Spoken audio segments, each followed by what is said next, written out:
You are listening to Football Live on Breela FM, powered by NairaBet, with Barry Swain. Good afternoon, everyone. Welcome to Football Live, where we are off to Etihad, the Etihad Stadium in just a few moments' time. A nice early start today. The Premier League is back with us, and we start with a big one as well. Manchester City against Liverpool is just kicking off at the Etihad. Matt Smith is keeping you up to date with everything happening in that game, and we'll be across to him very, very shortly. We'll also be dropping down to the Championship in England. 2 lunchtime derby matches, Luton Town against Watford.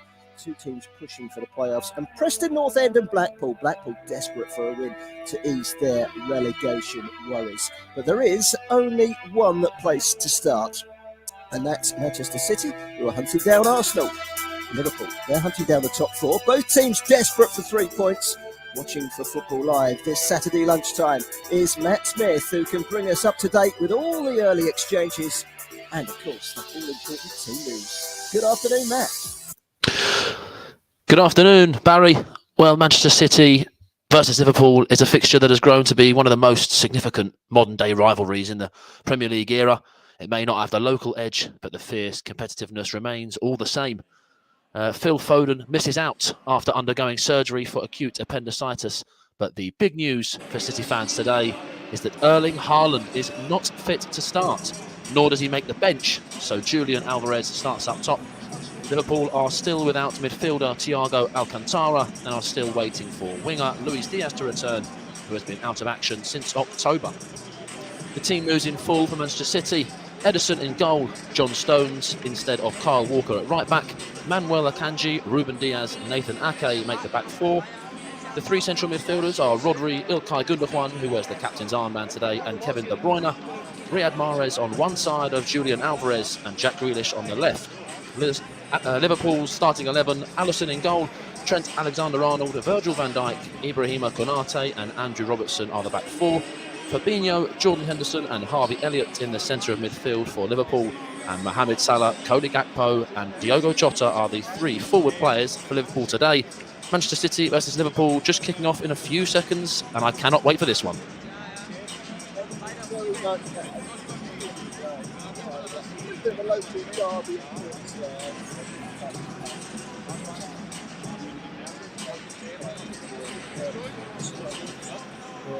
Let's move on to our other future games. Luton Town, just 1-12. Here's for another crack at German Premier League final playoffs. If they do, home fans will be walking through people's back gardens to get to the away end at Kenilworth Road next week. Playoff hopes as well. As you are unaware, Luton Town and Watford are big rivals. They don't particularly like one another that much, so we've sent the coolest person to keep the peace, watching Luton Town against Watford this afternoon. So Football Live is Matt Moretz. Good afternoon, Matt. Good afternoon, Barry. Yeah, they don't like each other. There's a massive rivalry between the 2 teams, and they already started with 1 minute gone, still Luton 0. Watford 0. What I would say to you is a couple of changes. One change for Luton, it's Berizat and Puzo comes in. As for Watford, Chadri comes back and Bakira is out. So already Luton on the go trying to hit the goal. So looking forward to this one with 2-3 minutes gone. It's Luton 0, Watford 0.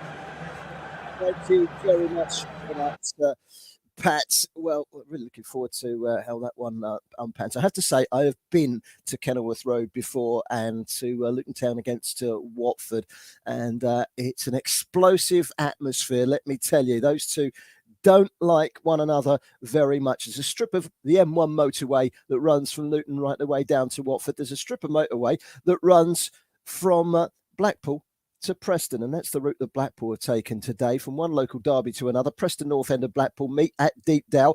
Blackpool, 4 points from safety. Former Republic of Ireland manager Mick McCarthy is the Blackpool manager. One of the players currently playing on loan at Blackpool is the Arsenal youngster Charlie Patino, and McCarthy had a glowing reference for the future Arsenal star this week. Yeah, he has a right go at it, Charlie. And he's a young man, young player, and sometimes he doesn't always get that the other side of it, right? He might go and press and he gets played past. But I'll tell you what, he did it in the first half.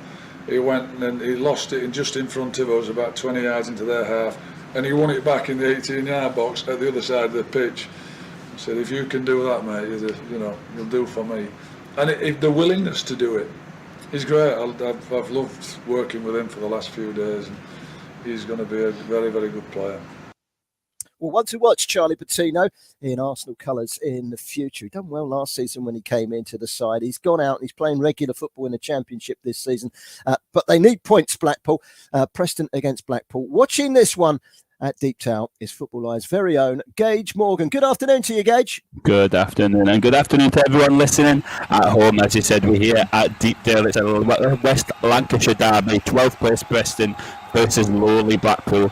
Barry said Blackpool are desperate for points. They're looking for just their third win in 22 games. No Charlie Patino today. He's on the bench for Blackpool, but the top scorer, Jerry Yates, starts. It won't be an easy job for Blackpool though, because Preston have lost just one of their last 9 games, and early on in this game they seem to be on the attack. We're 5 minutes in and it's still Preston North End 0, Blackpool 0. Thank you very much for that, Gage. And well, do you know what? They've drawn a lot of games 0-0 this season of Preston North End, so no surprise that it's 0-0 in the early stages of that game. Blackpool have been a bit hit and miss, lost heavily at home to Coventry, having beaten strugglers Queen's Park Rangers 6-1 in their previous home game, and they held Burnley, the leaders, in another home game recently as well. Talking about Burnley, they played last night in the English Championship, drew 0-0 in fact at Turf Moor. The runaway leaders, Burnley, held, but they extended their points gap at the top to 14 points. 6 points off the playoff are Sunderland. So they've still got work to do, but they're still hanging on in there. In the German Bundesliga, Eintracht Frankfurt won, Bochum won at the Duisbank Park. Bochum taking an early lead through the Japanese international Takuma Asano. But the French international that equalised for Bochum, just trying to see his name here, Kolo Muani, equalising from the spot. Bochum now 5 clear of the relegation places. When I hosted the show 3 weeks ago, they were actually rock bottom, so they've done fabulously well to climb right out of that one. In France, the informed team at the moment, the Montpellier, and they went to the Stade Orange Velodrome to take on Marseille. They drew 1-1 last night. They've now won 5 and drawn 2 of their last 7 in really good form. Arnaud Nordin giving Montpellier the lead in that game. Ex-Arsenal man Matteo Guendouzi from the penalty spot getting a point for Marseille, but that's a huge blow for them. They are now 6 behind Paris Saint-Germain in the title race, and PSG have got a game in hand. Lens could overtake Marseille with a win tonight at Rennes. In Spain, Mallorca 0, Osasuna 0. Copete sent off for Mallorca in that game. So 4 games last night, and they were all drawn. So plenty to think about there. I think there might be a few draws in the Premier League and the 3 o'clock kickoffs this afternoon. We shall wait and see. And of course, we will get all the latest odds. Let's get straight back to the Etihad, shall we? Because we haven't been across there for a little while. The early stages of Manchester City against Liverpool at the Etihad. Watching this one for us is Matt Smith. Matt, we've played around about 6-7 minutes. How have things panned out so far? Well, Manchester City seem to be on top. They're both set up with a 4-3-3, and so it's match for match in a way. City have had the half chances. City have had more fouls, more possession. They seem to be already the first, like you say, the last 7 minutes has been all City. Alvarez was looking for someone to header the ball in. He crossed a decent ball in, but no one was there, and Alisson's been able to collect. So it's Jack Grealish is also causing a little bit of trouble as well for City. He's been fouled twice already, and I think that might be the story of the game. He might be fouled plenty more times more than that. But it is still 7 minutes played. Manchester City 0, Liverpool 0. Thank you very much for that, Matt. Let's go across to our featured game in the Championship up at Deepdale. An early opportunity and a penalty shout as well for Gage Morgan in the game between Preston North End and Blackpool. Yeah, an early penalty shout here at Deepdale. And I tell you what, I think the Blackpool player Hamilton's got away with one there. The Preston North End midfielder wrapped a sensational shot going far post. Forced a good save from the Blackpool keeper, and the Preston striker Cannon thought he could tap it in, but Hamilton gets there. It looks like he impeded him, not given. Still, Preston 0, Blackpool 0. 8 minutes gone here. Thank you very much, Gage. Let's quickly nip across to Kenilworth Road, shall we? Pat Norrat is watching the local derby between Luton Town and Watford. No love lost between these two, Pat. Is it a feisty affair so far? Yes, it is. Well, tackles going in. No booking this yet, but I know from these encounters, one player's been sent off. I know that for a fact. At the moment, they're filling each other around. And what Luton are trying to do, actually, trying to turn Watford around, playing the balls down the channel, which normally they don't do. That's quite interesting. But Chris Wilder, I think he's playing 5 at the back with his centre half overlapping left-hand side, which he did in the Premiership. So with 8 minutes gone, I should say, still Luton 0, Watford 0. Thanks very much, Pat. No early goals to tell you about in our 3 featured games. Don't forget, we've got plenty more coming up for you this afternoon. Arsenal leading the way against Leeds United. They'll be hoping that Manchester City can drop points today. And then if they go and beat Leeds United later on, that extends their lead right ahead at the top of the Premier League. Brighton against Brentford, 2 of the overachievers meeting down at the Amex. Crystal Palace against Leicester City, a first game in charge for the second time around for Roy Hodgson. He will once again become the oldest manager ever to manage in the Premier League this afternoon. In fact, he'll break that record every time he takes charge of Crystal Palace this season. Nottingham Forest against Wolves is a local derby, a big one. Steve Cooper, it seems the media are indicating that he's under pressure once again. He needs a result against Wolves this afternoon. Wolves need a result as well. Jamie McKeague will be watching that one for us later on this afternoon. And of course, we'll be down on the South Coast, down in the Jurassic Coast, as it's called. Bournemouth against Fulham. 2 newly promoted sides. Bournemouth desperate for points. Fulham's first game in 13 days since that infamous 3 red card incident at Old Trafford. Have certainly come under plenty of stick in the last 13 days. They can put that behind them and get back onto the football field. I tell you, I think Marco Silva, I've seen contradicting reports, but he will be on the touchline, I believe, this afternoon for the game between Bournemouth and Fulham, but there will be no Mitrovic. Matthew Key can confirm whether he is on the touchline or whether it's Louise Bournemouth that will take charge of Fulham this afternoon in that game. Don't forget there's a late kick-off as well, and that comes in the Premier League, and that will be Chelsea against Aston Villa. We'll hear some early team news from the lips of Graham Potter a little bit later on in that game. Let's head back to the Etihad. It's still 0-0, and actually we'll just hold on for a second, because I can tell you that we're still waiting for that first goal, but we haven't got to wait much longer. Nairobi, better than ever. Coming our featured game in the Championship, it's Preston North End 1, Blackpool 0, and that has come in the early stages of that game at the Deepdale. It won't be 0-0 today. Preston, the 0-0 specialists, are ahead, and we'll go across to Gage Morgan to hear about that goal in just a second. In the meantime, let's go back to the Etihad. Early exchanges. We heard last time from Matt Smith that Manchester City were controlling the early exchanges. Is it the same as, Matt, or has Liverpool managed to get their hands on the ball, so to speak? No, it's City all over. It's there's 79% of the possession. Liverpool are really sitting back there, maybe waiting for that counter attack, I think. But it's a question of, can the Liverpool defence hold on? City are knocking on the door. A couple of half chances, but a better chance of about a minute ago. Rodri had the ball just on the edge of the box, and he's leathered the shot, but it has just fallen straight into the chest of Alisson. 12 minutes gone, and it is Manchester City 0, Liverpool 0. Thank you very much, Matt. Let's go across to Gage Morgan at Deepdale, who's going to be able to tell us about our first goal of the afternoon. Gage. Well, it's the first goal of the afternoon, and what a way to start the afternoon. Former Blackpool player Brad Potts for Preston. The ball went in, it was sort of a poor cross, ended up on the other wing, he takes a touch, and he has rifled that past the Blackpool keeper. We've played 13 minutes in, Preston lead 1-0 against Blackpool. Thank you very much, Page. So first goal of the afternoon has come at Deepdale. Preston 1, Blackpool 0. You are listening to Football Live on Brila FM. Liverpool 7, Manchester United 0. This is just incredible. The wheels have just fallen off the wagon. 4 hours of football every Saturday and Sunday on Brila FM with Football Live. Oh my word, it's an absolute massive goal for Arsenal's title hopes here. Wow, just wow.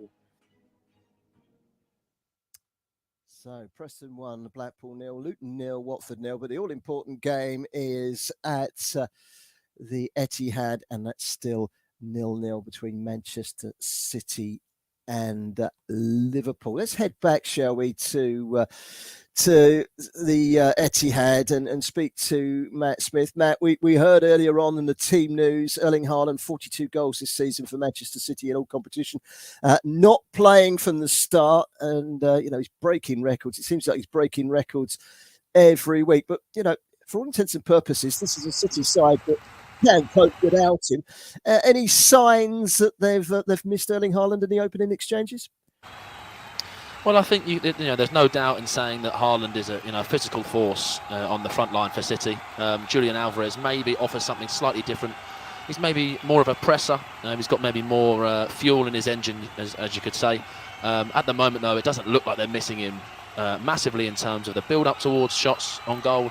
Obviously, Haaland has the answers when it comes to goals. They score for fun. But I think it's only a matter of time. Just as you come to me there, Kevin De Bruyne and Mahrez stood over a free kick. And Kevin De Bruyne looked like he was going to be the one to take it, but it was actually Riyad Mahrez who whipped the free kick over the Liverpool wall, and it whistled past Alisson's post. But it is, like you say, still Manchester City 0, Liverpool 0, with 15 minutes gone. Thank you very much. In the WSL, we are featuring this game this afternoon, keeping a close eye, because in the WSL, the Women's Super League here in England, Manchester United are top on goal difference. They're playing in the early kickoff today. It's half-time in the game between Brighton and Hove Albion and Manchester United in the WSL, and it's Brighton 0, Manchester United 1 at half-time, thanks to a goal from the former Bayern Munich player Leah Galton, who has scored the only goal. It's an early goal as well, so 1-0 to Manchester United, who could pull clear. And of course, in the Women's Champions League this week, there could be an all-English final. Arsenal and Chelsea both through, but of course, so too are the big team who everyone's talking about. You've got to stop them first, and that, of course, is Barcelona. Naira bet better than ever. Well, just a few moments ago, we were talking with Matt Smith at the Etihad, and I can tell you that there has been a goal in the big game at the Etihad, and it's gone the way of Liverpool. It's Manchester City 0, Liverpool 1. We're not going to go across to Matt just yet. They're just checking it on the VAR. That check is yet to be completed, but Liverpool currently leading by a goal to 0. Matt will tell us all about it in just a couple of minutes' time. But I can tell you it's Liverpool 1-0 up at the Etihad. And, well, that will be a goal, if it stands, that will be celebrated. And it has been given, I can tell you. So it's Manchester City 0, Liverpool 1. We'll go and hear about that goal in just a second with Matt Smith. But that will be celebrated on the streets around the Emirates Stadium this afternoon, where the Arsenal fans are beginning to gather ahead of their big game this afternoon against Leeds United. And we'll be back to the Etihad in just a few moments' time once Matt's seen that goal and told us all about it. And that will be a big goal in the title race. Liverpool winning 1-0. Let's go across, shall we, to Matt at the Emirates Stadium. This is a big goal, Matt, isn't it? It's a massive goal. It really is. It's against the run of play for me. Manchester City, like I said, have been 80% possession. They've been all over Liverpool. But it's that one ball over the top from Trent Alexander-Arnold. And there was, like I said, a little check for offside on Diogo Jota.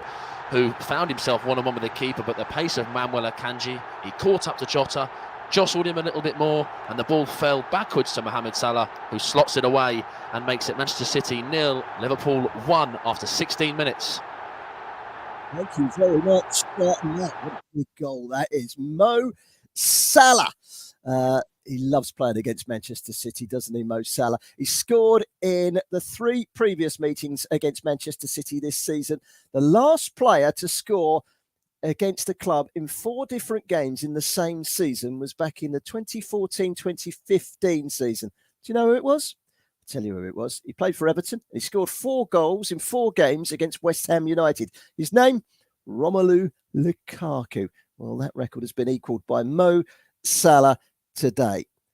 And, well, what a big goal that is as well. Let's go to Pat Norett at Kenilworth Road. He can bring us up to date with the only game that hasn't got a goal. Have we come close to a goal yet, Pat?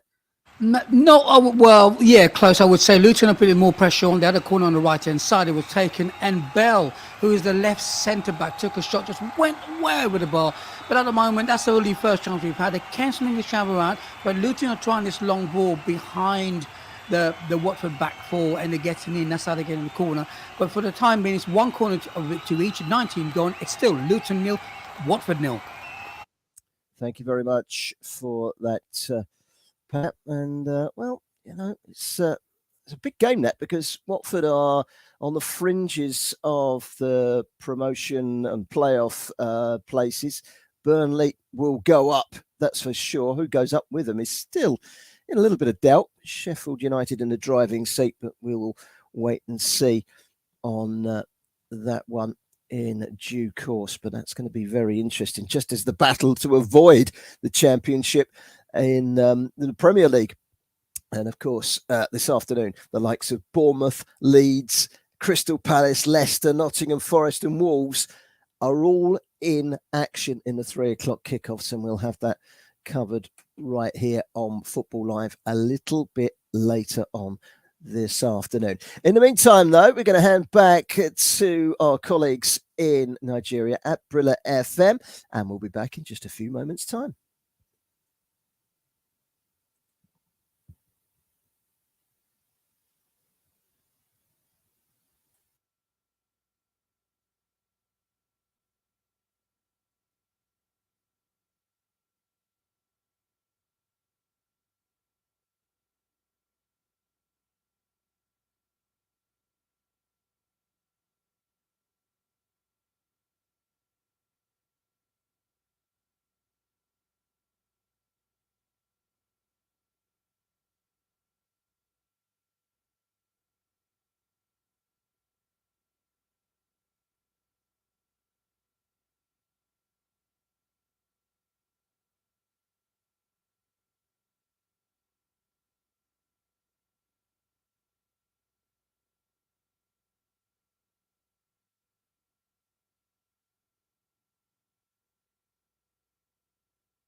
You are listening to Football Live on Breela FM, powered by NairaBet, with Barry Swain.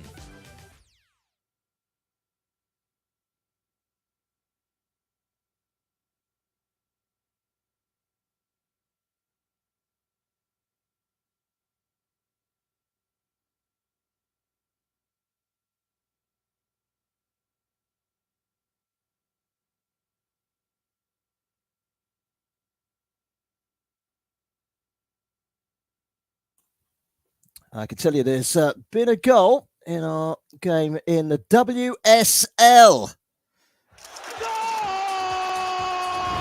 NairaBet, better than ever.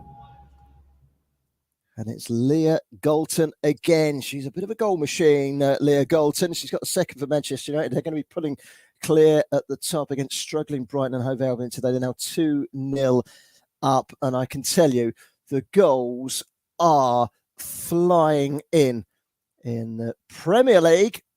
Manchester City are level. NairaBet, better than ever. So an equaliser for Manchester City. Manchester City 1, Liverpool 1. And we will be across to hear about that from Matt Smith in a second. And a brilliant, typical Manchester City goal it was to Julian Alvarez with the goal.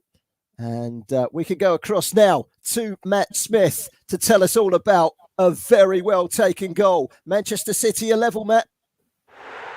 Yeah, and about time too. Manchester City, like I've said for the past 25 minutes of this game, Man City have deserved something from their hard work in the first 25 minutes. It's a great bit of build-up play, and it starts right from the back. And it falls to Gundogan, and Gundogan plays a lovely through ball into Jack Grealish. Jack Grealish sets it on a plate for Julian Alvarez, and he simply cannot miss, and he puts it past Alisson to make it Manchester City 1, Liverpool 1. Looks like a cracking game up at the Etihad, 1-1. Maybe those early celebrations from those Arsenal fans down at the Emirates are just a little premature because City have just started to crank through the gears. It was a wonderful goal as well. City 1, Liverpool 1 is the latest. Certainly plenty of goals in that game. There's a couple of goals already in one of our games in the Championship. NairaBet, better than ever. And I can tell you that Preston are now 2-0 up. And let's cross to Gage Morgan, who's up at Deepdale, to tell us all about a second goal for Preston North End. A second goal, Barry, and a second sensational goal. This one arguably better than the first. Preston got a sort of innocuous free kick just on the edge of the box. Ben Reitman lined up like he was going to cross. The players all went into the box looking for the cross, and the Blackpool goalie Chris Maxwell stood left waiting for the cross, and Ben Reitman, give him the eyes, whipped it round the wall into the bottom corner. It's 2-0 Preston at Blackpool, 30 minutes gone. Good stuff from Preston. We go down to Kenilworth Road and Luton Town, because the only game that we've got featured this lunchtime that hasn't had a goal has only gone and got himself a goal. NairaBet, better than ever. Patrick Narrett, Luton Town and Watford aren't the best of friends. Who's laughing and who's crying at Kenilworth Road? Tell us about that goal. Well, I can tell you who's laughing now, of course, it's Luton, and who's crying is Watford. It's been coming. They've had 5 corners, Luton, in the last 3 minutes. It was a long throw down the right-hand side. The ball was in the middle of the park and landed to Gappa, who basically slotted the ball the bottom of the net. So it's Luton 1, Watford 0. We have a game, and I tell you what, it's been Luton for the last 10, so they deserve this. So it's Luton 1, Watford 0. They say they thoroughly deserve it.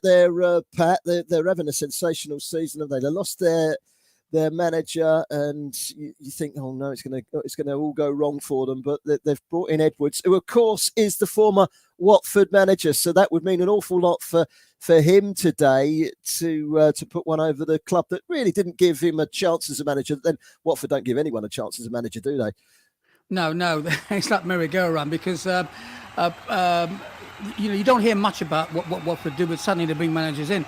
But I think Luton are a good side. They're just one of those clubs who are trying to get in the Premiership, but they just can't make it. It's just like it's like having one foot in the Premiership and 1 foot in the Championship. As for Watford, they've got mostly Premiership players in their team. So let's see what they do, because Chris Wilder has been quite clever in this. He's been holding back to see whether now he lets the shackles off his players go and play. Can you get a goal? So 32 gone, Luton 1, Watford 0.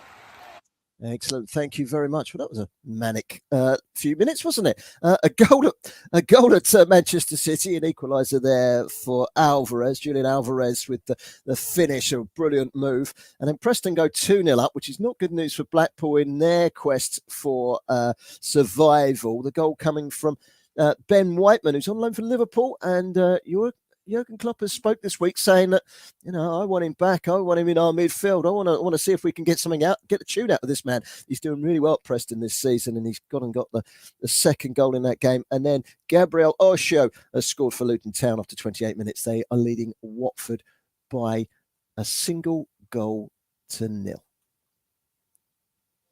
It is drama you will not want to miss. Well, against all the odds, Bournemouth have taken the lead and not a single shot on target up to this point. Yeah, it was a James Ward-Prowse classic. He just kills it beautifully. Well, it's been absolute chaos. Yes, Josh. Football's a cruel game. You can have all the possession you want, but if you don't put the ball at the back of the net. It was, again, Cade and Song, like the good old days. But this show never disappoints. Yes, well, it's Brentford 0, Crystal Palace 1 here, and it's Eberechi Eze who's got the goal. Oh my word, Josh. I cannot believe how Phil Foden has not made this 2-0. Yes, Barry, it's a second goal for Borussia Dortmund, and the Die Schwarzenegger are running away with it now. There we go. So, plenty of goals. I just said a minute ago, John Whiteman on loan for Liverpool. He's not on loan for Liverpool. I got the wrong Whiteman, so I do apologise for that. Poor old Gage is sitting up there at Deepdale going, what? What's going on? Few pushes and shoves in the game between Liverpool Manchester City and Liverpool. Pep Guardiola's a bit upset, so something's kicking off there. It was Gakpo that was brought down from behind by Rodri, and that was something that Liverpool players took exception to, and it's all kicking off there at the moment, and the referee is just sorting things out. Let's quickly cross to Matt Smith. Just a little bit of afters there, and the first signs that there's so much at stake for both of these sides, isn't there? Yes, absolutely. It's as you say, people were crowding that referee, and I think the main reason was just before you came to me 2 minutes ago, Rodri got a yellow card for a bit of a late pull on Diogo Jota, and that was his fourth booking of the season. And 2 minutes later, he's putting in a late challenge again, another Liverpool player, and that's the reason why the Liverpool players have surrounded the referee, calling for Rodri to be sent off. You're going to try and win the game any way you possibly can, and if it means getting a vital centre midfielder as Rodri is, I think it's you're going to win any way you like. But no second yellow card given. It's just as you came to me, there's a couple of good spells from Liverpool since their goal, obviously, but City have equalised back. Jack Grealish was in the build-up for the equaliser, and 2 minutes before that, he worked his socks off to track back and block a Salah pass into Jota, who then would have had an open goal. So it's City all over the joint here, and it's Manchester City 1, Liverpool 1 after 35 minutes. Well, the Premier League is back, and it's not disappointing us, is it? 35 minutes gone, 1-1 in that game at the Etihad. I can't help but think there might be more goals coming up. In the meantime, we'll check out a few of the latest odds in the games taking place at the moment with our very own producer and betting expert, John Kane, because you are listening to Football Live. The latest big match odds with NairaBet. Yes, the latest odds here on NairaBet. At the moment, it's 35 minutes gone in the English Premier League, and as you heard from Barry Sway and Matt Smith, it's still 1-1 between Manchester City after 35 minutes. Now, for a win for Manchester City is 1.70, a draw is 3.50, and an away win is 6.0. Of course, let's give you quick more updates as well. Spanish La Liga, 6 minutes gone, Girona 0, Espanyol 0.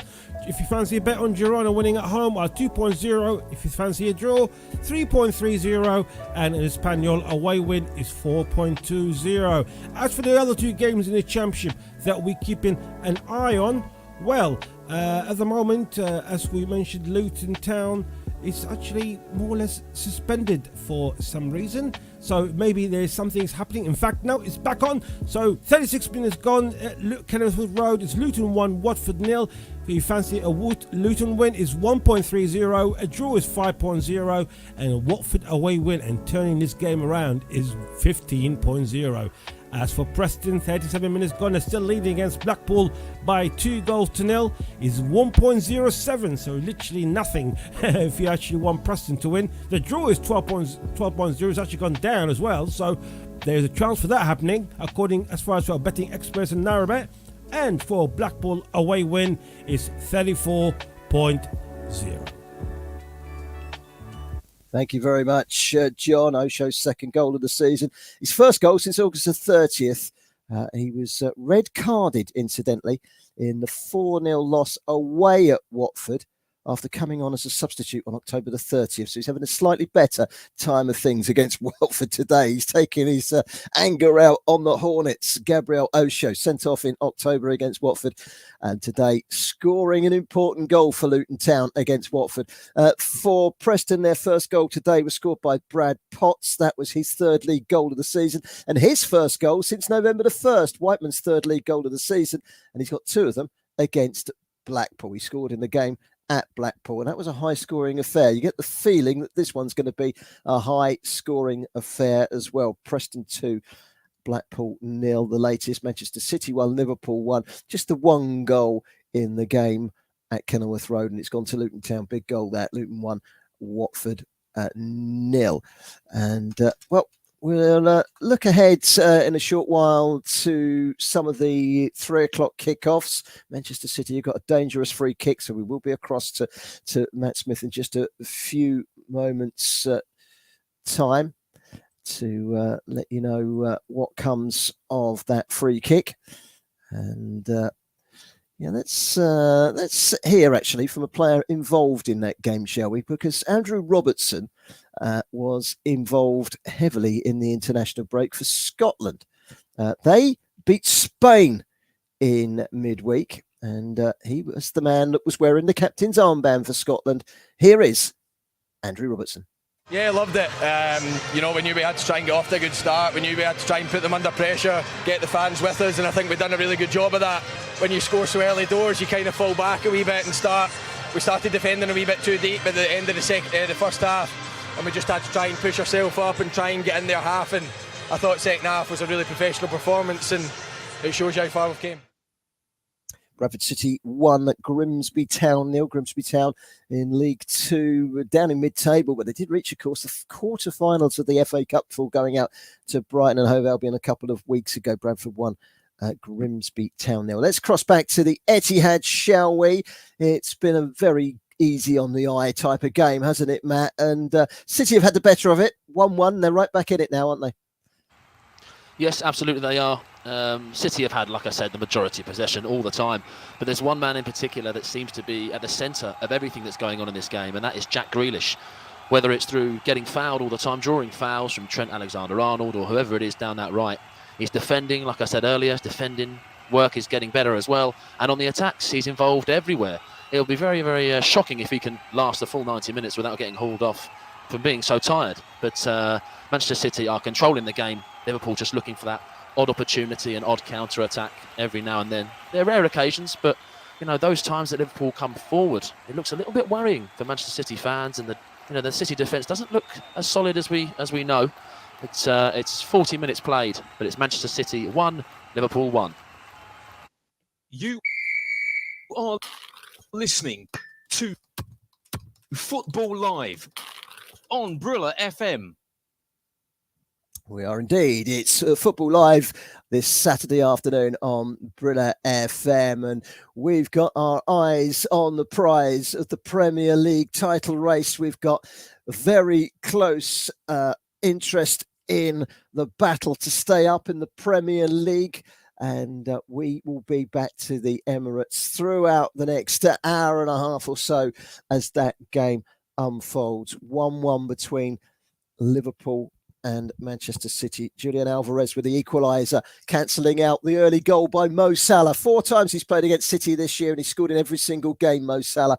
And the last person to do that 7 years ago was Everton's Romelu Lukaku in 4 games against West Ham United. Now, just a quick look ahead to tomorrow's show, because there's a lot of interest actually in players that have been playing this week for the Super Eagles. Paul Onuachu, of course, played for the Super Eagles in the week, and he'll be hopeful that he can get his first goal for Southampton following his signing from Genk in January. He's played twice over the international break for Nigeria and is yet to find the net in the Premier League for the bottom club, who have a massive game tomorrow against fellow strugglers West Ham United at London Stadium, which of course will be covered right here from 2:30 in the afternoon with Josh Bailey and his team of reporters tomorrow. Nigerian international Kevin Akpogoma is a major doubt for Hoffenheim tomorrow for the trip to Werder Bremen. He picked up a head injury and he's being closely monitored. It's a big game for Hoffenheim, that, who return to action in the Bundesliga this weekend, just a point above the relegation drop zone. Another Nigerian, Moses Simon, who scored the winner on Monday for the Super Eagles against Guinea-Bissau, will hope that he can help Nantes overcome the informed Rennes tomorrow in our featured game in French Ligue 1 to ease their relegation worries. Nantes 7 points above the drop zone, so a win tomorrow will be a huge step towards safety for the French Canaries. Join Josh Bailey and his team of reporters from 2:30 tomorrow afternoon on Football Live right here on Brilla FM. Plenty of Nigerian interest in our feature matches tomorrow in an action-packed show. This show today is pretty action-packed as well. We've got plenty of goals, and every time there's a goal, if you've never listened to the show before, this is what you'll hear. Naira better than ever. And now you're going to say, why on earth did Barry play that twice? Naira better than ever. 2 goals in a minute. That's what Manchester United women have gone and done. Rachel Williams in the 86th minute. Lucia Garcia in the 87th minute. And in that game taking place this afternoon in the WSL, it's now at Broadfield Stadium. Brighton and Hove Albion 0, Manchester United 4, and United, who were top before today on goal difference, are now going to build up a nice 3-point lead at the top of the table, adding to the 2 earlier goals from Leah Galton. The Red Devils getting the better of the Seagulls. And of course, in the men's game, they will meet in just a couple of weeks' time at Wembley in the semi-final of the FA Cup. Right, let's head back, shall we, to Kenilworth Road, and let's catch up with Pat Norrett. Luton Town, last time we heard, were leading by a goal to nil against Watford, and they're looking to try and extend that lead, aren't they, Pat? Well, it was nearly given to them, but with 44 gone, still 1-0 up. What happened was the goalkeeper rolled the ball out to Chowdhury. Chowdhury wasn't looking, and Morris got hold of it and took a shot, and the keeper saved it. So they could have been 2-0. So they were trying to play out the back. Luton let them play. But Luton are on top of them for the last 20 minutes since they scored that goal. Watford have not been able to get out. Chris Wilder needs to make a change, maybe get their players, the back four, they're playing with the back four now, to not stay where they are, just move out a little bit. But with 45 gone, still Luton 1, Watford 0. So we'll have to see what change they make. So we'll have to wait until up to half-time.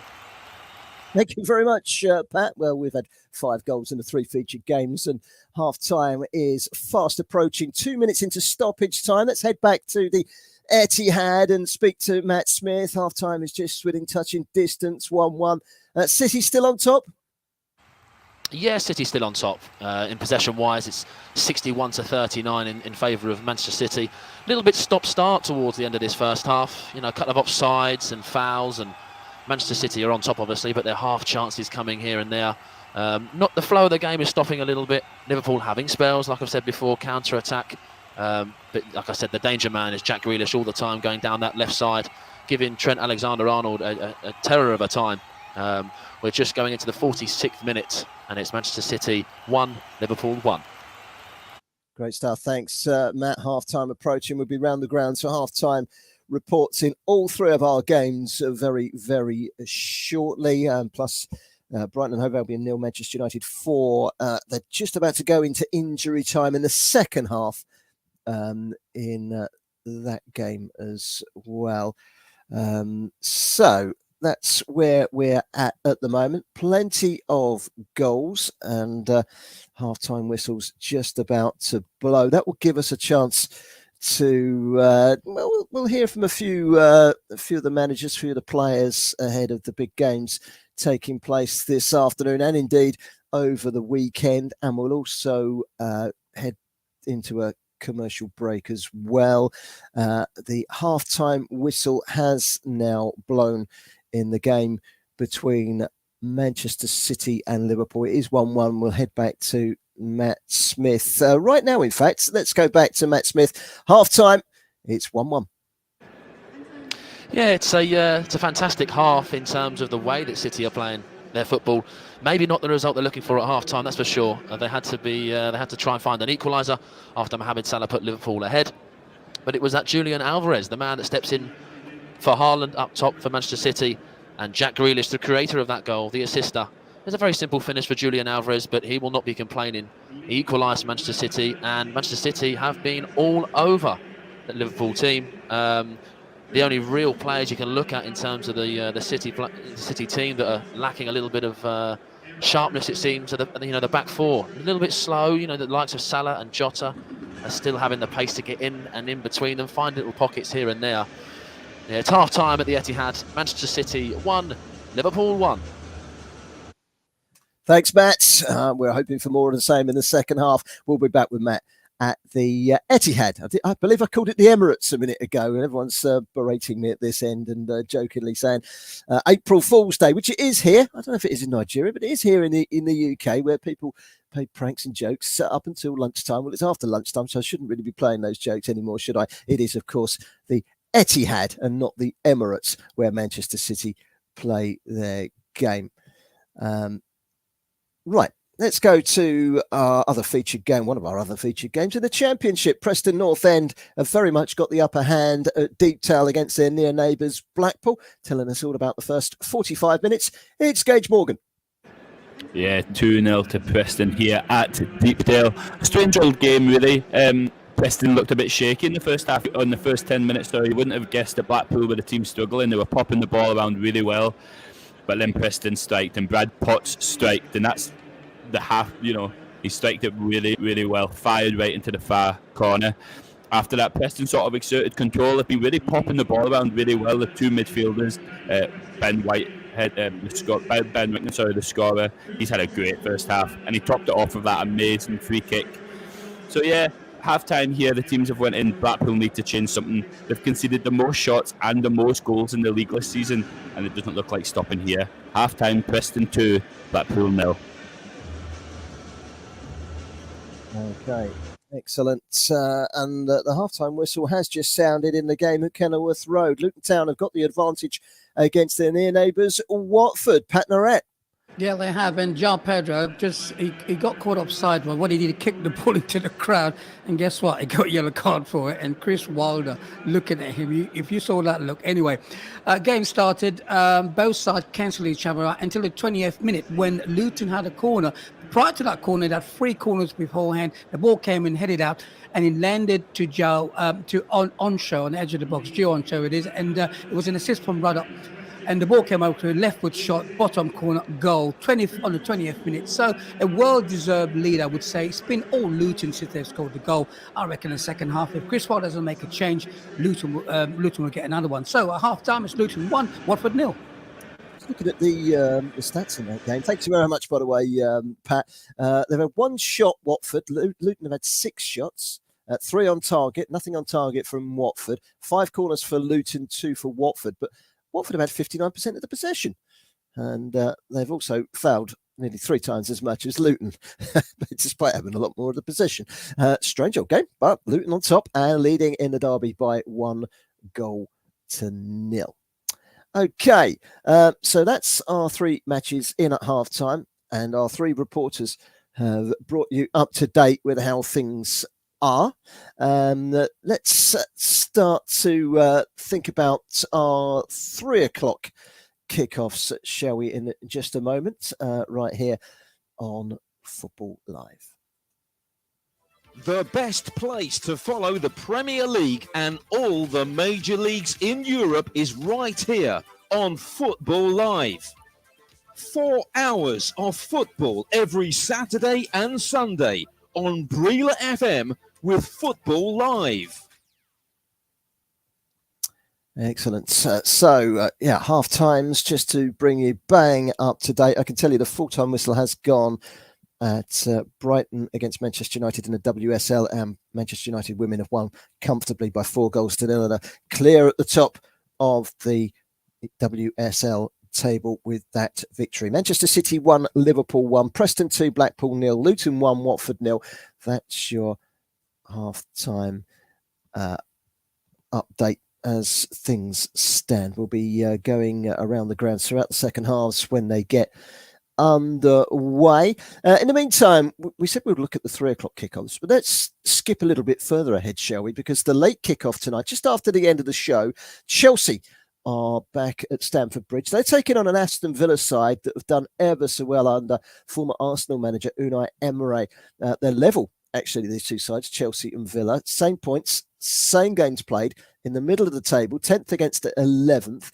And Graham Potter was able this week to give us a really good insight into the team news ahead of this afternoon's game. Well, Thiago and Aspi are still away. Raheem's coming back. He'll miss the game. I think he's got more chance for Tuesday. He was close. Mason has trained and is available. Probably not from the start, but in the squad. Wesley is going to miss the game because his hamstring still is a little bit tight. I think there's a chance for Tuesday with him. Christian Pulisic is the only one really who's had a heavy cold returning from international duty. So he's the one we've just got to check on. So that's where we're at the moment on Football Live. Chelsea is the late kickoff today, and they really need to start winning games if they are to put any sort of pressure on the top 4. You are listening to Football Live. West Ham United This is just incredible. take on Southampton. This is a big, big game. And Newcastle United. It's all happening. Against Manchester United. Game over. It really is. Tomorrow, exclusive coverage on Football Live. Football Live on Breela FM. Today's show is powered by Hollandia and Chivita. 4 hours of football every Saturday and Sunday on Breela FM with Football Live. Are you looking to get your hands on a free bet? Well, look no further. NairaBet has got you covered. You'll receive a 500 Naira free bet for every goal scored by a Nigerian player in the following matches. Crystal Palace against Leicester City. Villarreal against Real Sociedad. And Napoli against AC Milan. Just simply add these matches to your bet slip with a minimum stake of 500 Naira for your chance to receive a 500 Naira free bet every time a Nigerian player scores on these selected matches. Head over to www.nairabet.com/bonus for more. NairaBet, your home of sports betting. You are listening to Football Live on Breela FM 88.9 and 101.1 FM, powered by NairaBet. Have your say on today's action and interact with Breela FM on Twitter at Breela FM 889, on Facebook at 889 Breela FM, and on Instagram Breela FM 889.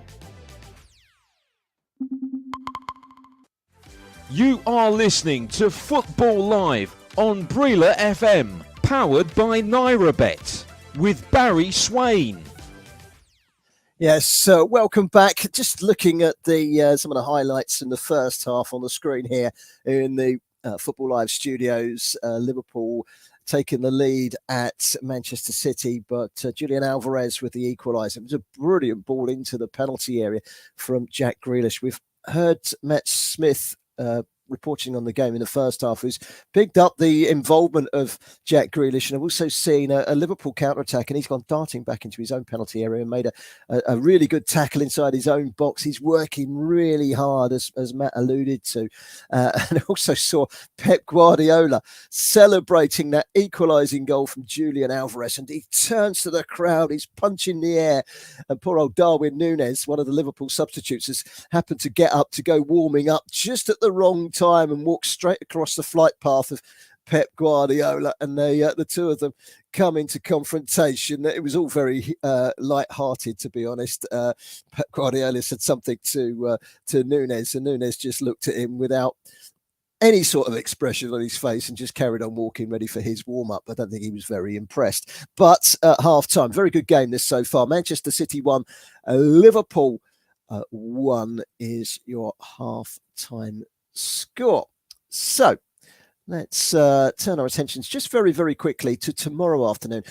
We spoke earlier about the Nottingham Forest manager, Steve Cooper, the man under pressure. Another man under pressure, another manager under pressure is West Ham United's David Moyes. Now, his West Ham side are in the bottom three. Also in the bottom three and bottom of the table are Southampton. So that will tell you just how important the London Stadium game between West Ham and Southampton is tomorrow afternoon. We will, of course, have it covered right here on Football Live with Josh Bailey tomorrow afternoon. Let's hear from the West Ham manager, David Moyes.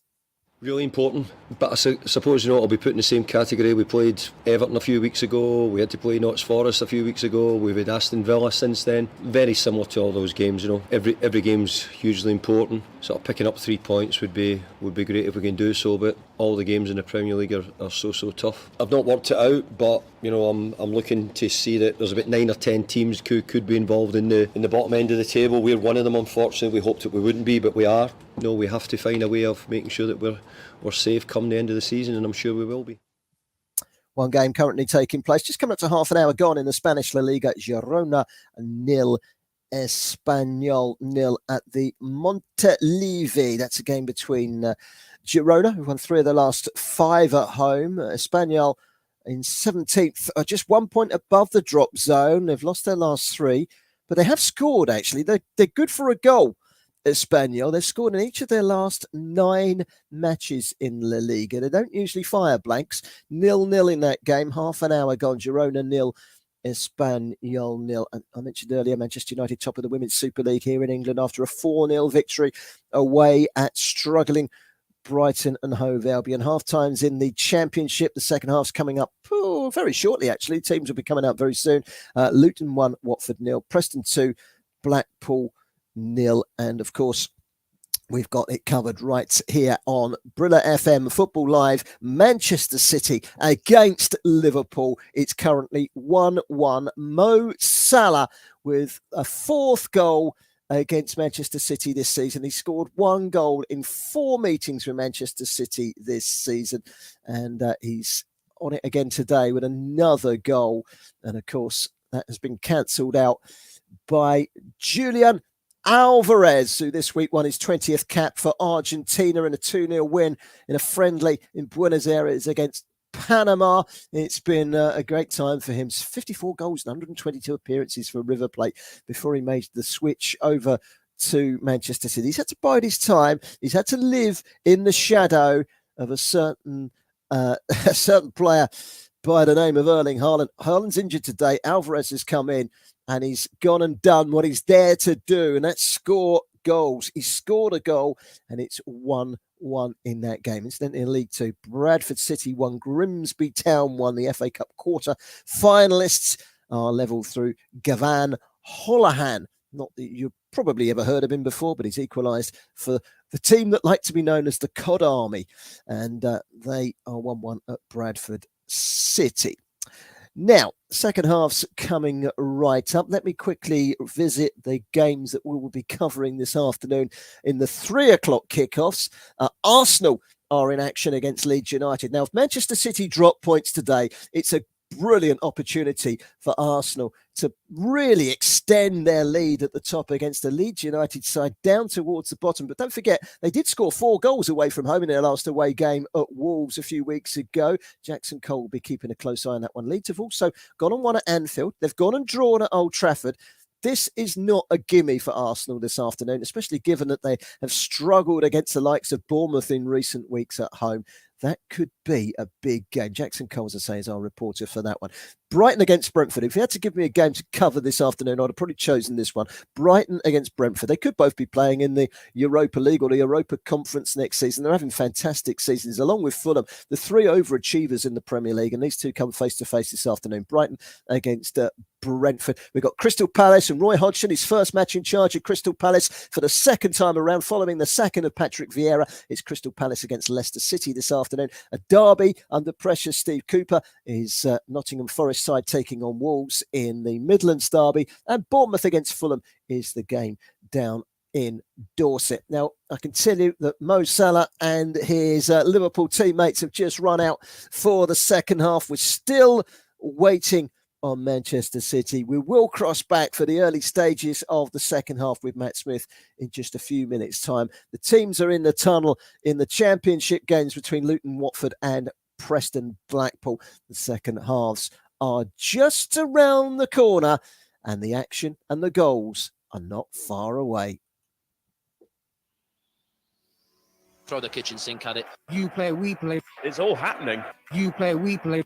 4 hours of football every Saturday and Sunday on Brilla FM with Football Live. You play, we play. Wow. Just wow. It's game over. It really is. Okay, let's just before the second halves get underway, let's cross back to John and let's get some updates on the odds in our featured games and any other odds that he can throw in our direction right here on Football Live. The latest big match odds with NairaBet. Yes, always big odds here with NairaBet. Of course, all the prices here are all subject to change, but as it stands, Manchester City is actually, his price is going down to win the game. It's gone down to 1.83 and it's still going at the moment. However, if you fancy a draw, still it's 3.00. In fact, Man City has just gone to 1.85. Still at half time, of course, still 1-0 between two teams. Liverpool are 6.0. Now, if you fancy 3 or more goals, then it's over 3.5 goals is 1.91. If you think it's going to be five goals or more, it's 3.75 here. So it's not a bad bet, really, if you think it's going to be loads of goals. No, to score a third goal, if you think Man City is going to score the next goal, the third goal that is 1.62. And Liverpool is 3.60, and you think it's going to stay at 1-0 and no one's going to be scoring, it's 4.33. Now, I'll quickly just touch on the rest of the game, especially the ones that we're covering here on Brella FM. Well, on the English side of it, of course. And it's not coming up there. And yes, Luton Town just kicked off. It's still leading Watford by 1-0. It's 1.29 for home win, 4.75 for the draw, and for Watford to turn around is 17.0. And finally, as far as Preston, who just kicked off, is Preston 1.05, so it's more or less next to nothing. If you fancy a draw for between Preston and Blackpool, it's 13.0, and to turn it around for Blackpool is 41.0. And of course, all these prices are subject to change. Thank you ever so much, John Kane, with the latest odds there. We're just waiting for the second half to get underway, in fact, at the Etihad. There has been a delay because Simon Hooper, the referee, went out onto the field and suddenly realised that his microphone and his earpiece that he communicates with VAR and his fourth official and his assistant referees, or at least I think it's all of them, I don't know, it's not working. So he's gone back down the tunnel, and a man who I can only assume is probably an engineer or an electrician, has opened this big case, got his screwdriver out, given it a bit of a thump, and it's working again now. So we are just underway at Manchester City against Liverpool. And we'll be across to Matt Smith in just a few moments' time. Another game that is definitely underway in the second half is the game that Gage Morgan is watching up at Preston North End against Blackpool. And some half-time substitutions have been made by Mick McCarthy and Blackpool, haven't they, Gage? Well, yeah, he must have been listening to Football Live. We did say Blackpool needed to change something, and they've seemed to send on the lone army. Dougal, Hamilton and Anderson have all made way. On comes Charlie Patino, the young man on loan from Arsenal, looking to improve on his season, continue to get better.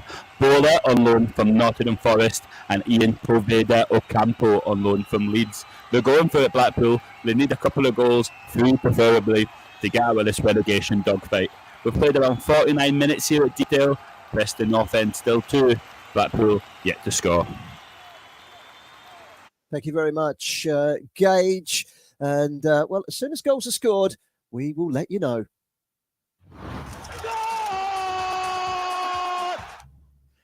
Well, I can tell you, in the opening minutes, in the second half, at the Etihad, it's now Manchester City 2, Liverpool 1, and it's Kevin De Bruyne. They've turned it around. They were trailing to a goal from Mo Salah.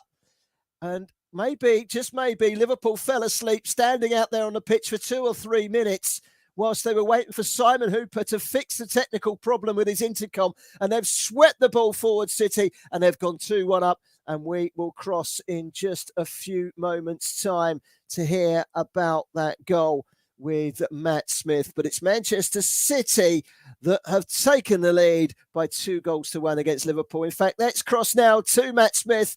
And it's all been turned on its head, hasn't it, Matt? What a start to this second half for Pep Guardiola's Manchester City. It's Kevin De Bruyne with the goal, but it's Liverpool that have been caught sleeping. They're still in the changing rooms.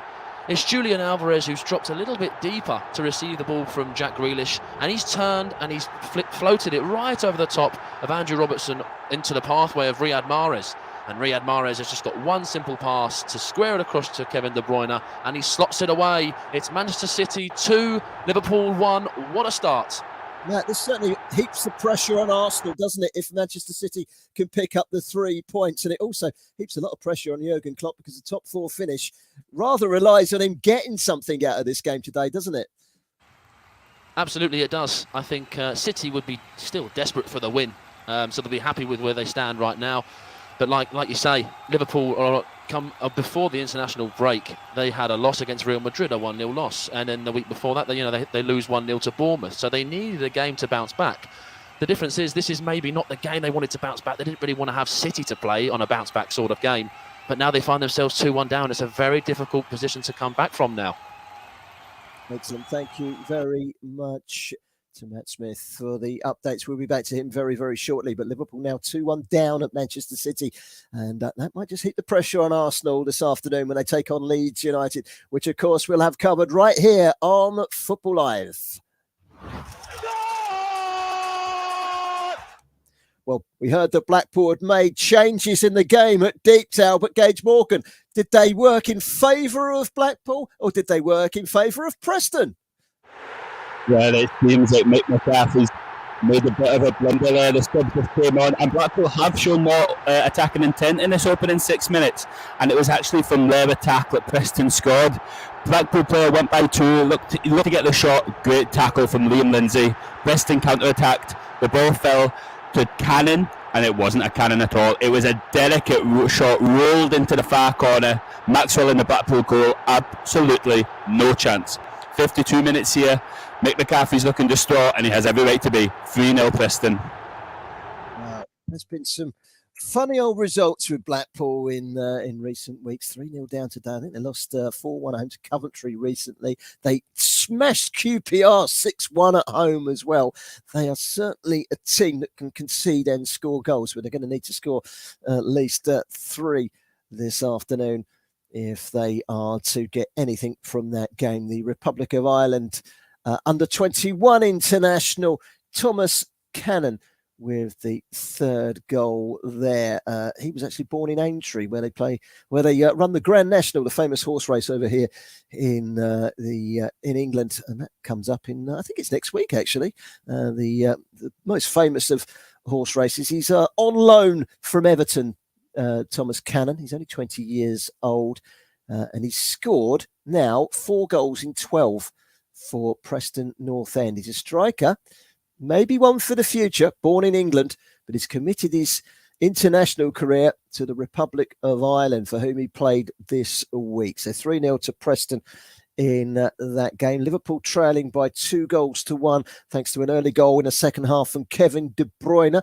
Let's cross to Kenilworth Road, shall we, and catch up with our old friend Pat Narrett. We heard at half-time that Watford were trailing, and deservedly so, against Luton Town. Any signs of a Watford revival and improvement in the second half, Pat? I would say a slight sign. They've decided to make a change. They're pushing on to Luton a bit further up the park now. They've just had one corner, the second corner, which came to nothing, but it's looking a bit better. No changes from both sides, but they've got to be aware of the counter-attack. Are Luton going to sit back and wait and see what happens? But now what's happened, Watford are trying to push forward, try to get the equaliser, I suppose, but they must be aware of getting caught at the back. But they've got some great subs to bring on Watford, to be honest. So we'll have to wait and see what happens. So with 51 gone, still Luton 1, Watford 0. Okay, let's head back to the Etihad, shall we, and catch up with Matt Smith. Since the goal, it looks like it's Manchester City that are putting the pressure on, looking for a third goal, Matt. Yes, absolutely. Manchester City have started this second half as dominant as they concluded the first half. It's got the potential at the moment to get a little bit ugly for Liverpool. Jurgen Klopp's men need to sort this out pronto. As you just come to me there, Gundogan had a sort of half shot that just trickled into the arms of Alisson, but City are dominant again. It's, 60% possession or around about.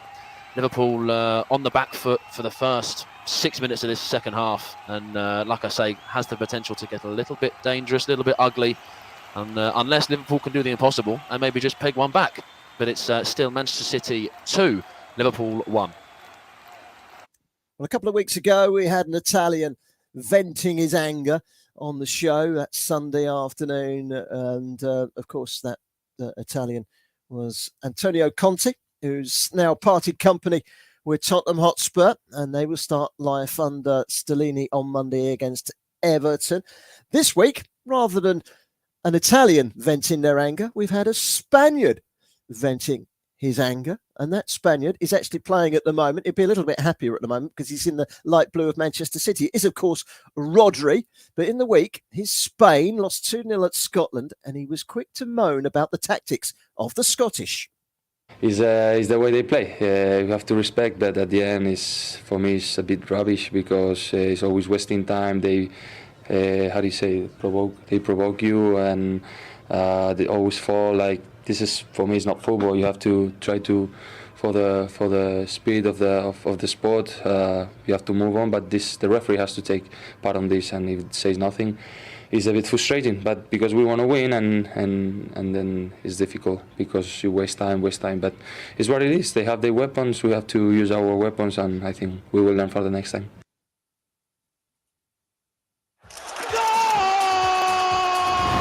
Naira Bet, better than ever. One of the most famous lines in football commentary. They think it's all over. It is now. Well, it probably is. We heard from a Spaniard there, a little bit happier now. But it wasn't a Spaniard that put the ball in the back of the net. It was a German. Ilkay Gundogan has now made it Manchester City 3, Liverpool 1. And that is another big goal in the game at the Etihad. And to tell us all about it, it's Matt Smith. Wow, what a start to this second half. We're underneath 10 minutes in, and it's Manchester City 3, Liverpool 1. Again, it's a similar sort of goal. Build-up is very cute and very precise. Gundogan gets the goal, but it's tick-a-tack football on the build-up. Julian Alvarez actually has the shot, and it's blocked on the line by Trent Alexander-Arnold. But Ilkay Gundogan, the skipper for today, taps it in and makes it 3-1 to Manchester City. Liverpool will be heads down at this point. They'll have to fix it now. Like I said, it had the potential to get ugly, and it looks like it's heading that way. It's Manchester City 3, Liverpool 1. Oh, and just looking at that league table, Liverpool don't win today, which doesn't look like they're going to get anything out of this game. It leaves them on 42. That is 5 points behind Newcastle United. It's 8 points behind Manchester United. Of course, those two meet tomorrow, Newcastle and Manchester United, in a rerun of the Carabao Cup final. Tottenham Hotspur in action on Monday would be 7 points ahead of them. But Liverpool do have 2 games in hand on Tottenham. It's not all over. But certainly a defeat today for Liverpool is not going to do their top 4 aspirations any good at all. They've got a corner at the moment, Liverpool. We'll let you know what comes of that. But Ilkay Gundogan, I beg your pardon, has made it 3-1 in that game at the Etihad. We'll be back, of course, to Matt Smith in a short while. Let's quickly nip into our 2 games that we're covering in the Championship. There's been no shortage of goals in the game at Preston North End. 3 goals last time we were across with Gage Morgan. Any sign of a Blackpool revival, or is it all very comfortable for the neighbours Preston North End, Gage? It's not comfortable at all, Barry, to be honest. The 3 subs have came on for Blackpool, and they've sort of taken it upon themselves to try and get something out of this game. Poveda, Bola and Charlie Pitino, they seem to be the only 3 players that are getting the ball for Blackpool, the only 3 players that are making anything happen. And just 5 minutes ago, there was a great chance. Poveda crossed it in, came back off Liam Lindsay, fell to Bola, and it was just a bit soft, quite easy for Freddie Woodman, the former Newcastle keeper. But Blackpool have turned it up in the second half. They're going for it, but it's a mountain to climb. 3-0 to Preston, 60 minutes gone. Thanks very much, Gage. Looks very comfortable, the scoreline anyway. You know, it's Blackpool trying to get themselves back into that game. We heard about Charlie Pitino. We heard an interview at the top end of the show from the Blackpool manager, Mick McCarthy. And pleasure working with a young player like him. He's a really good player and one for the future for Arsenal. He came on as a sub against Sunderland in the Carabao Cup quarter-final last year and scored. Well, I think it must have been his first touch in professional football. And he's kind of hit the deep end and he's carried on running. He's getting some good first-team action there at the moment. Unfortunately, Blackpool not having a very good time of it. They will probably be relegated. And today, 3-0 down at their near neighbours, Preston North End, is not helping their survival course, that is for sure. Let's head to Kenilworth Road. By the way, 11 attempts on goal, 4 on target for Manchester City, 4 attempts from Liverpool, just the 1 on target, and that was their goal. Manchester City 3, Liverpool 1. We'll be back to Matt Smith in a short while. Pat Narrett is our man that we're heading to now in the deepest depths of Bedfordshire in Kenilworth Road, where Luton, last time we heard, were leading Watford by 1-0. Still the case, Pat? Yeah, 58 gone, Luton 1, so Watford 0. Watford are trying, but what Luton are doing, they're just dropping back into their shape, hoping to catch Watford on the break. So at the moment, no clear chances. Watford pushing. They've got to do something completely different. Bring some subs on or do something. But Luton will probably catch them on a break and get another one. So I think at the moment, it's comfortable for Luton. 58 gone, Luton 1, Watford 0. Thank you very much for that, Pat. Let's quickly head back to Preston North End against Blackpool and Gage. A big chance for Blackpool, Gage. That is the chance of the game so far for Mick McCarthy's man. Ian Poveda does really well down this left-hand side. He whips in a ball to the back post. Morgan Rogers is unmarked, but he just gets underneath it. He just drags the header wide, but he really should do better. It should have been a goal. 61 minutes gone here. Preston North End 3, Blackpool 0, but a goal might be coming for Blackpool. Okay, big penalty shot, by the way, at the Etihad, but the referee, Simon Hooper, has waved it away, and City have promptly gone up the other end and trying to catch Liverpool on a counter-attack. We'll hear from Matt Smith in just a few moments' time. Let me just tell you that the 3 o'clock kickoffs, we've got 5 of them. We'll be bringing you team news in around about 40 minutes. We'll also be hooking up with the latest odds with our betting expert from NairaBet, and that will be coming very soon. Let's quickly cross to Matt Smith at the Etihad. And, well, Liverpool could have had a penalty, but it wasn't given, was it, Matt? No, it wasn't. And on closer inspection, I think Cody Gakpo has been a little bit clever with that, and he's left his leg in there. And Nathan Ake has just waved him off and said no chance. Manchester City fans, by the way, are making the Etihad shake. It's the chase to reach the top of that Premier League is on. It's very comfortable for Manchester City. Liverpool seem as if they're a little bit out of depth. Jack Grealish is peppering the goal. Riyad Mahrez on the other wing is also causing trouble for Andrew Robertson at left back. They're looking for more, and I think it could go that way. With 59 minutes played, It's Manchester City 3, Liverpool 1. I have a feeling there might be more goals in this. We'll let you know as soon as they hit the back of the net. We're going to take a short break now, and we're crossing back to Femi and the team in Nigeria at Brilla FM, and we'll be back very, very shortly. Over to you, Femi.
You are listening to Football Live on Breela FM, powered by NairaBet, with Barry Swain. Yes, welcome back to Football Live, where this afternoon is Manchester City 3, Liverpool 1. We're also dipping our toes into the second tier in the Championship. Luton leading Watford, Preston running away towards victory against struggling Blackpool, who look like they're going to get relegated to League One. Amongst the goals in that game, 20-year-old Tommy Cannon. Rock on Tommy. He has now gone and scored 3 goals in his last 4 league appearances on loan from Everton. That's 4 in 7 league appearances on loan from Sean Dyche's Everton. I just wonder, with all those striking problems that they've got, maybe Tommy Cannon is the answer to Everton's problems. Maybe not this season, but certainly longer term. They could do with a striker at the moment, can't they? Especially with Calvert-Lewin in so much having so many problems with injury, isn't he? And it's looking good for the Blackpool, for Preston rather, this afternoon. Blackpool, it's not looking good for them at all, is it? Looks like they could be going down. Now let's head around the ground, shall we? Let's go to the Etihad first of all. Manchester City, last time we were there, leading 3-1 against Liverpool, looking good to close the gap and put the pressure on Arsenal for this afternoon's game for them at the Emirates against Leeds United. Now to the Etihad and Matt Smith, and they're knocking on the door looking for number 4, aren't they, City? Absolutely they are. And I think the changes are on the cards for Liverpool. There has to be. Something needs to be changed. Jurgen Klopp is on the sideline. He's just, scratching his beard. He'll have to change quick. He's 3-1 down. Liverpool haven't had a sniff in this game. In the second half, first half a little bit more, something about them. But in the second half, they've looked nothing like the first half performance. And City now are waiting. They're patient. They're looking for another chance, looking for little pockets here and there. But they're in no rush. 67 minutes played. It's still Manchester City 3, Liverpool 1. Thank you very much for that, Matt. Let's go down to Kenilworth Road, where Luton have got the better of Watford so far, and they nearly made it 2-0, didn't they, Pat Narrett? Yeah, they nearly did. It was a tactic they've done before. Goalkeeper takes a long goal kick. Morris Rose flick onto the other bar. He takes a shot and the keeper saves it. Then from the corner, they did the same thing. Doughty taking the corner. Morris comes and flicks it, and the ball takes a shot. This time he missed. But Watford now made a couple of changes. Sar's come on. We all know him. Very quick winger on the right-hand side or left-hand side. And Ferreira has come on as well. So Wilder's now said, you know what, 69 gone, we're 1-0 done. Can we do something to get back to this game? So with 69 gone, Luton 1, Watford 0. Well, the Hatters are leading the Hornets by 1-0 in the local derby at Kenilworth Road. That one's still in the balance. Our other 2 games seem to be over, but we'll be crossing to Matt Smith in a minute. I can tell you Liverpool are just about to make 4 changes. Darwin Núñez is amongst those coming on. Firmino's coming on. Oxlade-Chamberlain is going to be coming on too. It's 4 changes in total for Liverpool, and I'm sure Matt Smith will be able to tell us about those changes in just a few moments' time. Let's head to Preston North End against Blackpool. Gage Morgan is watching this one. It felt like it was over 3-0 scoreline, but Gage was saying that Blackpool were giving it a good go, had a good chance, weren't able to pull themselves back into the game. Are they still giving it a good go, Gage? Well, they're giving it a good go here, but they were nearly the architects of their own downfall there. Blackpool were playing the ball quite nicely. Young Charlie Bettino was really getting on the ball, moving it, finding space. But then a wayward pass from the defender. Ben Whitehead, the Preston, midfielder, win it back for Preston. Drive towards goal. He played in Liam Delap, son of Robbie Delap. He went on to Man City. He was one-on-one with Charlie Maxwell, and Charlie Maxwell's made a massive save. You could say to keep Blackpool in at the 3-0 down, but that goal would have definitely finished it. We've played 73 minutes here. Preston North End still 3-0 to the good. Liverpool just made those 4 changes. Let's cross to Matt Smith at the Etihad, who can tell us all about 4 changes for Liverpool. Is it going to make a difference? We'll wait and see. Matt. Well, I almost lost count with the amount of bodies that were standing on the sideline. It's all change. Tsimikas is on and Andrew Robertson is off. Darwin Núñez on. Mohamed Salah is off. Oxlade-Chamberlain is on and Harvey Elliott is off. Bobby Firmino is on for Diogo Jota. So, we said last time you came to me that they needed to change something. Jurgen Klopp was maybe listening to me, and he said, right, Matt, I'm going to change it up. I'm going to have 4 people come on. And I said, okay. The question now comes to, is that too much change? There's some argument to say, well, hold on a minute, you're changing so much. Is that going to be too much change? We'll have to wait and see. 70 minutes played, 20 minutes to go plus added time. Manchester City 3, Liverpool 1. Yeah, you heard it first from Matt Smith there that Jurgen Klopp is sitting down on the touchline at the Etihad and he's listening to Brilla FM. Good on you, Jurgen. Good afternoon, Jurgen. Sadly, not a great afternoon for Jurgen, isn't it? A 3-1 down today. Manchester City away today, Chelsea away on Tuesday, and then Arsenal at home next Sunday. That's a big old week for Liverpool. Jurgen Klopp said before the international break, that will make and break our season. Well, judging on what we've seen today, it's breaking it. It's not making it.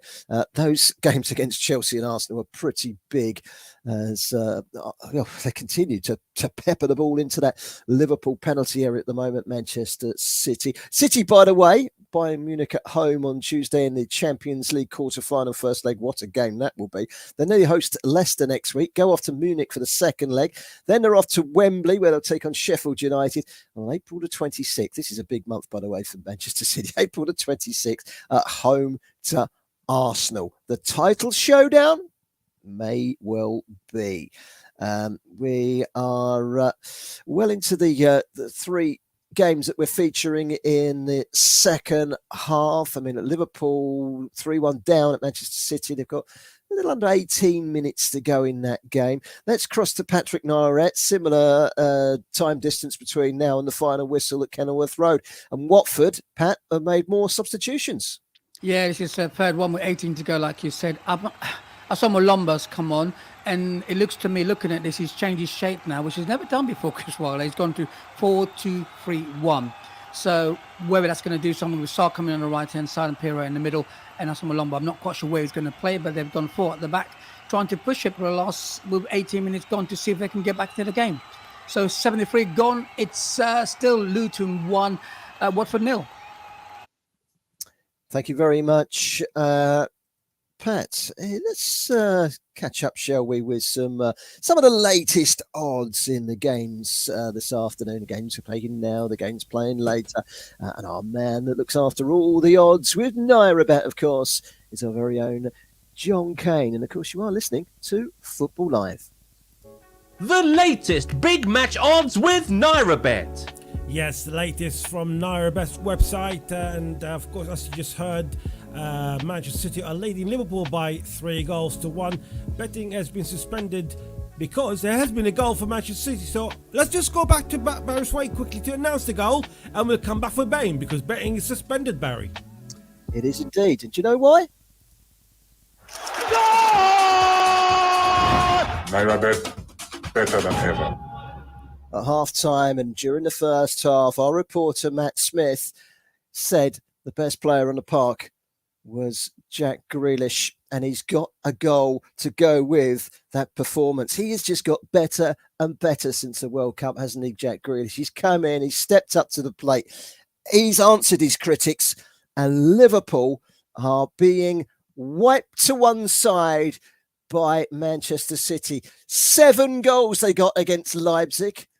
They slacked a little bit against Burnley, but just a 6. Well, I tell you what, I wouldn't rule out a 5 or a 6 today because they are toying with Liverpool, and it's another brilliantly taken goal. Jack Grealish on the score sheet. Kevin De Bruyne with the assist. Grealish sliding the ball in between Van Dijk and Alisson. And to tell us all about the Liverpool capitulation at the Etihad, it's our very own Matt Smith.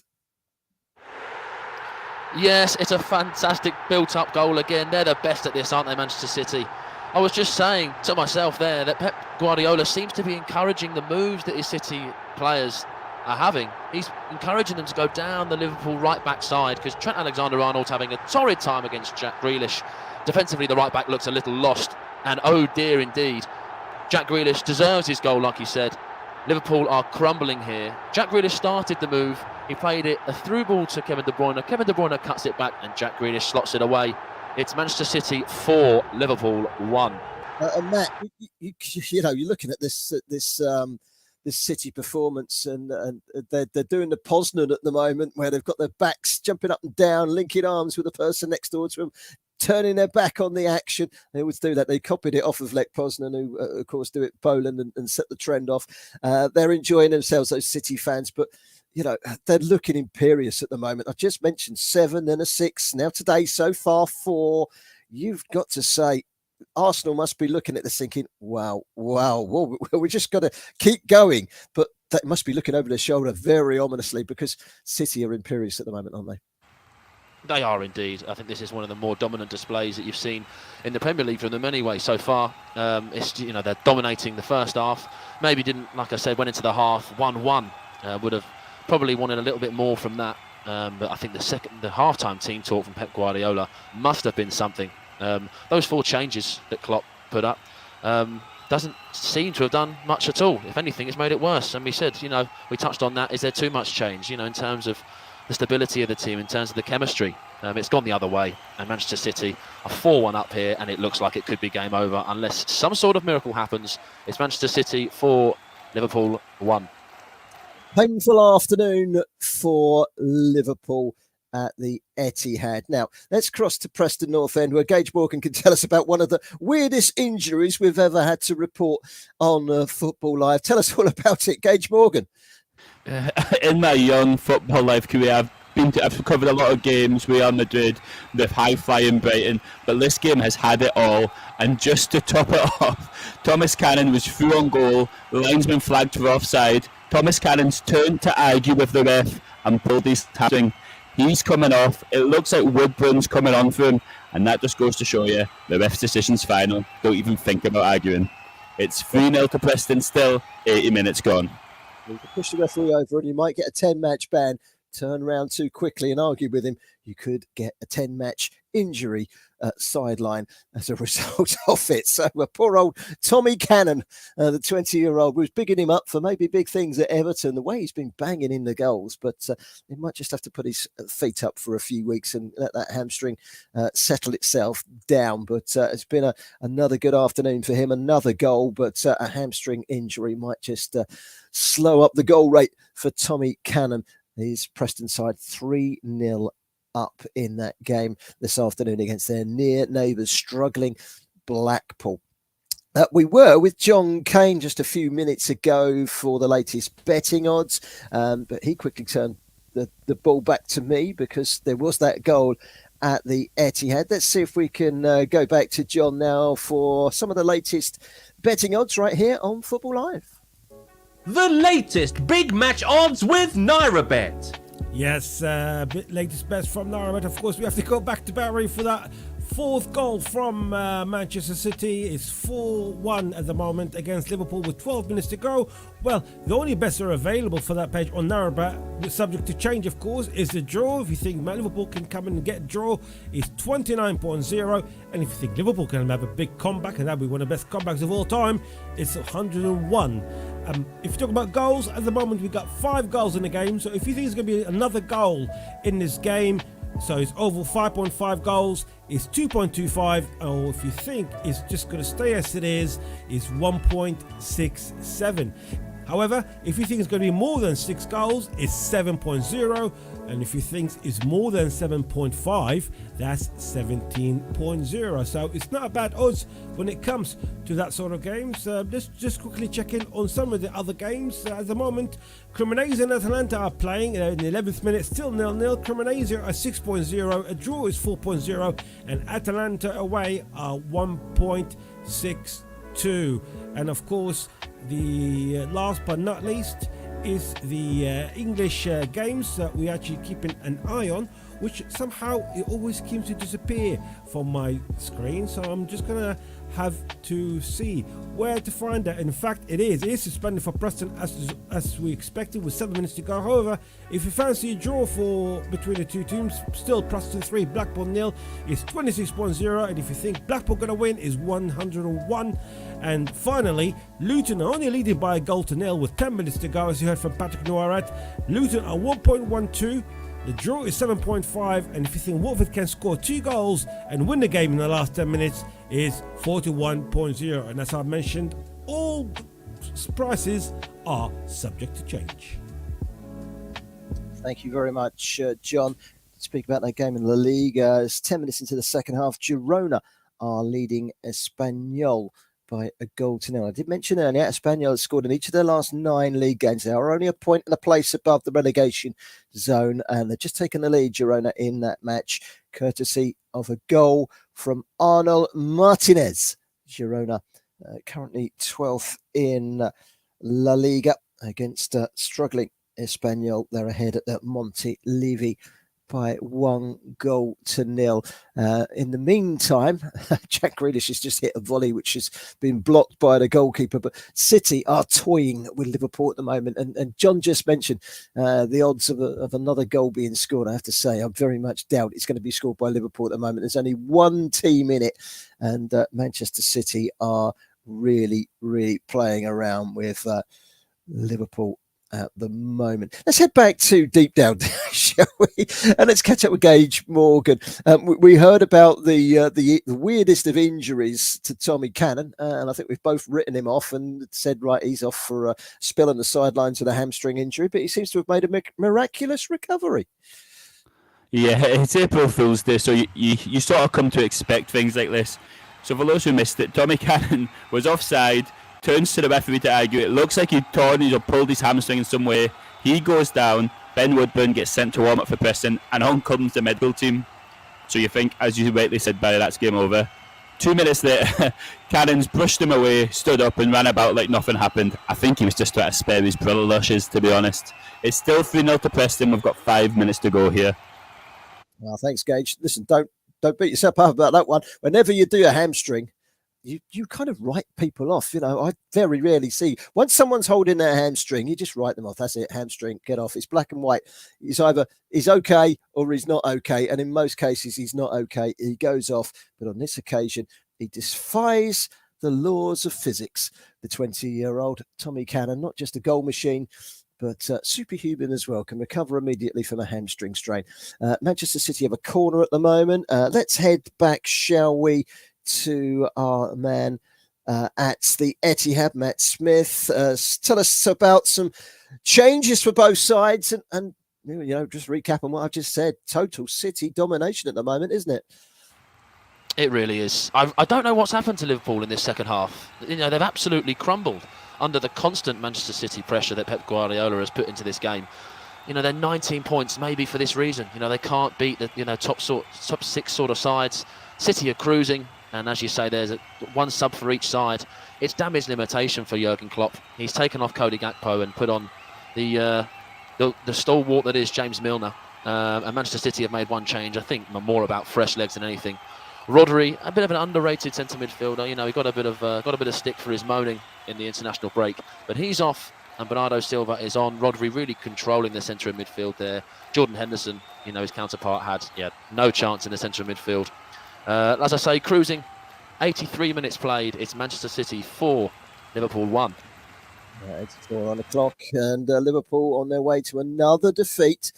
Guardiola against Klopp, of course. They've met 27 times before today as managers. Klopp boasting 12 wins, including 1 on penalties, to Guardiola's 10. So Klopp's got the upper hand in that battle. That, by the way, those 10 that Guardiola have won, one of those was on penalties. So they've both won a penalty shootout against one another. Some draws in there as well, but he's only going to be 1 behind Guardiola.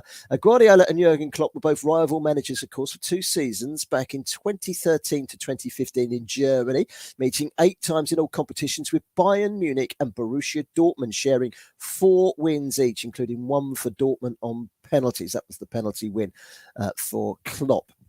Incidentally, coming away from that game at the Etihad, Bayern Munich against Borussia Dortmund is a game that I am thoroughly looking forward to watching later on this evening after Football Live, because they meet in that game at the Allianz Arena tonight. It's second against third. What a game. Can they break that 10-title monopoly from Bayern Munich, Borussia Dortmund? Of course, Thomas Tuchel making his first appearance as the Bayern manager.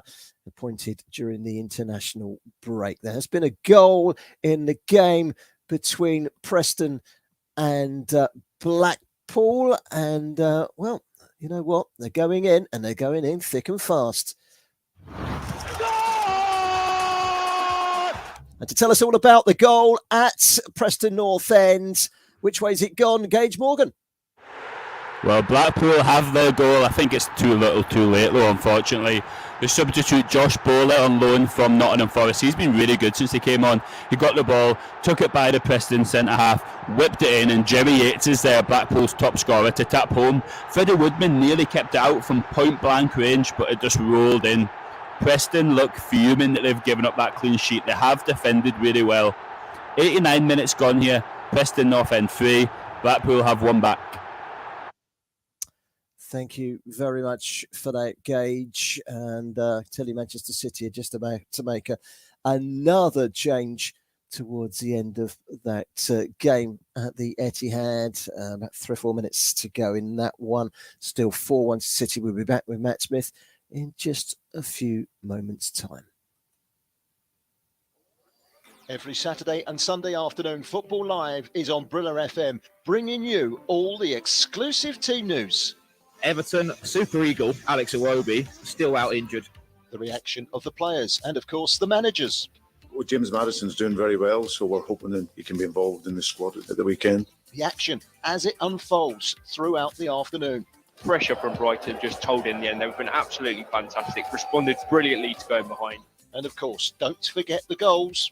What can you tell us about the Brighton goal that has put them 1-0 up at the King Power? I can tell you, Josh, that is an absolute screamer from Kaoru Mitoma. Every Saturday and Sunday afternoon, Football Live brings you all of the action as it unfolds right here exclusively on Brilla FM.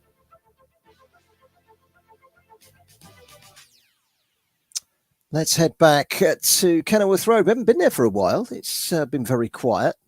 Still a competitive match, this one, between Luton Town and Watford. Pat Norette is watching into the latter stages. Are Luton holding out? Watford giving it a good go?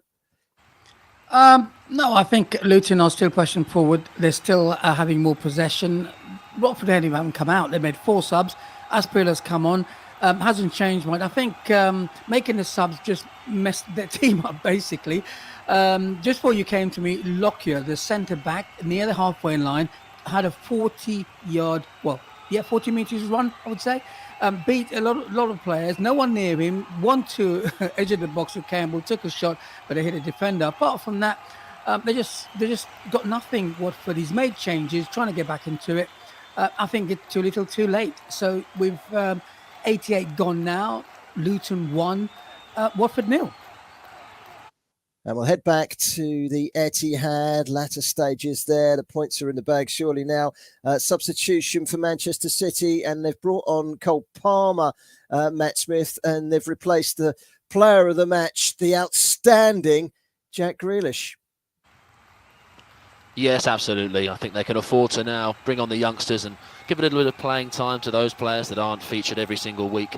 He's got 1 goal and 1 assist, heavily included and heavily involved in every little attack that City had going forward.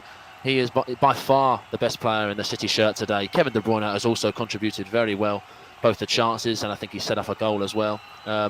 Just in the latter stages of the game, and nothing's changed. City are dominant from minute 45 to minute 89 that we're in right now. The second half's been a training game, if anything, for Manchester City. Liverpool have been well off it in this second half. 15 shots City have had. Liverpool have only had 4. It's 2 teams in leagues apart, but only 19 points apart from each other. That will it be extended to 22. So it's 89 minutes played. Manchester City 4, Liverpool 1.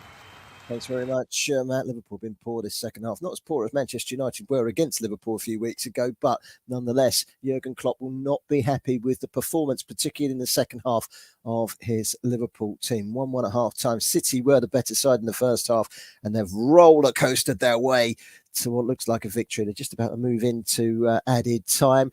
Luton were leading against Watford last time we heard, and there's been another goal at Kenilworth Road.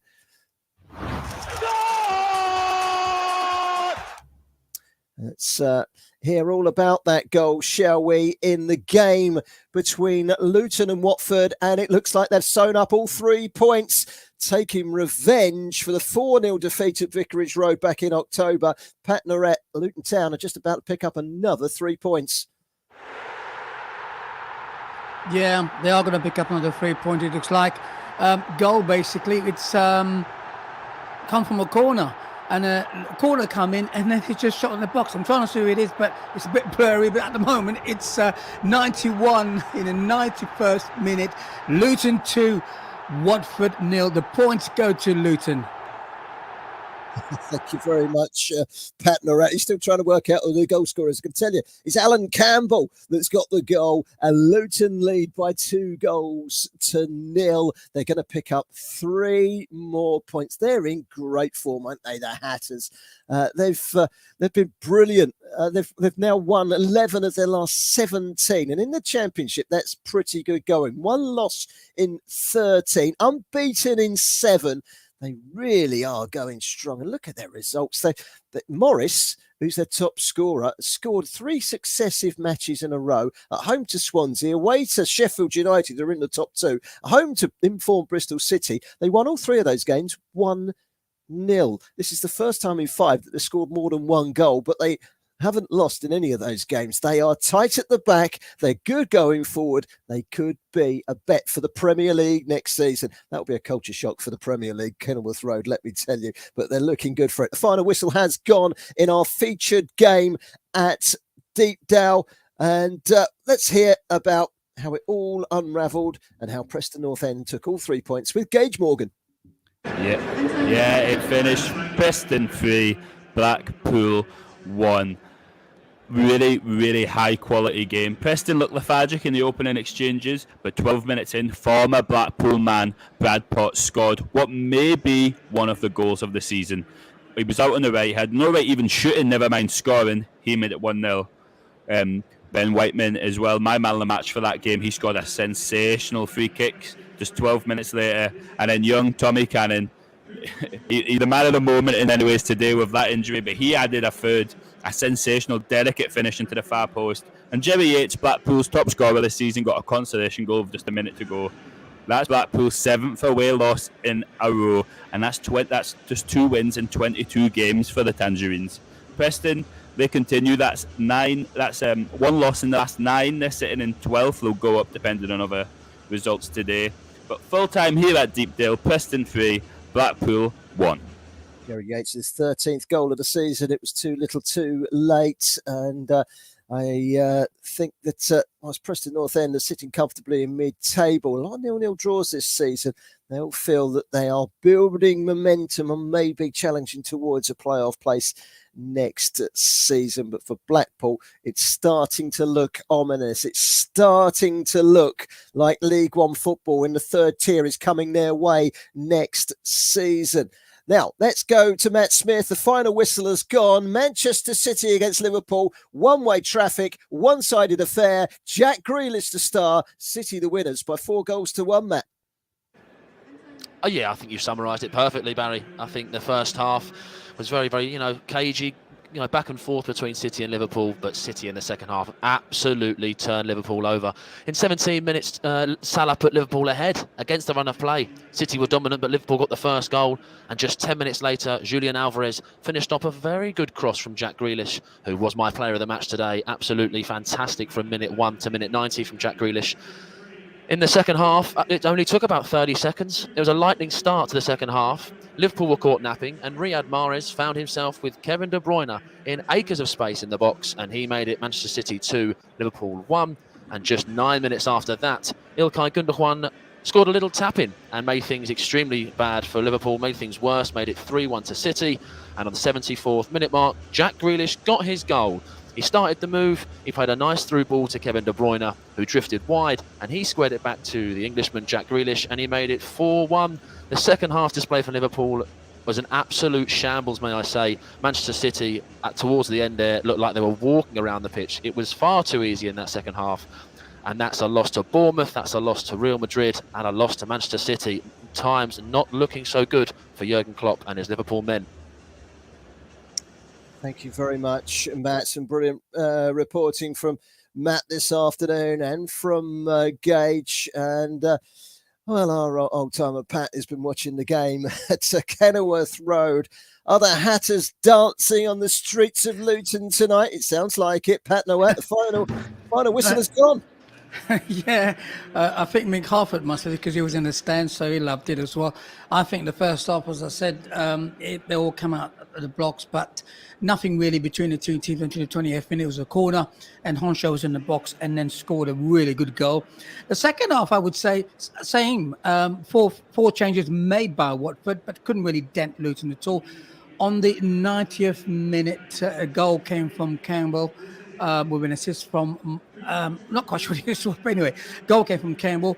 I thought at that time it maybe Watford might have got into it, or maybe Luton was going to hold to that 1-0 goal, but you never know until the whistle goes.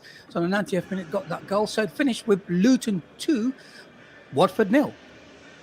Thank you very much to Pat Noret. Thank you very much to Matt Smith, to Gage Morgan and Pat Noret. Between the three of them, they have managed to bring us a nice sum of 11 goals in 3 games. That's not too bad, is it? Thanks for those 3.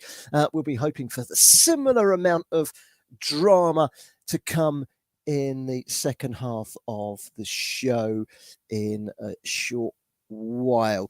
That was the last of our early games. We will be in a short while picking up where we left off in the Premier League. We'll be around the grounds and looking into the big matches. 3 matches to keep us occupied in the first 2 hours of the show. Thanks, as I say, once again to Matt, Pat and Gage for keeping us informed. Arsenal fans, get yourself ready. You're up next. Manchester City have just won. They've just won handsomely, 4-1 against Liverpool. They've sent a message out. Pressure on the shoulders of the Gunners. Team news is just a couple of minutes away from the Emirates Stadium. You are listening to Football Live. West Ham United This is just incredible. take on Southampton. This is a big, big game. And Newcastle United. It's all happening. Against Manchester United. Game over, it really is. Tomorrow, exclusive coverage on Football Live. Football Live on Brila FM. Today's show is powered by Hollandia and Chivita. 4 hours of football every Saturday and Sunday on Brila FM with Football Live. Are you looking to get your hands on a free bet? Well, look no further. NairaBet has got you covered. You'll receive a 500 Naira free bet for every goal scored by a Nigerian player in the following matches. Crystal Palace against Leicester City. Villarreal against Real Sociedad. And Napoli against AC Milan.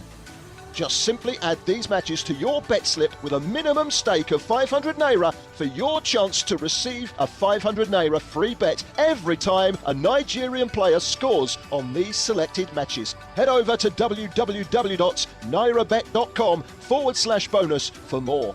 NairaBet, your home of sports betting.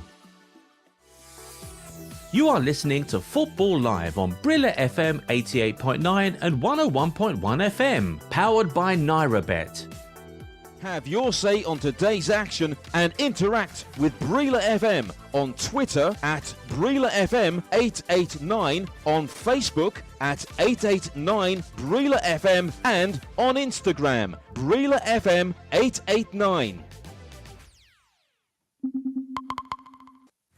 You are listening to Football Live on Brila FM, powered by NairaBet, with Barry Swain.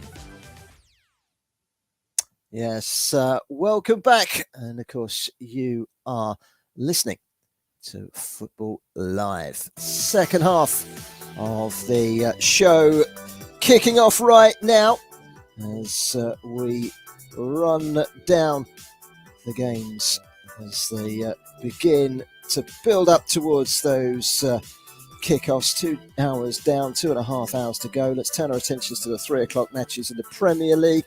First stop is the Emirates. Arsenal taking on Leeds United this afternoon in a match of importance in the title race. We've just heard Manchester City demolish Liverpool 4-1 at the Etihad. The race for survival, meanwhile, down at the bottom is hotting up. Many of the bottom teams in action this afternoon.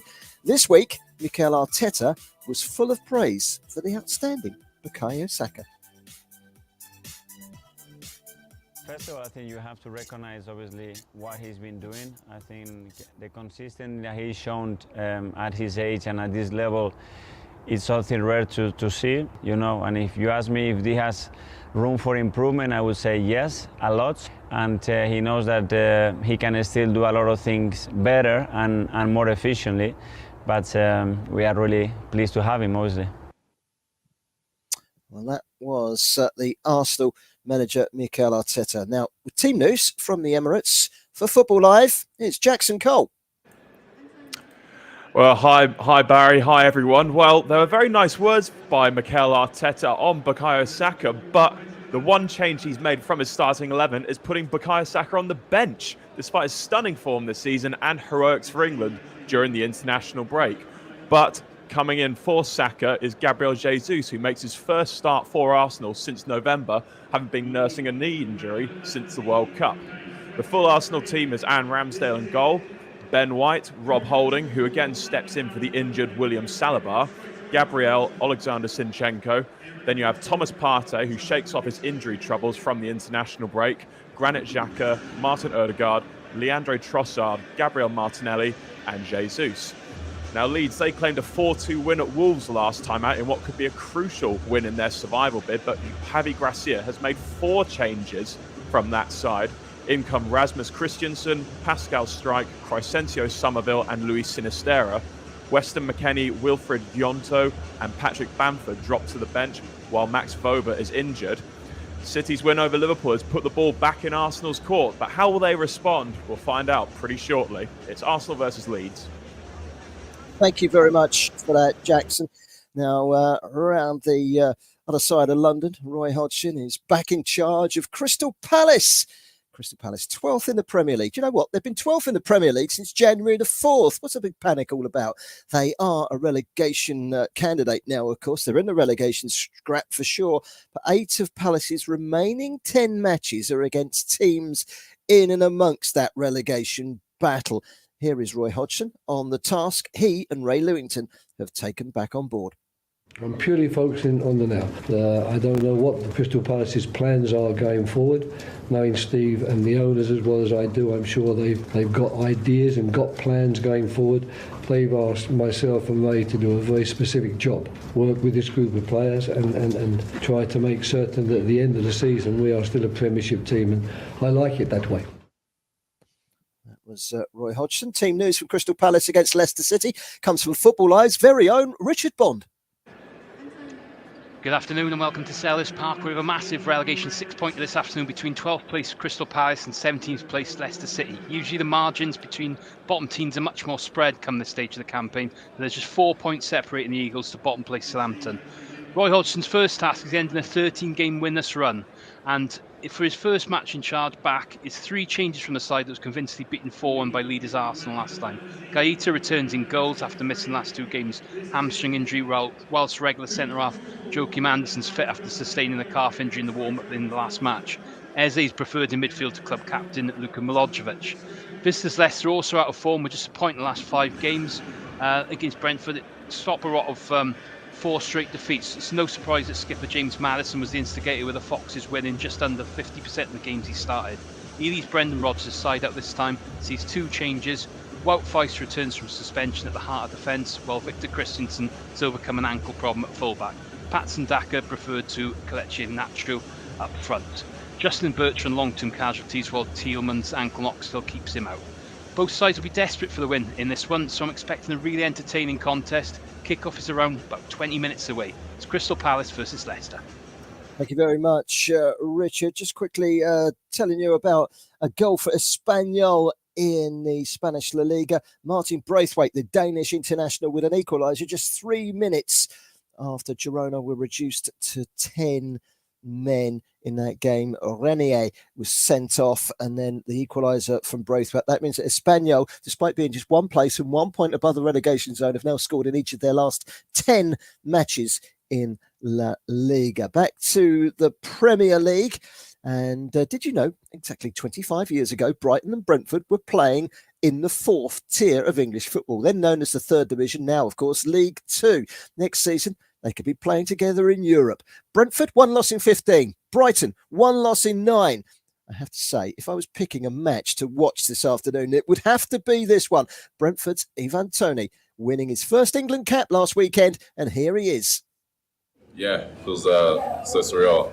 I mean, I couldn't think of a better ground to do it in front of, and obviously my family. Been a long journey, but to finally make onto the pitch, get my first cap.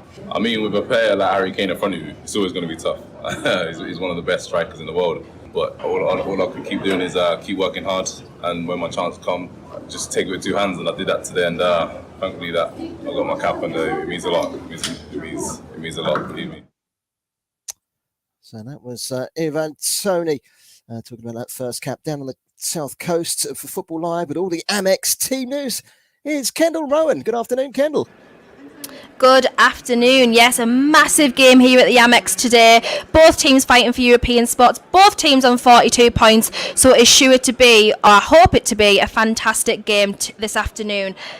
No changes for the home side today. Roberto De Zerbi quite happy with his team to stay the way it is after the win at Palace. However, the visiting team, Thomas Frank, has made one change, and Pontus Jansson, who is the captain today, comes in for Visser, who is on the bench after the draw at Leicester. So we will see what pans out this afternoon and what happens. So I'm really looking forward to this one. Absolutely same as you, Barry. So let's see what happens here at the Amex this afternoon.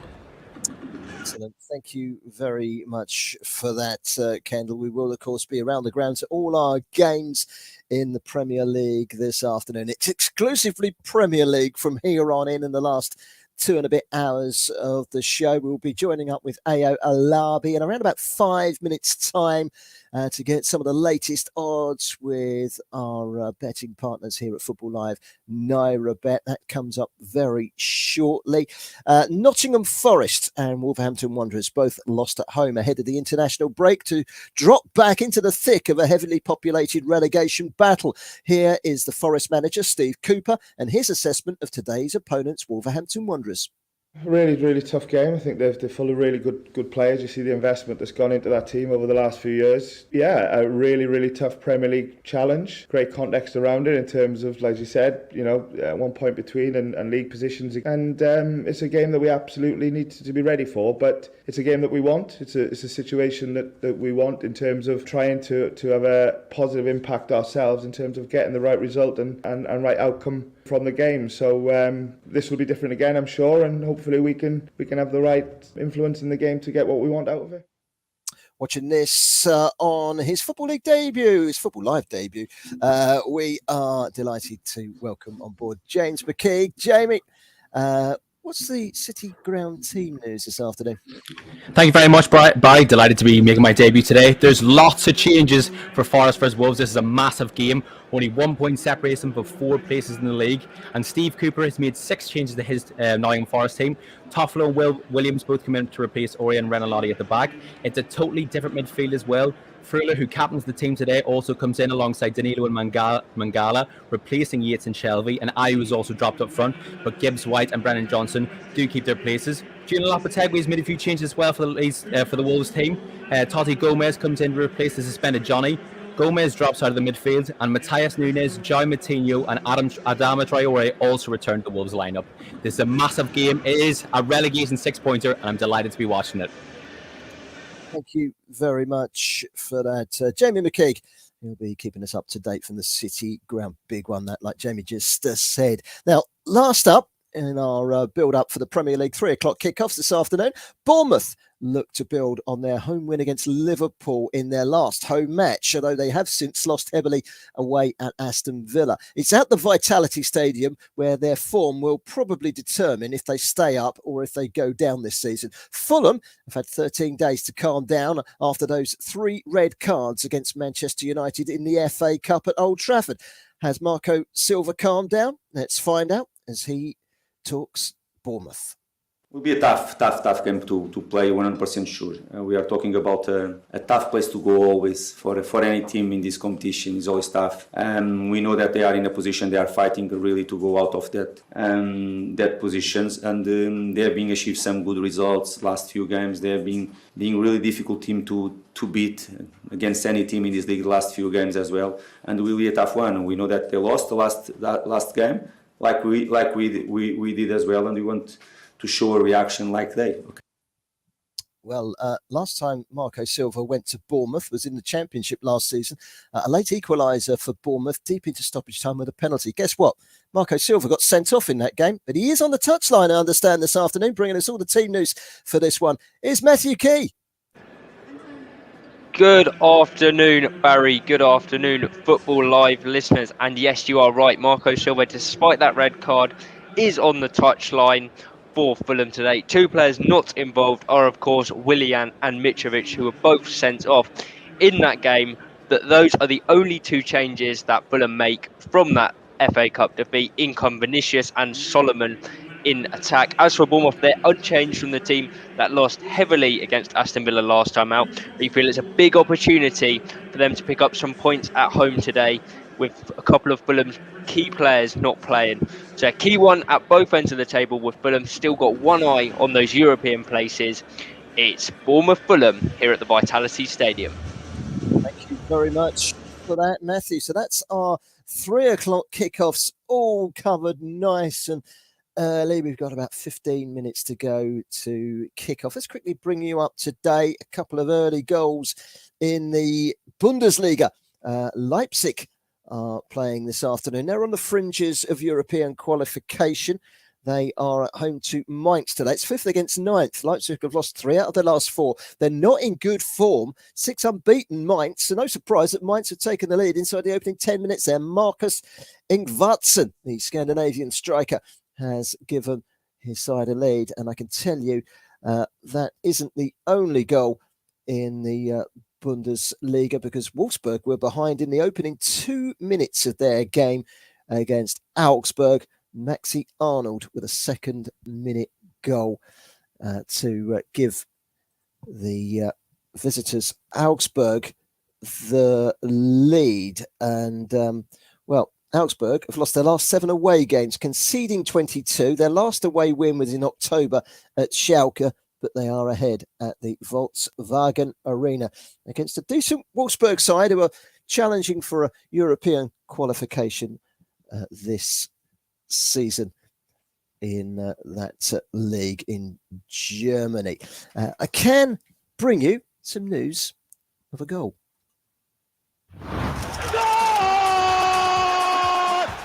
And it comes in the game between Cremonese and Atalanta, and it comes right on the stroke of half-time.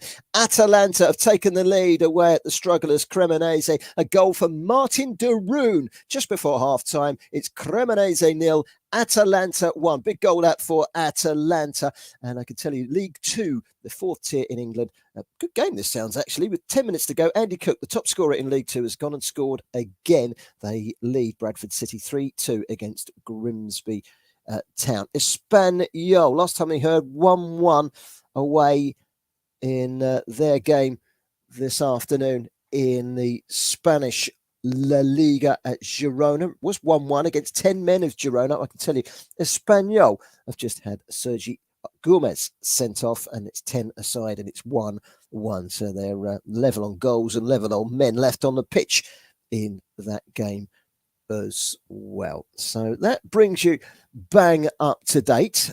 We will be heading back to our colleagues Femi and Co in the Brilla FM studios in Nigeria very shortly. Just let me remind you ahead of that, you can interact on Twitter at Brilla FM 889 and on Facebook at 889 Brilla FM. For all the latest news, visit www.brilla.net and click on latest news. Right, early kickoffs today in the games that were played at lunchtime. Manchester City beat Liverpool 4-1, Luton 2, Watford 0, and Preston 3, Blackpool 1. 3 o'clock kickoffs, a little over 10 minutes away, and we'll have all the games, all the goals, all the action exclusively covered right here on Football Live on Brilla FM. You are listening to Football Live on Brilla FM. Liverpool 7, Manchester United 0. This is just incredible. The wheels have just fallen off the wagon. 4 hours of football every Saturday and Sunday on Brilla FM with Football Live. Oh, my word. It's an absolute massive goal for Arsenal's title hopes here. Wow. Just wow. So, 5 matches to kick off in around about 10, 12 minutes' time. Arsenal know that they need to carry on the winning mentality against Leeds United. We mentioned earlier on, Leeds scored 4 goals in their last away game at Wolves. They've won at Anfield. They've drawn at Old Trafford. They are not to be taken lightly.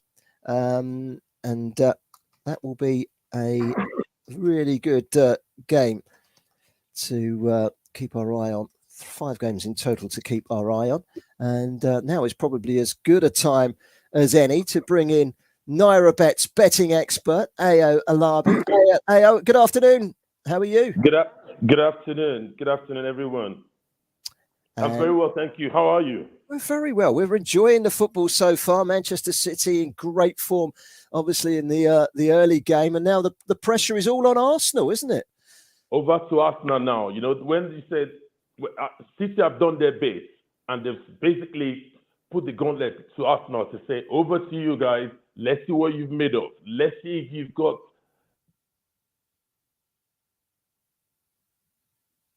We seem to have lost Ayo. Are you still there, Ayo? Can you hear us? No, we seem to have lost Ayo. And, well, we'll try and catch up. Hello, Ayo. You still there? We are. Yes, we have managed to connect with you again. Yes. So you were saying about Arsenal against Leeds. Yeah, so I was talking about Arsenal. I said, Man City have thrown out the gauntlet to them to say, come on, over to you guys. Let's see what you've made of. Let's see if you can take it back to 8 points between the two of us. And now the pressure is all on Arsenal. It's a very difficult game for Arsenal, this particular game against Leeds. You might say Leeds are in the relegation zone, which of course they are, because at the end of the day, they are in the bottom 3, bottom 4 of the Premier League, and Arsenal are top of the league. Unbelievably consistent throughout the season. Anytime they have a setback, they bounce back quickly. And that's been the good thing about the Arsenal of this season. Previous Arsenal incarnates have been, whenever they're doing well, whenever they now lose after a very good run, they collapse. Arsenal could lose 3 games on the run. But now once they've lost one, they bounce back with a win instantly. And today, they are 1.25 to win the game in 90 minutes, of course. And Leeds United are a massive 12.00. A draw is at 6.00 for 90 minutes. What jumps out the most in this, especially, Leeds United have won at Anfield 2-1. They've drawn at Old Trafford 2-2. They were 2-0 up. And I was at Old Trafford that day. They could easily have beaten United. They could have gone 3-0 up and would have been game, set, and match. However, they didn't take their chances. Leeds do score goals. I can see them scoring 2 goals. And if Arsenal are going to win that game, that means they'll have to score 3. And a 3-2 victory for Arsenal is at 26.00, while a 3-3 draw is at 101.00. That is what jumps out. For me, who am staking a small amount of money, I'm not trying to get rich by backing Arsenal at 1.25. You will never get rich by doing that. But for a small stake and high odds, a 3-3 draw could be the bet of this game. And there's a big game down at Brighton. Brighton against Brentford, 2 teams that are having fantastic seasons. Brighton as the home team must be the favourites. Yeah, 2 teams who are having fantastic seasons. 2 teams who are threatening to break the top 4. Brighton, for instance, if they win their 2 games in hand, they go above Spurs, who occupy the fourth position right now, which is crazy to think of. You think Brighton, they lost their manager to Chelsea. They lost their coaching staff to Chelsea. They lost Cucurella to Chelsea. And here we are, Brighton are places above Chelsea, 3 places above Chelsea, who are 10th on the table. It's going to be a cracking game. I wish this was one of the games we could watch live in England.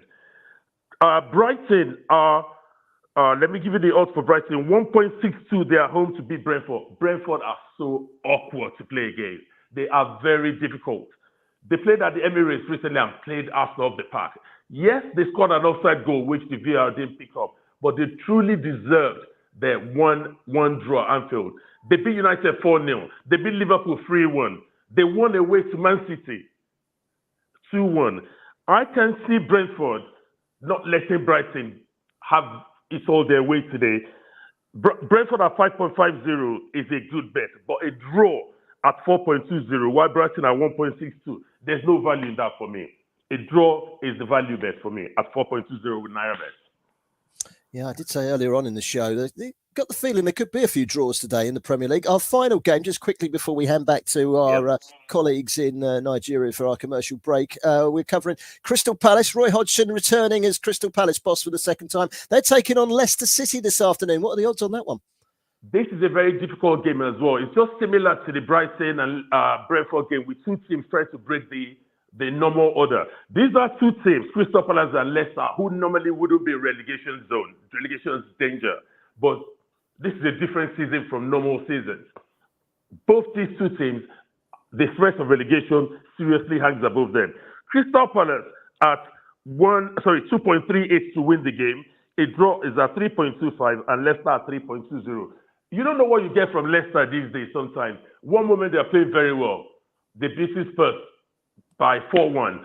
The next moment, they're losing to Nottingham Forest. They're losing to teams that you don't think they should lose to. This game is hard to call. For me, again, it looks like a draw at 3.25 is the best bet. Crystal Palace don't let in goals. They don't score goals, but they don't let in much. Crystal Palace at 2.38, Leicester at 3.20, a draw at 3.25. But the value bet in this is under 2.5 goals. And that is, under 2.5 goals is under 3.5 goals is, I'm making a mistake. Under 1.5 goals here is 2.88. Sorry, guys. Under 1.5, meaning one team will win it 1-0 or 0-0. For me, that at 2.88 is the value bet in this game. Palace don't concede goals. Today might be the day they let him fall. But with Roy back, Roy is the one manager that organizes his team so well. He could put all week, Roy Hodgson will have been practicing the banks of four because he likes to play that 4-4-2. Banks of four, how they're going to repel Harvey Barnes and James Maddison, who is a special player. I think they're 0-0. There could be so many draws in the Premier League today.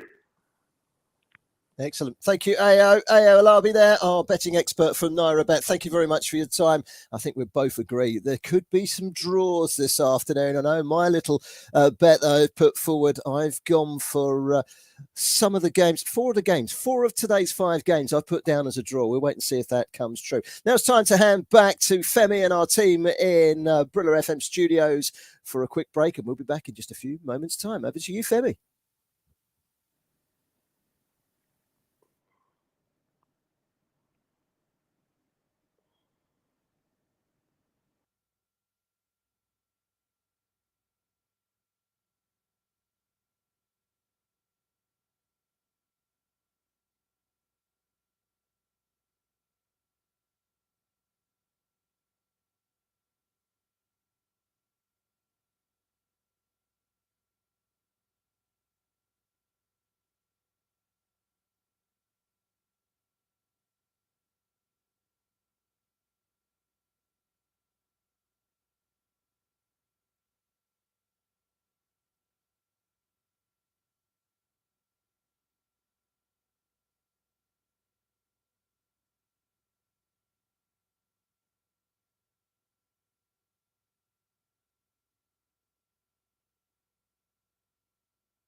You are listening to Football Live on Brila FM, powered by NairaBet, with Barry Swain.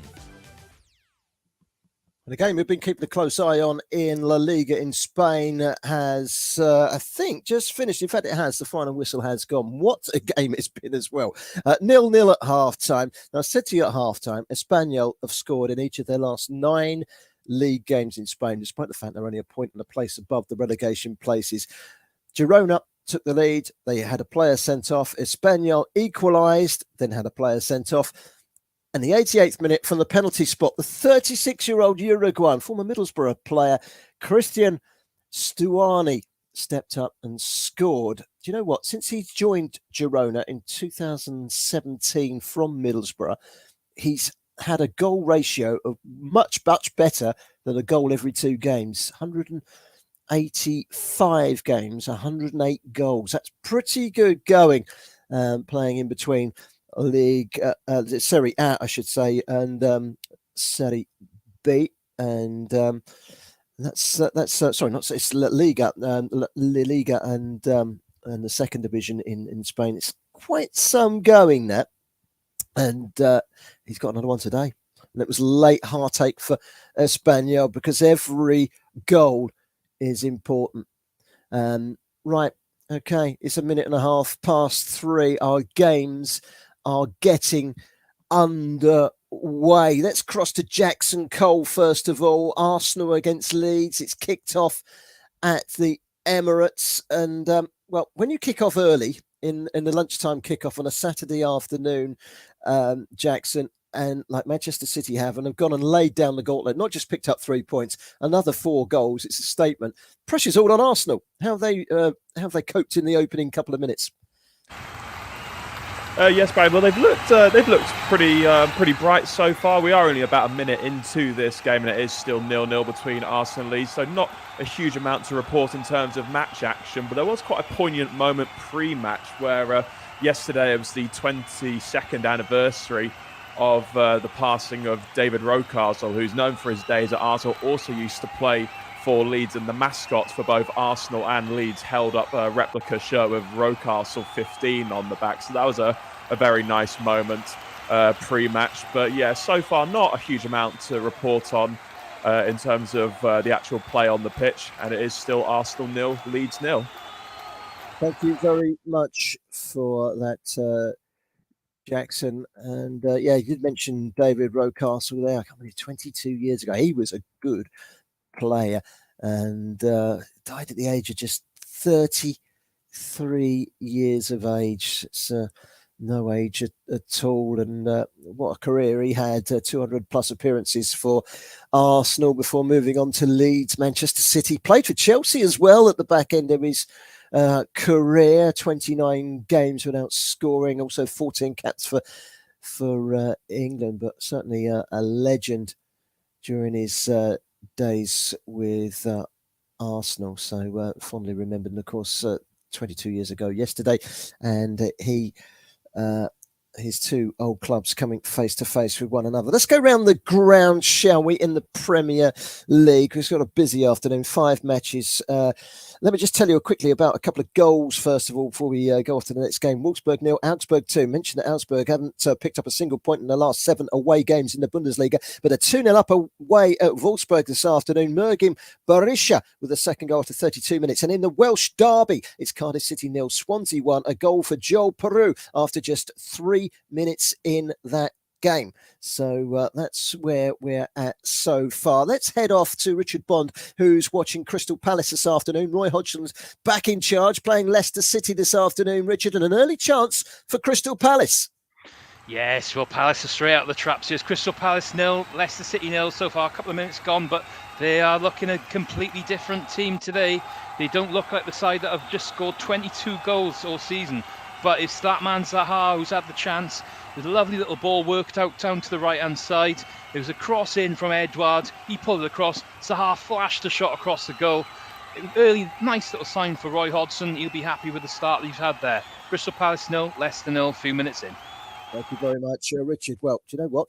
Roy Hodgson hasn't won in 7 meetings against Brendan Rodgers. 6 defeats, 1 draw. And that only point came in Crystal Palace's 1-1 draw at home to Leicester in December 2020. Now, I mentioned Joel Peru scoring for Swansea. Well, Juan Perot has scored for Stuttgart in the Bundesliga. They lead away at Union Berlin by 1-0. They're down at the bottom, Stuttgart. They're bottom of the table. They have 1 win in 7 against a Union Berlin side who lost in the Bundesliga at home on February the 12th, 2022. This one is a home banker on paper, but it's Union Berlin 0, Stuttgart 1. And that goal coming on 34 minutes. That's not quite going to the form book. We've been to Arsenal. We've been to Crystal Palace. I think it's about time we headed down to Brighton and Hove Albion. They're taking on Brentford. I said before, and Kendall agreed with me, this has got to be one of the games of the day. Kendall, early stages, Brighton and Brentford, how's it all looking? Yeah, nothing much to report here at the Amex so far. Brighton starting off with a really decent high press, pulling some really, really good passes together. But it is just coming into the 5th minute now, and it is still 0-0. So yet to be seen what happens with this game, but nothing much to report as of yet. Bruges are leading at the Jan Breidel Stadium in the Belgian Pro League against Kortrijk by 1-0. Ayase Ueda after just 3 minutes in that game. Cercle are safe in mid-table, 1 point off the Europa split. The league splits in 2 in a couple of weeks' time. Kortrijk 6 above the drop zone, and then they did beat Club Bruges last time out. So, yeah, that's where we're at the moment. We've been to just getting a message here from John, our producer, saying that the Stuttgart goal has apparently been chalked out, so it doesn't stand. So that goal for Stuttgart has been ruled out, and that doesn't stand. So let's carry on our journey around the grounds. Let's head up to Nottingham Forest, shall we? Jamie McKeag is watching Nottingham Forest against Wolverhampton Wanderers. How's it all shaping up in this game, Jamie? Not a bad opening 5 minutes, Barry. Nottingham Forest in an early corner. Gibbs White took it short. Nico Williams put it in the box. It was well cleared by Craig Dawson. I would say Wolves since then have been the better team. They've had the lion's share possession. They've been knocking it about well. Julian Lopetegui has had them playing some good football. They've just won a corner here as well. So far, 6 minutes in, nothing really to write home about. It's still Nottingham Forest 0, Wolves 0.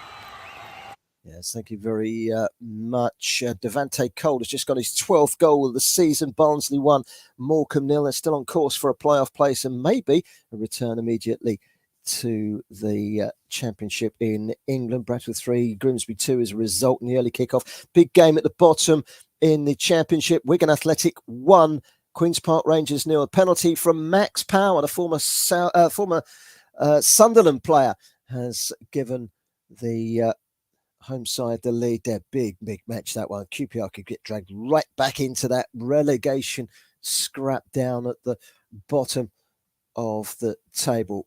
Right, let's head off now to our 5th and final game that we haven't touched base on since the first whistles, and that's down on the south coast in the Jurassic coast, I should say, the corner of the Jurassic coast. Bournemouth against Fulham.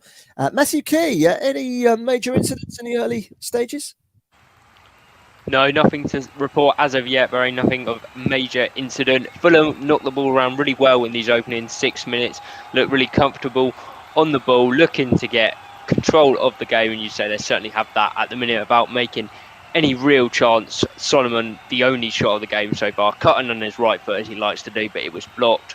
Bournemouth, yeah, they need to come out quickly to get the fans on side. It's a massive opportunity for them to get some points and get away from that relegation zone if they can. So opening stages here at the Vitality, quiet so far. 7 gone, Bournemouth 0, Fulham 0. Jacob Brown with a goal. Stoke City leading in the Midlands derby. I say derby, there's a little bit of a stretch between Stoke and Coventry, but it's a nice straightforward trip on the M6. Coventry 0, Stoke City 1, and that's an early goal in that game. Right, let's head back to let's go and hear about a couple of chances. No goals yet in our 5 matches in the Premier League, but Kendall, Kettle Rowan is watching the game at the Amex, Brighton against Brentford. Chance for Matoma, but he wasn't able to find the back of the net, Kendall. Yeah, absolutely. Brighton are just getting a little bit of the hold on the game now here at the Amex. They are obviously the home team, so they're really wanting the 3 points here today, especially to drag themselves away from Brentford. Mitoma had a really decent chance, but was blocked by Ethan Pinnock. And then there's been a couple of corners as well. Pascal Gross has just had a corner, is just about to take a corner now, and Levi Colwell's corner a couple of minutes ago just managed to get his head on the corner, and unfortunately, again, it was defended very, very well by Brentford. But it is still coming into the 9.5 minutes just gone in this game now, and it is still at 0-0. Thank you very much to Kendall Rowan for that. Jamie McKeague is watching the derby up in the Midlands, Forest against Wolves, and a chance, Jamie, for Nottingham Forest. Yes, massive chance for Barry for Brennan Johnson, the Forest boy, and he should do a lot better. It was really good work from further in midfield, really good through the ball. The timing of the run from Johnson is absolutely excellent. He's in the 6-yard box, he's one-on-one with Jose Sa, but he can't seem to sort his feet out. It's maybe the ball is just one step too far in front of him. His shot is flicked over the bar by Jose Sa for a Nottingham Forest corner, but Brennan Johnson will look back at that chance and rue the mistake. We are now 10 minutes gone here at the City Ground. It's still Nottingham Forest 0, Wolves 0. Dundee have taken the lead in the game in the Scottish Championship. They're putting pressure on Queen's Park at the top. They've taken the lead against Hamilton, who won the cup last week. Despite that, Hamilton are bottom. A goal from Alex Jakubiak, who actually I did a commentary match by him once, watching Watford against Norwich, and he was my co-commentator. He's going to score for Dundee this afternoon. How roles change as we look at what's happening in the games in the Premier League. And I can tell you, at last, we've got our first goal in the Premier League this afternoon in the 3 o'clock kickoffs.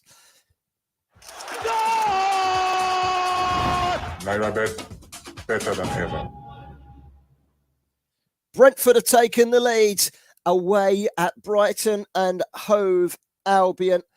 It's Brighton 0, Brentford 1. Well, the likes of Queen's Park Rangers, Fulham and Chelsea in West London call them a bus stop in Hounslow. Well, that bus stop in Hounslow might well be playing European football next season.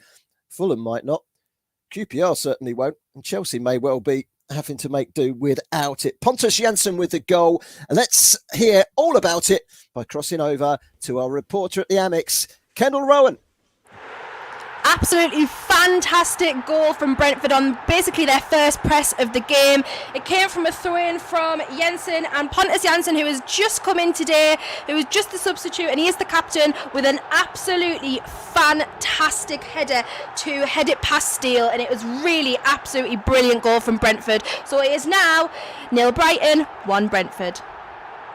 Thank you very much, Kendall. So our first goal of the afternoon, and Pontus Jansson has gone and got it for Brentford after 10 minutes. Sheffield Wednesday have only picked up 1 point this week in 2 winnable away games in League One. This after a 23-match unbeaten run, where they're winning this afternoon. Michael Smith with an early goal at Hillsborough. Sheffield Wednesday should be back in the Championship next season. They're beating Lincoln City by a 1-0. Let's cross to Jackson Cole, who is watching the game between Arsenal and Leeds. All the pressure on Arsenal, but they've come close, haven't they, Jackson? Yeah, very close indeed. It should have been a goal, to be honest. The chance fell to Gabriel Jesus. It was a lovely cross in on the left by Granit Xhaka, and there was the Brazilian striker all on his own, unmarked, just over 6 yards from goal, and he headed it over the bar. I must say, I think Bukayo Saka, who is on the bench at the moment, would have put that away. But right now, it's Arsenal 0, Leeds 0. Throw the kitchen sink at it. You play, we play. It's all happening. You play, we play. 4 hours of football every Saturday and Sunday on Brilla FM with Football Live. You play, we play. Wow. Just wow. It's game over. It really is. Well, the games are only just beginning in our 5 featured matches in the Premier League. And, well, let's cross, shall we, to Selhurst Park. Richard Bond is watching Crystal Palace against Leicester City. The general feeling is there weren't going to be many goals in this, and we still haven't got a goal, but Leicester City, Richard, have come very, very, very close. Well, we thought there weren't going to be any goals, but it's been a cracking first 15 minutes, and Leicester have just hit the post minutes ago now, and it was more luck than judgment really as such. But Christensen's got down that right hand side. He's tried to float a ball into the back post, looking for Dewsbury Hall. It's kind of floated over, kind of mistimed over the top of Gaeta and hit the back post. Come out, Gay's mishit his clearance, so you've got that kind of comedy aspect in the back. Palace though have come close themselves at the other end. We've had it was a flying shot from Decore. We've been really impressed with this opening stage. He's lashed a shot from a rebound from a corner from about just to the edge of the box, drawn a lovely save from Everson. So yeah, entertaining stuff here. Could be a goal soon. It's Crystal Palace 0, Leicester 0, over 50 minutes gone. Okay, let's head back, shall we? Let's go down to the south coast. I'm gonna pop into one game on the south coast, and then we're gonna flip across 100 miles or so to Bournemouth in a second. First of all, to Brighton. Kendall Rowan is watching the only game with a goal so far. Brighton 0, Brentford 1, and it's a goal that has unhinged Roberto De Zerbi. He's kicking off. He's just pushed over an iPad. It's not quite the same, but he is a competitive old sort, is De Zerbi, and he's up to his old antics on the touchline, it seems.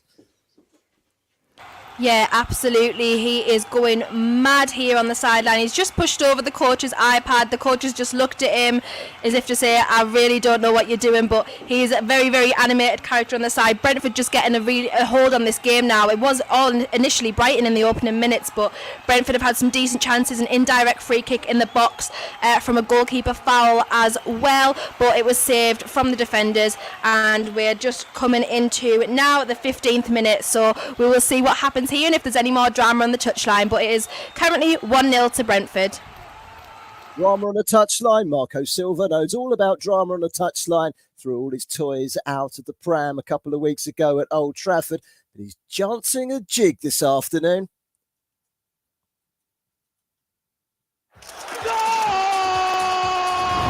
Better than ever. And he's dancing a jig because Fulham have taken the lead in the game at Bournemouth. To tell us all about the goal, it's Matthew Key. Yes, the visitors have taken the lead. It's 1-0 to the Cottagers here at the Vitality, and it's a goal that's thoroughly deserved. They've dominated the first 16 minutes and they've got their reward, and it's Andreas Pereira that's got the goal. He's made a great run into the box. He was found by Solomon, who played him in, and he calmly finished with his right foot, slotting the ball past Neto in the Bournemouth goal. And as you say, Marco Silva punching the air with delight this time. At the minute, it's Bournemouth 0, Fulham 1. Excellent, another goal there for Andreas Pereira. He spoke this week about just how well Fulham's season has gone so far. I think if you would say in the beginning of the season that we would be in this position, everyone would, laugh or would joke about this. But we really deserved to be where we are now because we work really hard. And as soon as we got better and better and get more points, it's like we got more self-belief in ourselves and we start to believe more and more. So, the confidence has been very, very high since the start of the season, and we just want to keep it going.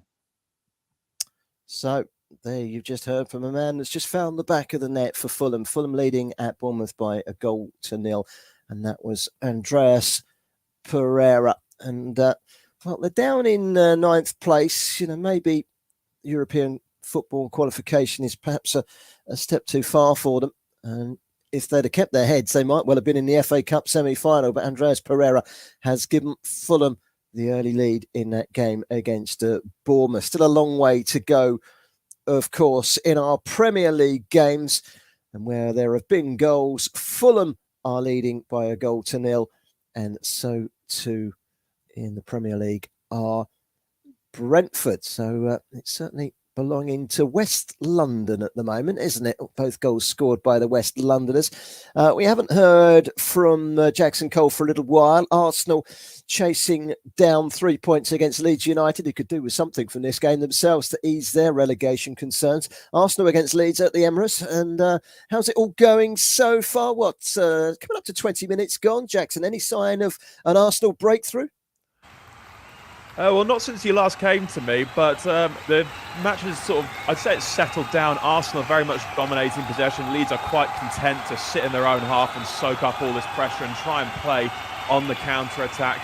I know I've been going on about Saka all afternoon, but I think Arsenal have just lacked that verve they've had this season, as Saka's been there to provide it. I mean, he's got 12 goals and 10 assists in the Premier League this season. He became the first player to reach double figures for both goals and assists this season. So if the match continues to take on this kind of pattern, I think it's inevitable we're going to see the youngster on the pitch. But yeah, 20 minutes on the clock, and it is still Arsenal 0, Leeds 0.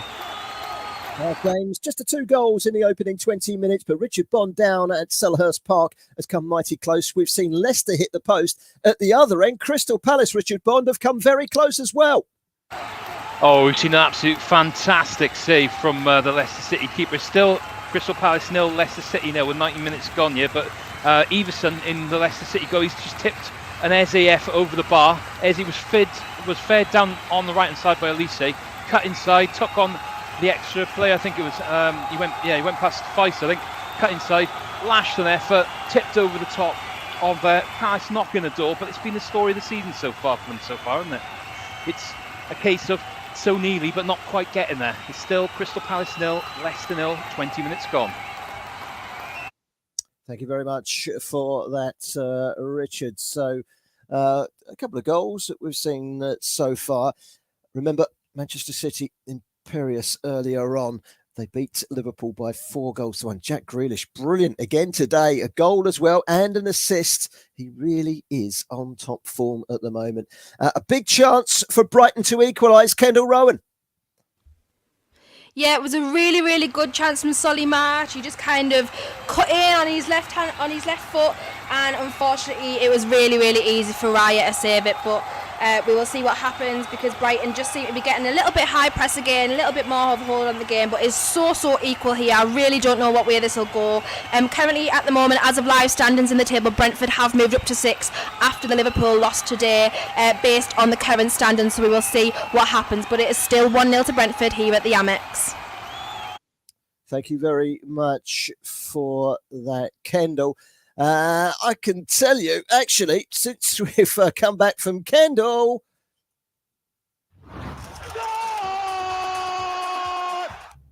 there's been an equaliser. It's Matoma. Karu Matoma has equalised for Brighton and Hove Albion. I said this was the game to watch, didn't I? And it's certainly turning out to be that way in the game at the Amex Stadium.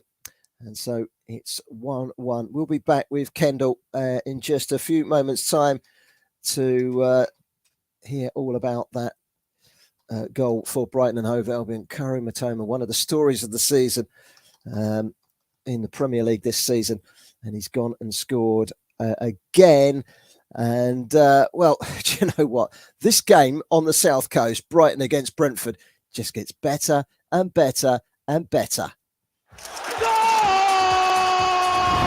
Now you're better than ever. It's now Brighton 1, Brentford 2. Would you believe it? Karu Matoma equalises on 21 minutes, and Brentford have just gone and reinstated themselves as the dominant force. 21 minutes into the game, 3 goals. We said it would be a good game, didn't we? And it's certainly living up to its billing. Brighton 1, Brentford 2. Kendall will tell us all about the equaliser from Brighton and the second goal for Brentford, which I can tell you has been scored by a certain Ivan Toney on 22 minutes. Brighton 1, Brentford 2, and we'll go across to Kendall to hear all about that in just a few moments' time. You are listening to Football Live on Brila FM. Liverpool 7, Manchester United 0. This is just incredible. The wheels have just fallen off the wagon. 4 hours of football every Saturday and Sunday on Brila FM with Football Live. Oh my word, it's an absolute massive goal for Arsenal's title hopes here. Wow, just wow. You can say that again, Josh. Wow, just wow. 22 minutes, 3 goals. We said it was going to be a good game, didn't we, Kendall Rowan? Tell us all about those 2 goals in very quick succession down at the Amex. Oh, honestly, both goals were absolutely fantastic. I didn't think the first one, from the equaliser from Brighton, was going to be top, but Ivan Toney seems to have done it with the second one. The equaliser from Brighton was fantastic, straight from the goalkeeper's distribution, straight into Mitoma's feet, and he just passed it, glided it past with such ease past Raya in Mitoma there. That was a fantastic goal. But then from a Brighton throw-in, Brentford intercepted some really quick one-touch passes from Brentford straight into the feet of Ivan Toney. And look, Ivan Toney is inevitable in front of goal. So it is currently 24 minutes gone, 2-1 to Brentford. Excellent. Thank you very much for that, Kendall. Certainly keeping us bang up to date with plenty of goals down on the south coast. In fact, it's down on the coast where all of the goals have been going in, because Fulham are leading at Bournemouth, and Matthew Key, who's watching this game at the Vitality, it could so easily have been 2-0 to Fulham. Oh my word, we've almost had a goal of the season contender from Anthony Robinson. It's the Fulham left back. It just shows you how dominant they've been. It's Tete on the right hand side who puts the ball across the field, and Robinson comes on it. Half volley, he strikes it with his left foot. It's an unbelievable strike. It's going to the top corner. Neto in the goal for Bournemouth says a little prayer, and it's answered because the ball cannons off the crossbar and to safety. Oh my word, what a goal that would have been. That would have had to have been up there for goal of the season. But Robinson, he looks absolutely gutted, bless him, that it's not gone in. But 24 gone, still Bournemouth 0, Fulham 1. The home side really holding on here at the moment. Yeah, very interesting. They beat Liverpool at home, didn't they, Bournemouth? And you think, oh, hold on a minute. They've brought in 2 or 3 really good players to enhance that squad and give them options from the bench. But then they went to Villa and lost 3-0, and they didn't have any punch in that game at all. And it doesn't look as if they've had any punch so far this afternoon in front of their own fans. Fulham leading by a 1-0. And the bar has been struck. Let's head to Nottingham Forest against Wolves. 2 more teams down in the relegation equation. Jamie McKeag is watching this one. Still 0-0, Jamie, but who's on top after 25 minutes?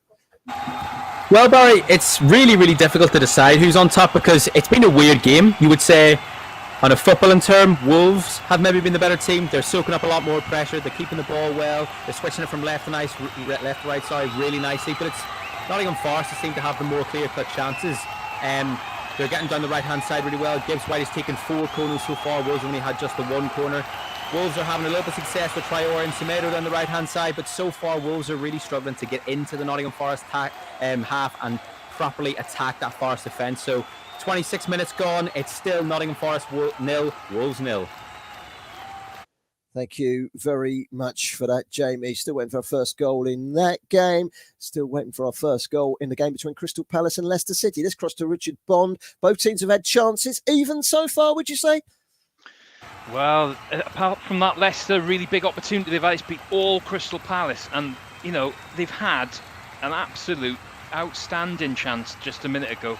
And it's Wilfried Zaha. He looks really up for this one today. He's had, I think I've counted about 5 or 6 shots so far in this match. Crystal Palace, no fairness, in 28 minutes, about 11, 12 shots they've had. Couple on target, but he's twisted and turned Castagna a minute ago, and he's launched a shot across the face. And another good save from the keeper just to palm it away. But, you know, it's just not going in for Palace at the moment. They need that breakthrough, really, you feel, while they're on top, because, you know, these things do come back and bite you. It's at the moment, though, 27 minutes gone. Crystal Palace 0, Leicester City 0. Thank you very much for that, John. Would you believe it? I think you've got to, haven't you? There's only been another goal in that game at the Amex Stadium. Naira better than ever. It's 2-2 between Brighton and Brentford. I can tell you it's 2-2. We're going to go to a break now, and when we get back, I'm sure our reporter in that game, Kendall Rowan, if she hasn't run out of breath, could tell us all about it. And we've also seen the woodwork hit in the game at the City Ground. We'll tell you about that as well when we're back in just a couple of minutes' time. West Ham United This is just incredible. take on Southampton. This is a big game. And Newcastle United. It's all happening. Against Manchester United. Game over, it really is. Tomorrow, exclusive coverage on Football Live. Football Live on Brila FM. Today's show is powered by Hollandia and Chivita. 4 hours of football every Saturday and Sunday on Brila FM with Football Live. Hello there. Are you listening? Great, because the Naira Bet free bet offer is still running. Would you like a 500 Naira free bet? Then just simply add Villarreal against Real Sociedad and Napoli against AC Milan to your bet slip with a minimum stake of 500 Naira, and you will receive a 500 Naira free bet for every time a Nigerian player scores in those two matches. Head over to www.nairabet.com/bonus for more. NairaBet, your home of sports betting.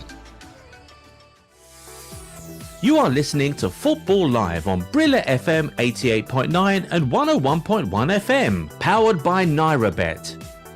Have your say on today's action and interact with Brila FM on Twitter at Brila FM 889, on Facebook at 889 Brila FM, and on Instagram Brila FM 889.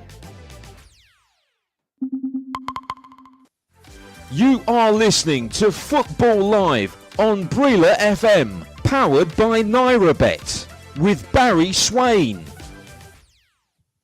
Well, I told you just before that break that Brighton and Hove Albion had equalised against Brentford. She's got the goals this afternoon as Kendall Rowan. 2-2 now, Kendall. Oh, I have a feeling that people are going to get sick of hearing my voice today, because there is only more to come from this game. Yes, it is 2-2 in the 30th minute here at the Amex Stadium.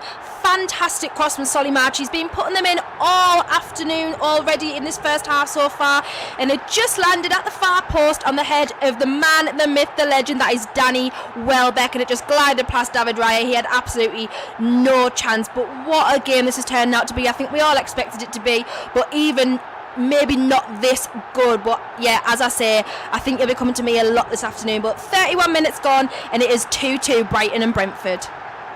Thanks very much to Kendall. You can probably tell by our accent. She is Newcastle through and through. Of course, Newcastle got to Wembley a few weeks ago in the Carabao Cup final, lost to Manchester United. They will be on the show tomorrow against Manchester United, looking for revenge. They went to Wembley and lost. Their near neighbours Gateshead, they're going to be going to Wembley. I think they're 2-0 up against Barnet in the semi-final of the FA Trophy. So Kendall's non-league local team might be going to Wembley as well. So it's been a good afternoon for her in terms of goals and in terms of North East football so far. I can tell you that Arsenal have got a penalty in the game against Leeds United. This after Leeds had a very good chance. We'll be across to Jackson Cole in just a minute to find out about the penalty that has been awarded in that game to Arsenal. So that's where we're at the moment. Jeremy Boga has scored a second goal, 18 minutes from time. This is a massive goal. Atalanta now leading 2-1 at Cremonese. Cremonese, of course, are rock bottom, just one win in 27 league games. Atalanta have just gone 2-1 up. This is important because if they win this game, obviously without Roma and AC Milan and Inter playing, they would jump 2 places into the Champions League qualification places. And, we'll wait for the penalty incident. It's being looked at the moment at the Emirates. And we'll go to Jackson Cole straight after that to hear about a close shave, but not quite a goal, at the City Ground. Jamie McKeag, Wolves have come very close to opening the scoring. Yeah, the last time you heard from me, I said it was all Nottingham Forest, but commentators cursed there because since then it has been all Wolves, and they hit the bar. And Forest actually came close to scoring an own goal. It's Niakate. It was a lovely ball in from Matthias Nunes. He's aiming for Matthias Cunha in the middle. Niakate gets a little bit higher, but his flick almost ends up in the back of his own net. Navas is beaten. Luckily, the ball bounces onto the crossbar and out for a corner. But since then, even Wolves had another chance on the right-hand side with Matthias Nunes again, and it looks like Wolves are going to be the next team that's going to score. 34 minutes gone here at the City Ground. It's Nottingham Forest 0, Wolves 0. Well done in that game, but there's been a breakthrough in the game at the Emirates Stadium. Naira better than ever. Arsenal have scored from that penalty. Gabriel Jesus is the scorer 10 minutes before half-time to give Arsenal the lead. Well, he scored in Manchester City's 4-0 win against Leeds away back in April last year. And it's his birthday on Monday as well, the Brazilian. And, well, that should be some way to celebrate. 5 goals and 5 assists in the Premier League this season, but he's not scored in 14 appearances until now because he scored an Arsenal lead by 1-0 against Leeds United. Let's cross to Jackson Cole, who can tell us all about a massive goal in the title race for Arsenal and Gabriel Jesus. Tell us all about it, Jackson.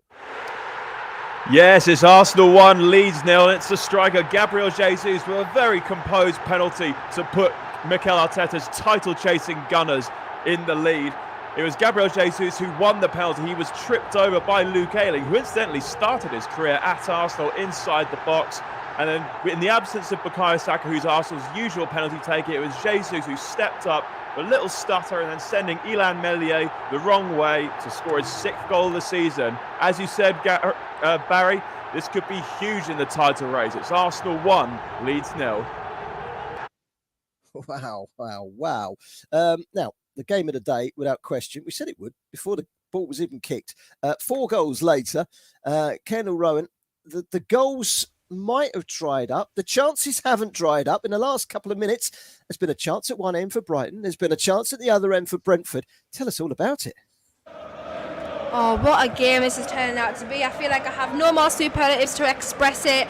It's a really, really good chance from Brian Mbeumo up at the Brentford end. He tried to deliver an overhead kick on the volley from a cross, but unfortunately just went wide of the left post. And based on that, from that goal kick, Brighton pressed really, really high once again. Seemed to be great distribution from the back from Brighton today, and they had a chance as well, but again just glided past the post. But the chances are coming thick and fast here, as were the goals, so we'll see what happens in the last 10 minutes of this half. But it's currently 2-2 Brighton and Brentford. 2-2 in that game. Arsenal leading, Fulham leading, and it's all square in all the other games. I can tell you that let's go to Wales, shall we, for a minute, because Wrexham, thanks to Paul Mullin, his 32nd goal of the season in the 32nd minute, ironically, they are now 2-0 up on Oldham Athletic this afternoon. They are heading towards promotion back to the Football League after nearly 15 years out of the Football League. They're a big club, Wrexham, and of course, they've got some rather big names pumping in the money in Hollywood actors Ryan Reynolds and Bob Merkeleni. They're a non-league club and they're going to be playing in New York in a friendly against Manchester United in July, would you believe? So 31 goals this season for Paul Mullin. He's still not the top scorer in that league. And Macaulay Longstaff, amazingly, has played 40 games for Notts County this year and scored 40 goals. And Notts County might have to just make do with a place in the playoffs. Cardiff City 1, Swansea 2. Sounds like a really interesting game. Staying with that Welsh theme, Swansea went 2-0 up, but Jayden Philogene-Bidace has pulled one back for Cardiff City to give them a fighting chance in that game. Kane is on the score sheet, but don't worry, it's not Harry Kane. It is an H. Kane. It's Herbie Kane, scored for Barnsley. They lead Morecambe by 3 goals to 0. Now, back to Jamie McKeague. A yellow card in the game between Nottingham Forest. In fact, we won't go there first. Let's go to Bournemouth. Shall we? Yeah, let's go to Bournemouth because my director in the background, my producer, is confusing me at the moment, and he's sent me a little love heart. But what he was trying to tell me is that in amongst it all, there has been a goal at the City Ground. Naira better than ever.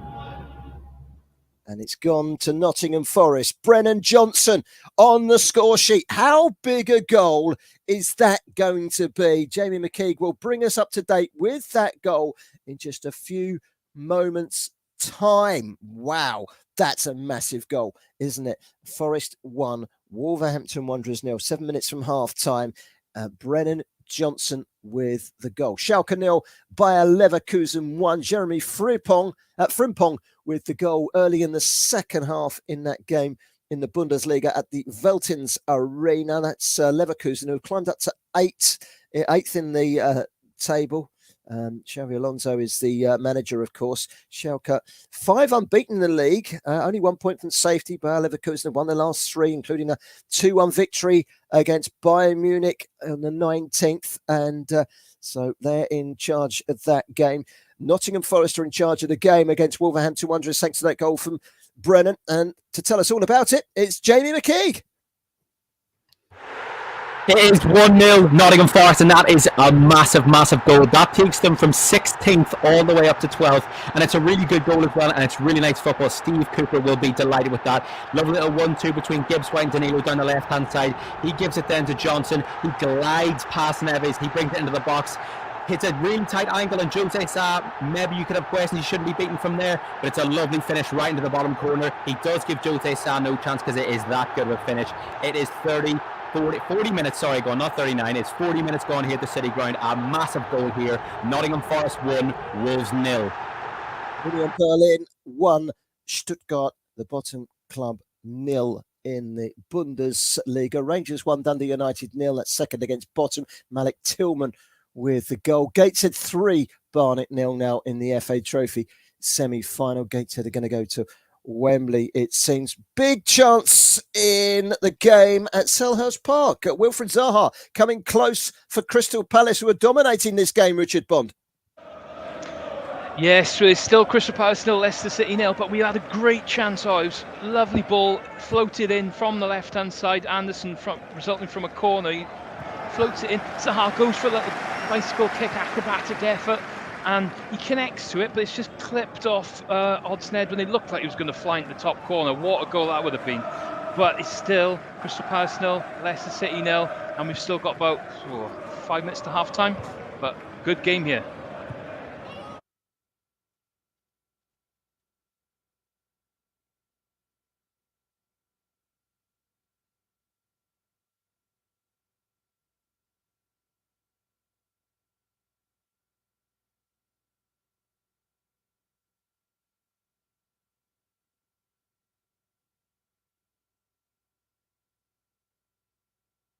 Oh, apologies.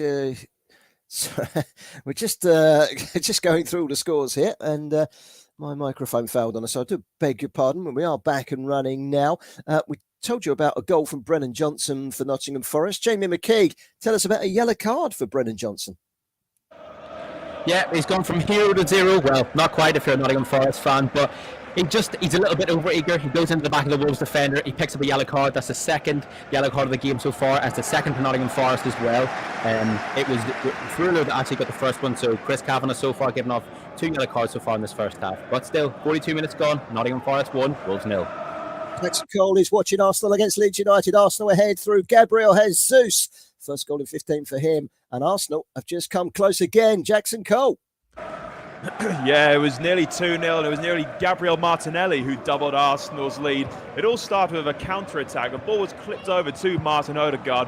The Leeds goalkeeper, Illan Meslier, managed to intercept it, but his clearance was dreadful. And then Martinelli, for about 40 yards out, lobbed Meslier, but fortunately for Meslier, it was Ayling who gave away the penalty, who cleared the ball off the line. So it is still that Gabriel Jesus penalty which separates the two sides. I must say, it came against the run of play slightly in the previous 5 minutes, because Leeds had 2 good chances. Crescencio Somerville, he forced Aaron Ramsdale into a smart save.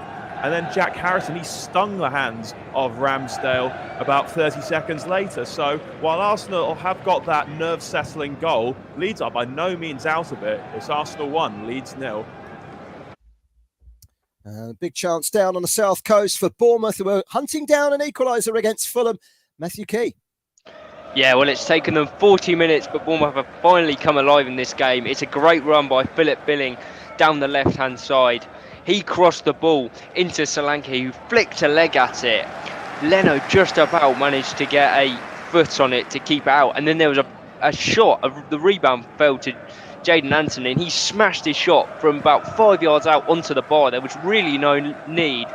I just needed to be calm and pass it in, but he couldn't. Luckily, the flag went up to save his blushes. They're just having a look on the replay now, see if it was offside or not. It would have been very tight. Could have been a chance for Bournemouth to equalise. I think the lines would have been drawn had it crossed the line. But still, 42 minutes gone. Bournemouth 0, Fulham 1. Fulham 1. It's Huddersfield 0, Middlesbrough 1. No surprise in this one, really. Middlesbrough pushing for automatic promotion. Marcus Force with the goal in that game. Huddersfield, who look like they're going down. Coventry 0, Stoke 2. Tyrese Campbell with the goal. And I can tell you that in the Bundesliga, Freiburg have taken the lead through the Italian international Vincenzo Grifo, who has been pretty prolific for Freiburg in his 4 years with the German outfit. They made it into Europe last year. They're having another exceptional season. Tell you what, their home form is magnificent. 11 unbeaten at home in the Bundesliga, but they did lose at home to Juventus 2-0 recently in a round of 16 in the Europa League. Their opponents to date, Hertha Berlin, struggling down at the bottom. They've lost 7 of their last 10 in the Bundesliga and trail this afternoon. Big chance for Brighton. God, this is me. Kendall has had more chances, I think, this afternoon in her game than all our other games that we've featured in the whole show put together. Kendall Rowan is watching this one. Another chance, this time for Brighton, Kendall. Yeah, they've had about 3 or 4 chances in the last 4 minutes here. A really, really great chance from Alexis McAllister, who had a fantastic World Cup, and he just unfortunately straight into the hands of David Raya, who is really being put to the test today. Could have been a great chance for Brighton to get the lead. A couple of minutes ago, Danny Welbeck again had a really, really great chance. Saved from Raya, hit it on the rebound, but just rolled again into the hands of the Brentford goalkeeper. But we're just coming in to 45 minutes gone here, so half time's coming up very, very shortly, and it is still 2-2 here at the Amex Stadium. Thank you very much for that update. Dried up the goals a little bit, haven't they, for Kendall Rowan, but it's 2-2 between Brighton and Brentford. Let's go to Jamie McKeague. He's come up with a goal on his debut on Football Live, and here's another one actually, because Nottingham Forest, Jamie, have just had a really good chance. They have indeed, and it's Emmanuel Dennis this time. And I tell you what, if this had gone in, this would have been our goal you would have been talking about all weekend. Gibbs White, who's been good all game, picks out Felipe with a free kick. His header, Felipe's header, is flicked onto the back post. Dennis goes for an overhead kick, but his effort seals over the bar. But it is an opportunity that he could have found the back of the net. There have also been a couple of yellow cards in this game as well. Emmanuel Dennis being involved again in both. John Matinho and Ruben Neves have both seen them enter the book. Chris Kavanagh is getting very, very fortunate with these cards here. Emmanuel Dennis trying to counter-attack on both occasions, but both Neves and Matinho dragging him down to receive themselves a yellow card. So Emmanuel Dennis seems to be the man of the moment right now, but it is still going into the final minute of the half. Nottingham Forest 0, Wolves 0. Or Nottingham Forest 1, Wolves 0. My apologies. Thank you very much for that, Jamie. Let's head to Selhurst Park. Some dominant play in the first 45 minutes, Richard Bond from Crystal Palace, but they've just had a really, really disappointing and perhaps crucial injury, bro, haven't they? Yes, so it's Crystal Palace 0, Leicester City 0 here as we're approaching half-time, but massive news. Wilfried Zaha has gone off with groin injury, and this is massive for Roy Hodgson's side. He's been the best player on the pitch by a country mile in this first half and given Leicester City so many problems. But on and off the ball, he's just clutching his groin. He tried to play on for a little bit longer, couldn't run it off, and he looks devastated, making his way off the pitch with Roy Hodgson looking a bit concerned too. Like I say, it's big news here. We're coming to half-time and Palace really should be ahead. They're not. There's the half-time whistle actually has gone. Crystal Palace 0, Leicester City 0. For a thorough half-time debriefing from Richard in just a few moments' time. Our first half-time report does come from Matthew Key down on the south coast. Bournemouth taking on Fulham, Matthew. Yes, half-time here at the Vitality Stadium, and it is Fulham 1, Bournemouth 0. And Bournemouth fans will be asking, where has our team been for the first 40 minutes? Because the last 5 minutes of that first half. Bournemouth were really on top, created some really good chances. Just before the break, there was a free kick and a shot that came in from Billing that was blocked. But where has that been for the first 40 minutes? They were really good. Just then, they'll be looking for more of that in the second half, because for the first 40 minutes, Fulham were all over them. And on a different day, it could have been game over already. But as it is, Bournemouth still hanging on in there, and they've got a chance in the second half to make up for it. Half time at the Vitality, Bournemouth 0, Fulham 1. Thank you very much for that, Matthew Key. Let's head off, shall we, to, well, what a game. Kendall Rowan, she deserves a bit of a sit down at half-time, I think. 4 goals, loads of chances. Could have been more than 4 goals, I think, Kendall, but it's been a really good game, this one, hasn't it?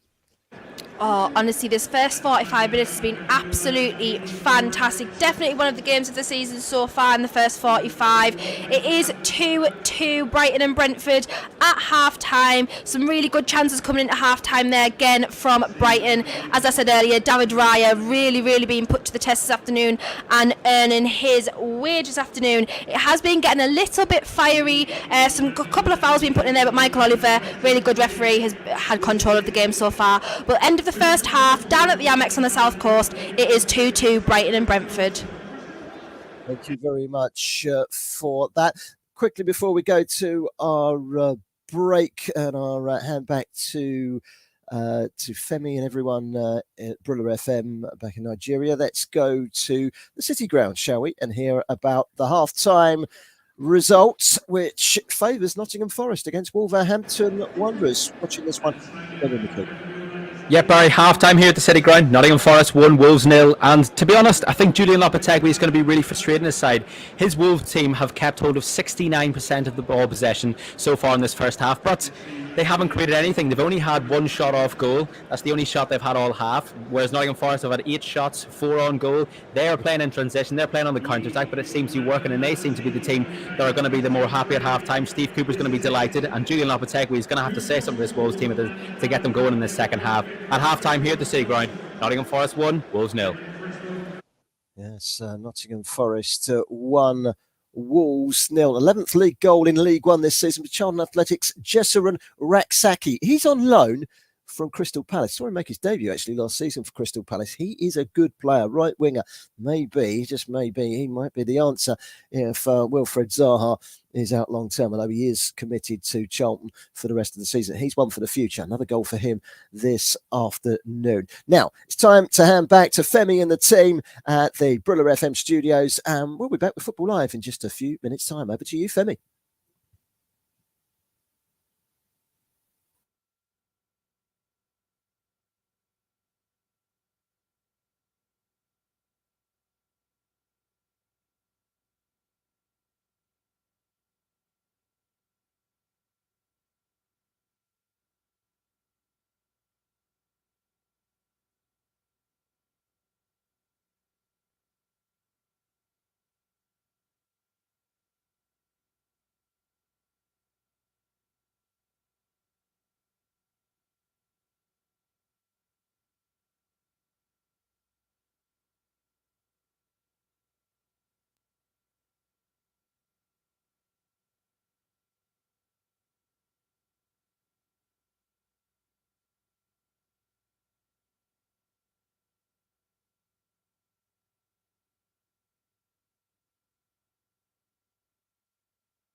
You are listening to Football Live on Brila FM, powered by NairaBet, with Barry Swain.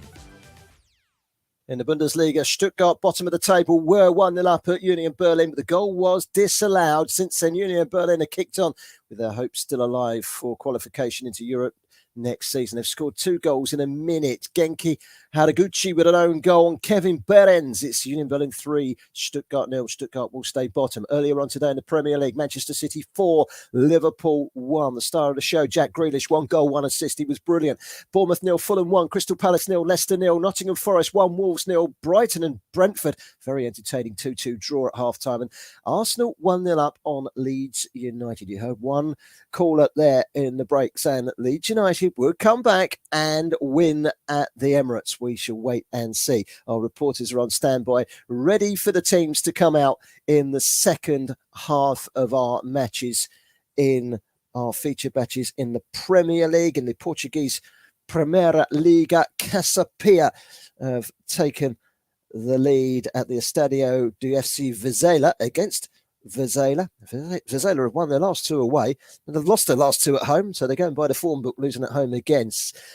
For Casa Pia, it's a bit of a celebratory moment because they've not scored in 5 away league games in 2023. That's their first away goal in 2023. So congratulations to them. Congratulations also to the Nigerian international Ademola Lookman, because he's had to wait 62 days to score a goal. 7 goals in 5 games he scored at the end of January. Then suddenly, bang, the goals just stopped. Well, they've started again today. He scored in the 93rd minute in the 3-1 win against bottom of the table Cremonese.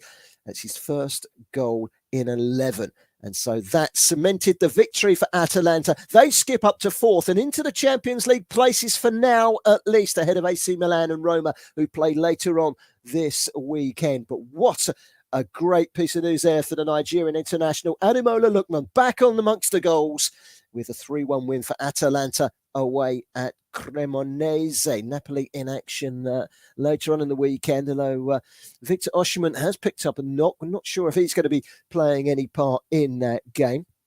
With the second half just about to get underway in our 5 featured matches in the Premier League, probably now is as good a time as any to catch up with our very own in-house betting expert with some in-play odds. It's John Kane, and you, of course, are listening right here to Football Live on Brilla FM. The latest big match odds with NairaBet. Yes, the latest in-play odds here with NairaBet. Of course, all the prices are subject to change. Of course, as half-time, it's Arsenal 1, Leeds 0. It's currently 1.11 for Arsenal to win the game, so more or less the barrier as far as the bookies are concerned. The draw is 9.5, and if you agree with one of the listeners early on who said Leeds would turn it around and win the game, it's 29.0. Who don't know? Who knows? It could be our reporter, Ross Vernon, who's actually is the Leeds fan who thinks that. But that's a different matter. At halftime as well, Bournemouth 0, Fulham 1. If you think Bournemouth gonna make a comeback and win at home, they're 8.50. The draw is 4.0, and a Fulham away win is 1.50. As for Forest Wolves, where halftime is Forest 1, Wolves 0. Forest at 1.57 for the win.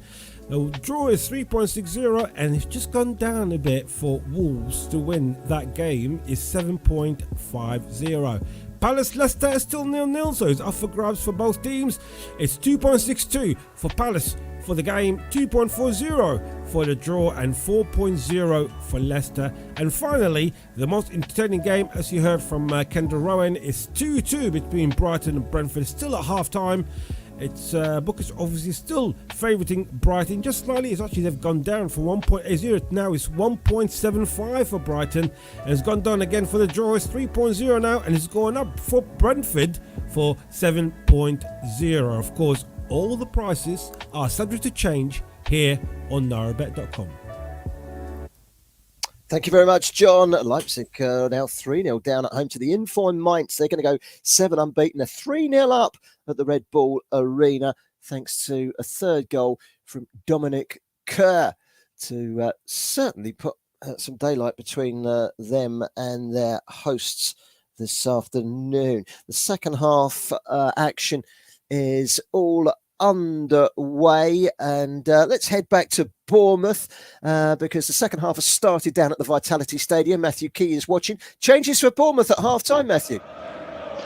Yeah, that's right, Barry. Gary O'Neill clearly not happy with what he saw in that first half, and rightly so, you have to say. They weren't very good at all. And two changes, both on the wing. It's Jadon Anthony and Atara that have been replaced. The latter really wasn't involved in the game whatsoever.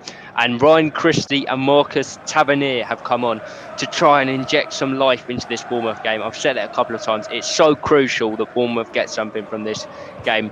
3 points if necessary, but 1 point absolutely minimum. We'll see if those changes make any effect. 2 minutes gone in the second half. Bournemouth 0, Fulham 1.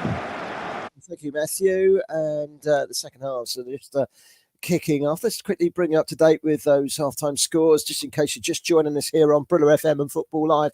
It's been a very entertaining afternoon. 6 games today in the Premier League, plus one later on, which is Chelsea against Aston Villa. That kicks off just after the end of Football Live, but you can, of course, keep tabs on that on Brilla FM into the evening. Manchester City 4, Liverpool 1 in the early kickoff, so they close the gap on Arsenal to 5 points. Bournemouth 0, Fulham 1. Andres Pereira with a goal for Fulham.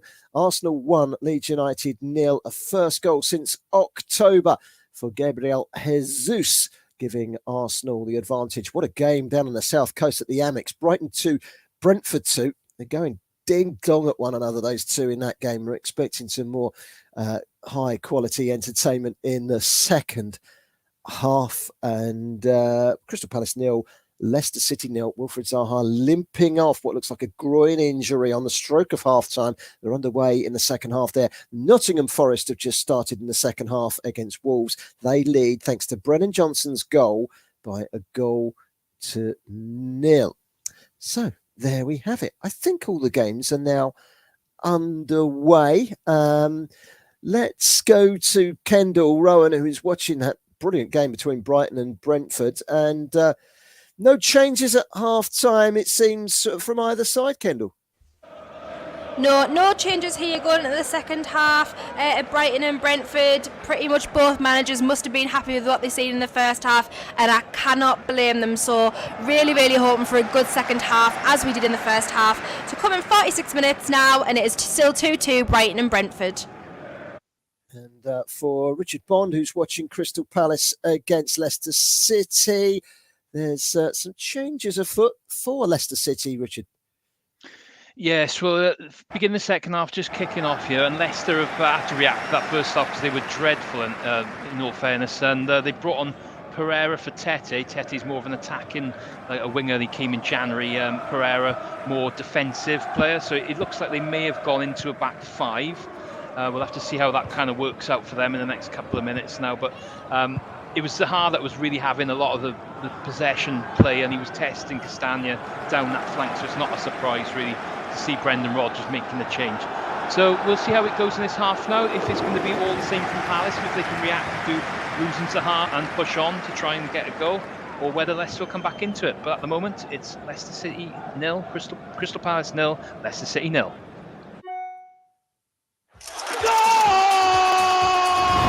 Naira better than ever. Well, just heard that it's all level in the game at Selhurst Park. I did say I put forward the 5 seen this afternoon in the Premier League as draws. And whilst Fulham were leading at Bournemouth, Bournemouth have equalised. Let's hear all about that goal down at the Vitality Stadium. Matthew Key. Gary O'Neill, take a bow. What a change. It's just taken 3 minutes in this second half, and Bournemouth are level, and it's Tavernier off the bench that's got it. It's picked up the ball on the right hand side. He's cut in on his left foot outside the box. He's fired it into the top corner. Leno had absolutely no chance, and Bournemouth are back in it. My word, they needed that. 49 gone. Bournemouth 1, Fulham 1. And they don't often come along singularly. There's usually a goal followed by another goal. Naira better than ever. Arsenal fans out there, take a huge breath in and out and relax, because you are 2-0 up. And we'll be across to hear about that second goal. Ben White has got the goal in that game. Arsenal 2, Leeds United 0. And we'll be across to Jackson in just a second to hear about that goal. We'll also be going down to Brighton and Hove Albion, where, surprise, surprise, there's this. Naira bet better than ever. More like a game of tennis than a game of football down on that game between Brentford and Brighton and Brentford. And I tell you, Brentford have just taken the lead. Ethan Pinnock has scored the goal. It's Brighton 2, Brentford 3, and they've started out, to go on. Let's go to the Emirates, shall we, and hear all about that second goal. Pressure off a little bit maybe on Leeds United. Jackson Cole, that's a big goal for Arsenal. It certainly is, Barry. It's Arsenal 2, Leeds 0, and it's been scored by Ben White, a very unlikely score. It was a poacher's finish by the right back. It was lovely skill on the left by Gabriel Martinelli. He turned inside, crossed it low, wickedly into that Leeds box, and there was Ben White, 3 yards from goal, who tapped it in off the bar. Arsenal looking good to restore their 8-point lead at the top of the Premier League. It's Arsenal 2, Leeds 0. Yeah, only a third goal for Arsenal, Ben White. And that's a big goal, and Arsenal in the comfort of a 2-0 lead in that game. Let's head off to Kendall Rowan, who is watching Brighton against Brentford for the 5th time this afternoon. She's got a goal to tell us about. Absolutely, another great goal from Brentford. A foul from Pascal Gross for Brighton on Ivan Toney leads to a Brentford free kick. Absolutely fantastic free kick from when Bremo just glides into the box and on to the weight and foot of Ethan Pinnock, who just glided it, really tapped it into the net, but with a decent bit of force past the goalkeeper's steal. So it is currently 50 minutes gone in this game at the Amex, and it is 3-2 to Brentford. Thank you very much for that latest update there from Kendall Rowan to another goal in the game down at the Amex Stadium. And Ethan Pinnock with the goal just 4 minutes into the second half. It's been some game that really has in the game between Brighton and Brentford. Let's head to Jamie McKeag, who could tell us about a yellow card for Nottingham Forest. Yep, it's Harry Toffolo that's got the yellow card for Nottingham Forest. Amadama Traore has just run arm down the right-hand side, and we know how quick, strong, and how much of a bully Adama Traore is. He gets past him. Harry Toffolo can't really afford to let him get past him. He catches him late. He picks up a yellow card. I think it's the 5th yellow card of the game. As actually Julian Lopetegui has made note of that and made a substitution at half-time. He took off João Moutinho and brought on Daniel Poons. Obviously, João Moutinho got a yellow card in the first half, and Pablo Sarabia has been brought on for Mario Lemina as well, maybe looking for more attacking output, and it's worked so far, as Wolves have definitely been the better side so far. They've held on to far more of the ball than Nottingham Forest. However, they've nothing to add for it. 52 minutes gone here. It's still Nottingham Forest 1, Wolves 0. Union Berlin have equalised in the away game at Freiburg in the Bundesliga.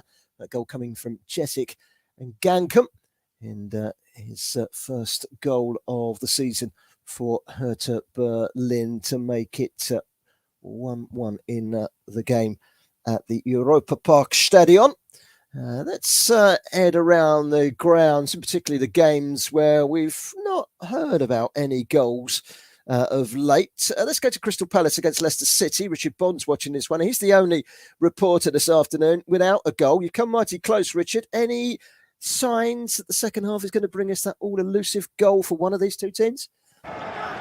Well, we've had a bright start, and this time it's Leicester City that in this second half who've started the match the more threatening. And we had a quick chance a minute ago. It was a nice save from Guy, who's done.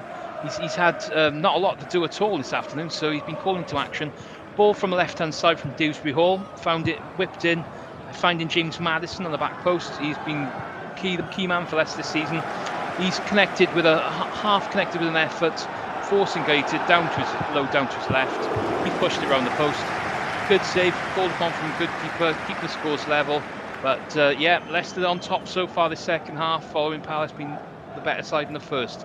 I think we will have a goal today. I'm fingers crossed. It's 0-0 here though. We hope so, Richard. We hope so. Listen, it's still a way to go. Big chance down at Bournemouth. Bournemouth against Fulham. Bournemouth has started like a rocket in the second half, finding an equaliser, and nearly, Matthew Key, finding a second goal. Well, talk about a game of two halves. This is absolutely it. Bournemouth have been absolutely superb this second half, and they've just had two more chances. First one was Solanke, some really strong running from him. Started off down the left-hand side, one-on-one against Reed. Took him on, fired a shot, which was just blocked from Tim Ream in the Fulham backline. And then they couldn't clear the ball, and it came to Tavernier again down the left-hand side this time. And he's fired in a fierce shot, which was kept out by Leno at his near post. But this is unbelievable. You would not recognise this Bournemouth team from the first half. Still 1-1 though, 55 gone. Bournemouth 1, Fulham 1. Well, last time we were at Selhurst Park, we were joking that poor old Richard Bond is the only reporter on the show this afternoon who hasn't brought us a goal. Well, don't worry, because that's all about to change. Naira better than ever.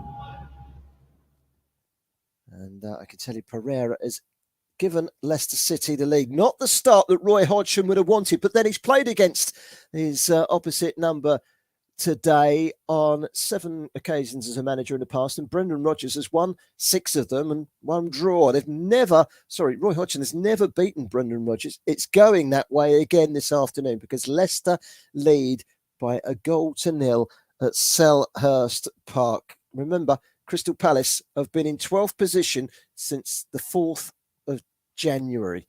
12th position. They haven't gone down, they haven't gone up. Okay, the gap might have changed between them and the relegation zone, but they've been in the 12th position since the 4th of January. That might change today, but we should wait and see. Leicester City leading at Crystal Palace by 1-0. Ricardo Pereira with the goal. Bit of a shock as well in the Championship. Did mention earlier, Middlesbrough flying high, looking for automatic promotion. They were leading at bottom of the table, Huddersfield. Well, Huddersfield have turned it on his head because it's now 2-1. Josh Koroma has scored for Huddersfield Town 10 minutes into the second half of that game. And whilst we wait to hear from Richard Bond about the goal at the Crystal Palace game at Selhurst Park, staying in London, I can tell you, there's been another goal.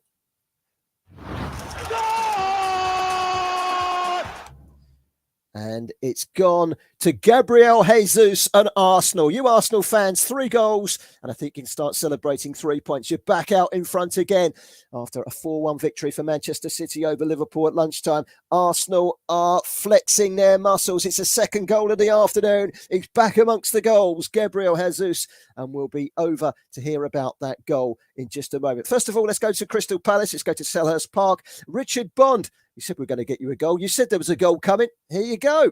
Your first goal of the afternoon. Yes, it's Crystal Palace 0, Leicester City 1, and it's Ricardo Pereira, super sub, off the bench, only been on 10 minutes, and he's got the desired effect straight away.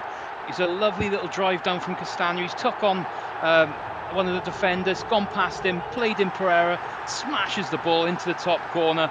Leicester City making Palace pay for all those missed chances in the first half. Football's a funny old game, innit? But it's Crystal Palace 0, Leicester City 1. Thank you very much, Richard. And what that does mean is that we've got a goal in every single game that we've been covering this afternoon. And there's been 8 featured games. We never like a 0-0 draw. And I'm pleased to say there isn't one in sight this afternoon. And I did say that of the games this afternoon, I could see there being some draws. There's only one game that's currently drawing. That's Bournemouth against Fulham. Rangers 2, Dundee United 0. Second goal of the afternoon for Malik Tillman. Let's go across to the Emirates, shall we? Jackson Cole can tell us all about that all-important third Arsenal goal. Another goal for Gabriel Jesus. Yes, it's Arsenal 3, Leeds 0. Gabriel Jesus gets his second goal of the afternoon. It was lovely play in the build-up by Arsenal. And then Trossard, who played down a blind alley, managed to brilliantly dig out low across the box. And then there was Jesus, unmarked, to slam it in. Arsenal are on course for 7 wins in a row. It's Arsenal 3, Leeds 0. Indeed, they are 7 wins in a row. Well, they just got to keep plugging away, haven't they? You don't look over the shoulder at Manchester City, who scored a 7, then a 6, and slowed it down today. They only got 4. But Arsenal are responding by keep winning games themselves. That's all you can do. and they will open up that 8-point gap once again this afternoon. Huddersfield 3, Middlesbrough 1. Now, that really is a shock in the Championship. And I can tell you, there has been another goal. Well, we've been waiting for about an hour, and then suddenly two come along at once at Selhurst Park for Richard Bond. Naira Bet, better than ever. It's Palace 1, Leicester City 1. They weren't behind for very long, Crystal Palace. Roy Hodgson's first game back in charge of Crystal Palace, and they found an equaliser. It looks like it's an own goal by Daniel Everson that has levelled things off for Crystal Palace. And we will go across and hear about that one in just a second. Now, let's go to the City ground. It might not be kicking off so much on the field. Forest leading by 1-0. Brennan with the goal. But off the field, Jamie McKeag, it's all kicking off by the sounds of things. Yeah, Barry, it's confusing because Adama Traore went down in the penalty spot. There was Niakate had his arm on his shoulder and he went down, and there was a big fuss, and Chris Kavanagh was told to go over to the screen and look at it, and there was a big commotion on the sideline between both sets of backroom staff, and I think Chris Kavanagh might have given a red card to both sets of backroom staff. I'm not 100% sure, but I think it might have. It's a little bit like Manchester United versus Fulham in the FA Cup a couple of weeks ago. There's so much going on that you don't really know what to look at, but still, 60 minutes gone here. The only result that matters at the minute it's still Nottingham Forest 1, Wolves 0. Let's head off to Selhurst Park, shall we? Richard Bond, they're coming along like London buses. In this game, a second goal in quick succession, and Palace are level. Well, what a turnaround game on here at Selhurst Park. It's Crystal Palace 1, Leicester City 1, and it was an Eze free kick. He just won on the edge of the box, took the free kick, and how unlucky is the keeper, really. Everson, he had such a good first half. Eze's free kick rattled the crossbars, just hit him on the back, and it's gone into the back of the net. Unlucky for Leicester, but on balance of the game, really, I think it's well deserved for Palace. We've got a proper game in our hands here, though, with half an hour to go. Crystal Palace 1, Leicester City 1. Thank you very much, Richard. Mentioned a few moments ago, Middlesbrough chasing down Sheffield United for an automatic promotion place in the Championship to get into the Premier League next season. They're 3-1 down away at bottom club Huddersfield Town. Well, in second place at the moment are Sheffield United, and they have taken the lead away at Norwich City, 1-0. James McCarthy after an hour in that game at Carrow Road. Big goal that. And Leverkusen are now 3-0 up in the final minute. They have put the game to bed against Schalke at the Veltins Arena. And more woe for Schalke, who were in the relegation zone. 5 unbeaten in the league, but 1 point from safety. They are making a fist of it, but they are losing today to Leverkusen by 1-0. Let's head off to Bournemouth against Fulham. It's been a game of two halves. Fulham very much the dominant force in the first half, but the changes at half-time have worked to good effect for Bournemouth.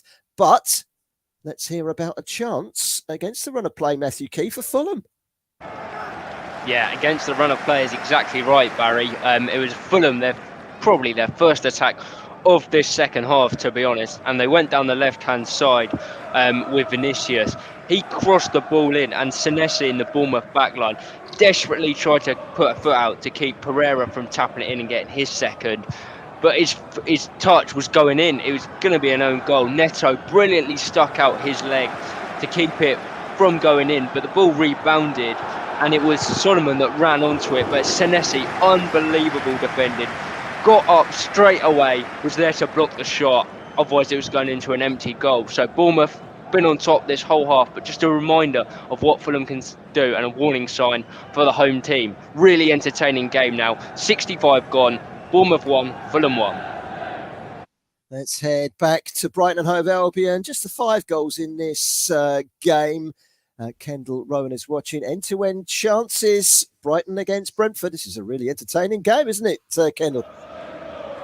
Oh, it's fantastic, but it was nearly a 6th goal there from Solly March. He really should have scored there, but again, David Raya has pulled off some fantastic saves here. He just palmed it into the defender, and the defender ended up kicking it away for Brentford, but Solly March was one-on-one with David Raya and really should have put that goal away to make it 3-3, but hasn't managed to. Brighton have just got a corner now, so we'll see if anything can come from this, but it's end-to-end chances, both goalkeepers being put to the test here today, and some fantastic defending and some fantastic goalkeeping on display, as well as obviously the attack with the 5 goals. But at the moment, it's 63 minutes gone, Brighton 2, Brentford 3. Let's head back to Nottingham Forest. It was all kicking off, and all the altercations are happening off the field. It's still off the field. A substitution for Nottingham Forest, Jamie McKeag.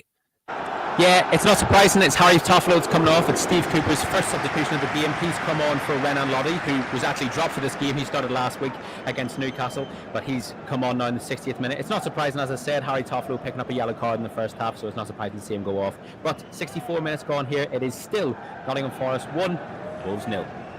Best out for Harry Toffolo, who signed in the summer from Huddersfield Town, who Forest beat in the Wembley playoff final last season. If they had VAR in that final, Huddersfield would have won. They should have had 2 penalties in the second half. But hey-ho, that's history. They could be in League One next season, especially if they get a points deduction for financial irregularities. But that's another story. We're not going to cover that right now. Let's head into the world of latest odds in play with our very own in-house expert, John Kane, looking into the latest NairaBet odds on behalf of Football Live. The latest big match odds with NairaBet. Yes, the latest odds here with NairaBet, and of course all prices are subject to change. Of course, you're aware Arsenal are leading Leeds by 3-0. It's suspended on Arsenal winning the game, understandably so, with that 3-0 win at home. However, if you think it's going to be a draw, it's 29.0, and a win for Leeds is 101. I'll come back to that game in a minute as well for more interesting bets if you like. Brighton Brentford, it's Brighton 2, Brentford 3. Brighton are playing at home, so the odds are not that much, but they are good enough. They're 5.25 for Brighton. The draw is 3.0, and it's just gone down for Brentford to 1.85, I beg your pardon. Palace Leicester, it's 1-0. We've seen 2 goals in a matter of minutes. It was Richard Bond a few minutes ago. 6 minutes gone. For a home win for Palace, it's 3.30. The draw has just gone down to 1.95, and Palace to win has gone up for 4.33. So the bookies are more or less favouring a draw, but a Palace as well. Forest Wolves, still 1-0 to Forest. It's gone down 1.44 for Forest. The draw 3.75, and Wolves are tasty 12.0. Bournemouth Fulham, still 1-0 there, 68 minutes gone. Bournemouth are 3.20. The draw is 1.95, and a Fulham win is 4.75. Let's go back to Arsenal Leeds, shall we? Because at the moment it's just a matter of goals. So if you say it's going to be, which is probably the interesting one, it's 3-0 at the moment. It's about 20 minutes to go. If you say it's going to be more than 4.5 goals, it's 3.0. And if you think it's going to go complete manic and you're going to see more goals, over 5.5 goals is 7.5. It's not bad best for that. Of course, all these odds are from NairaBet, and they're all subject to change.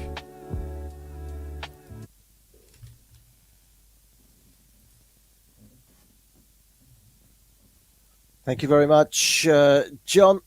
And well, yes, it's all go, isn't it? In the world of football, I can tell you that there's been some late drama in the game between Wolfsburg and Augsburg, because Wolfsburg found a 96th minute equaliser from the former Manchester City youngster Felix Mecha to drag a point out of that game against Augsburg. It's finished 2-2. That is how it's finished, I can tell you. And Augsburg, who have lost their last 7 away games, conceding 22 goals.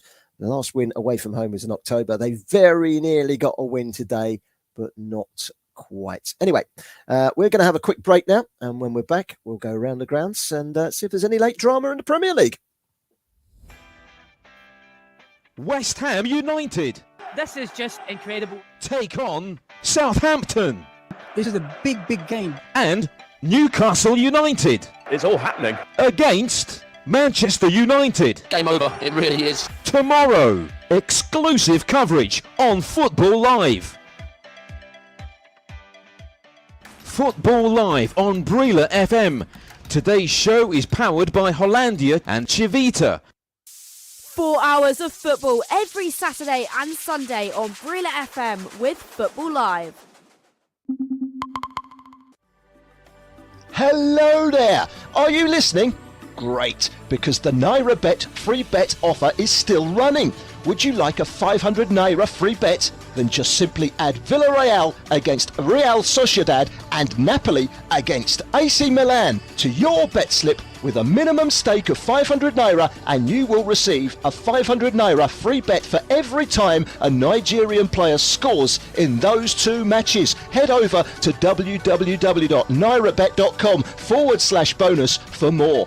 NairaBet, your home of sports betting. You are listening to Football Live on Brila FM 88.9 and 101.1 FM, powered by NairaBet.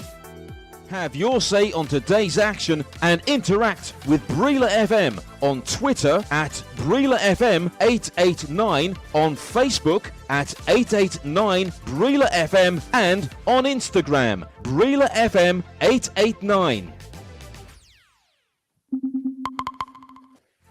You are listening to Football Live on Brila FM, powered by NairaBet, with Barry Swain.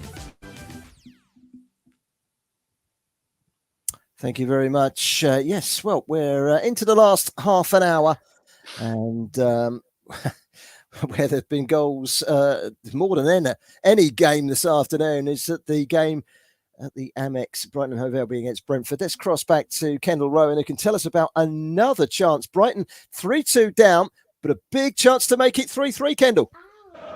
Absolutely. Alexis McAllister really should have scored there. It was a fantastic cross at the box. He was just in front of the keeper, but unfortunately just headed it straight into David Raya's arms. He has had a fantastic afternoon here today. Honestly, some incredible goalkeeping on display. The possession at the moment is massively in Brighton's favour. I think Brighton have got about 65% possession to Brentford at the moment, but the away team are still in the lead here at the Amex Stadium. 70 minutes gone. It's Brighton 2, Brentford 3. Goal for Matty Pearson. Huddersfield 4, Middlesbrough 1 now. That is a bit of a turn up for the book. 4-1. Let's go to Bournemouth. Plenty of changes since we last went there with Matthew Key. Bournemouth have made a few changes, so have Fulham. And you can tell us all about them, Matthew. Yeah, Fulham one's really interesting actually. Obviously with no Mitrovic, the firepower has been a bit restricted in this second half, and Dan James has come on. It could be really effective one, I think. We've seen how Gary O'Neill has changed the game with his subs. I think Dan James with his pace in behind, because Bournemouth are leaving a lot of space in behind, trying to push for this equaliser. They can really sense how big an opportunity this is for them. So Dan James is one that's come on. He's going to look to use his pace. And for Bournemouth, Rothwell has just come off as well. He's been replaced by Semenyo in midfield. They have freshened up for both teams. There's about 15 minutes left, plus a bit of added time. I would not be at all surprised if there was a winner in this game. But as of yet, I'm not quite sure which way it's going to come. Bournemouth 1, Fulham 1. Richard Bond watching Crystal Palace against Leicester City. It's 1-1 in this game, and we're just about to see the Nigerian international Kelechi Iheanacho coming on for Leicester City, Richard. Yes, Brendan Rodgers has had enough now. I think he thinks a change is needed now with just under 20 minutes to go here. Kelechi Iheanacho has come on, looking to get a bit more brightness into this performance for Leicester, who have been quite poor at times this afternoon. Someone like Kelechi, though, is perfect example of someone who could just pop up and get that winner in a game with just that little bit of quality that the game's been lacking at times. Palace have come closest since you last come, and it was a shot from Ayew, who kind of jinked inside the box, but it was straight at Everson. Game's on a bit of a knife edge. You never know; it could go either way, this one. So I'm hoping for some more action here in the last 20 minutes. At the moment, though, Crystal Palace 1, Leicester City 1. For most of these games, heading towards the latter stages of the games. Around about 15 minutes to go in all of those games. Let's just recap. Manchester City 4, Liverpool 1 in the early kickoff. Bournemouth and Fulham are drawing 1-1. Arsenal cruising 3-0 against Leeds United with 17 minutes to go. 2 there for Gabriel Jesus. What a game at the Amex. Brighton 2, Brentford 3, Crystal Palace 0. Crystal Palace 1, Leicester 1. It was Nottingham Forest 1. And Nottingham Forest 1, Wolves 0. Sorry about the stumble there, because my my live scores in front of me here is saying Crystal Palace 0, Leicester 1, and I look at the second screen and it says Crystal Palace 1, Leicester 1. I thought for a minute, did I miss a goal being disallowed or something there? But it's a mistake from the score suppliers on that one. Earlier on in the Championship, Luton 2, Watford 0, Preston 3, Blackpool 1. Paul Mullin has scored again for Wrexham. They're 4-1 up now on Oldham, and Stoke 3-0 up at Coventry City, thanks to a goal from the player on loan from Southampton, Will Smallbone. So where are we at? Well, let's go around the ground, shall we, and see if we can find something to talk about in the latter stages. We've just heard that Kelechi Iheanacho is on for Leicester. Let's go back to Brighton against Brentford, shall we? Kendall Rowan is watching, and a substitution for Brighton. Yeah, actually both teams have made a substitution now, but just before that, Lewis Dunk again should have equalised. The headers at Brighton are getting from corners today are just absolutely crazy, and they're just not coming off for them after the 2 goals they've already scored. They've had 11 corners today, Brighton, and Lewis Dunk got the better of Ethan Pinnock there, and he really should have put that away. But now we're just coming on to the subs. So Joe Veltman has come off for Brighton. He's been replaced by Julio Enciso, and Thomas Frank has also decided to make a substitution with his leading side, and Mikael Damsgaard has been replaced by Josh De Silva. But we are now 74 minutes gone in this game, and it is still 2 Brighton, 3 Brentford.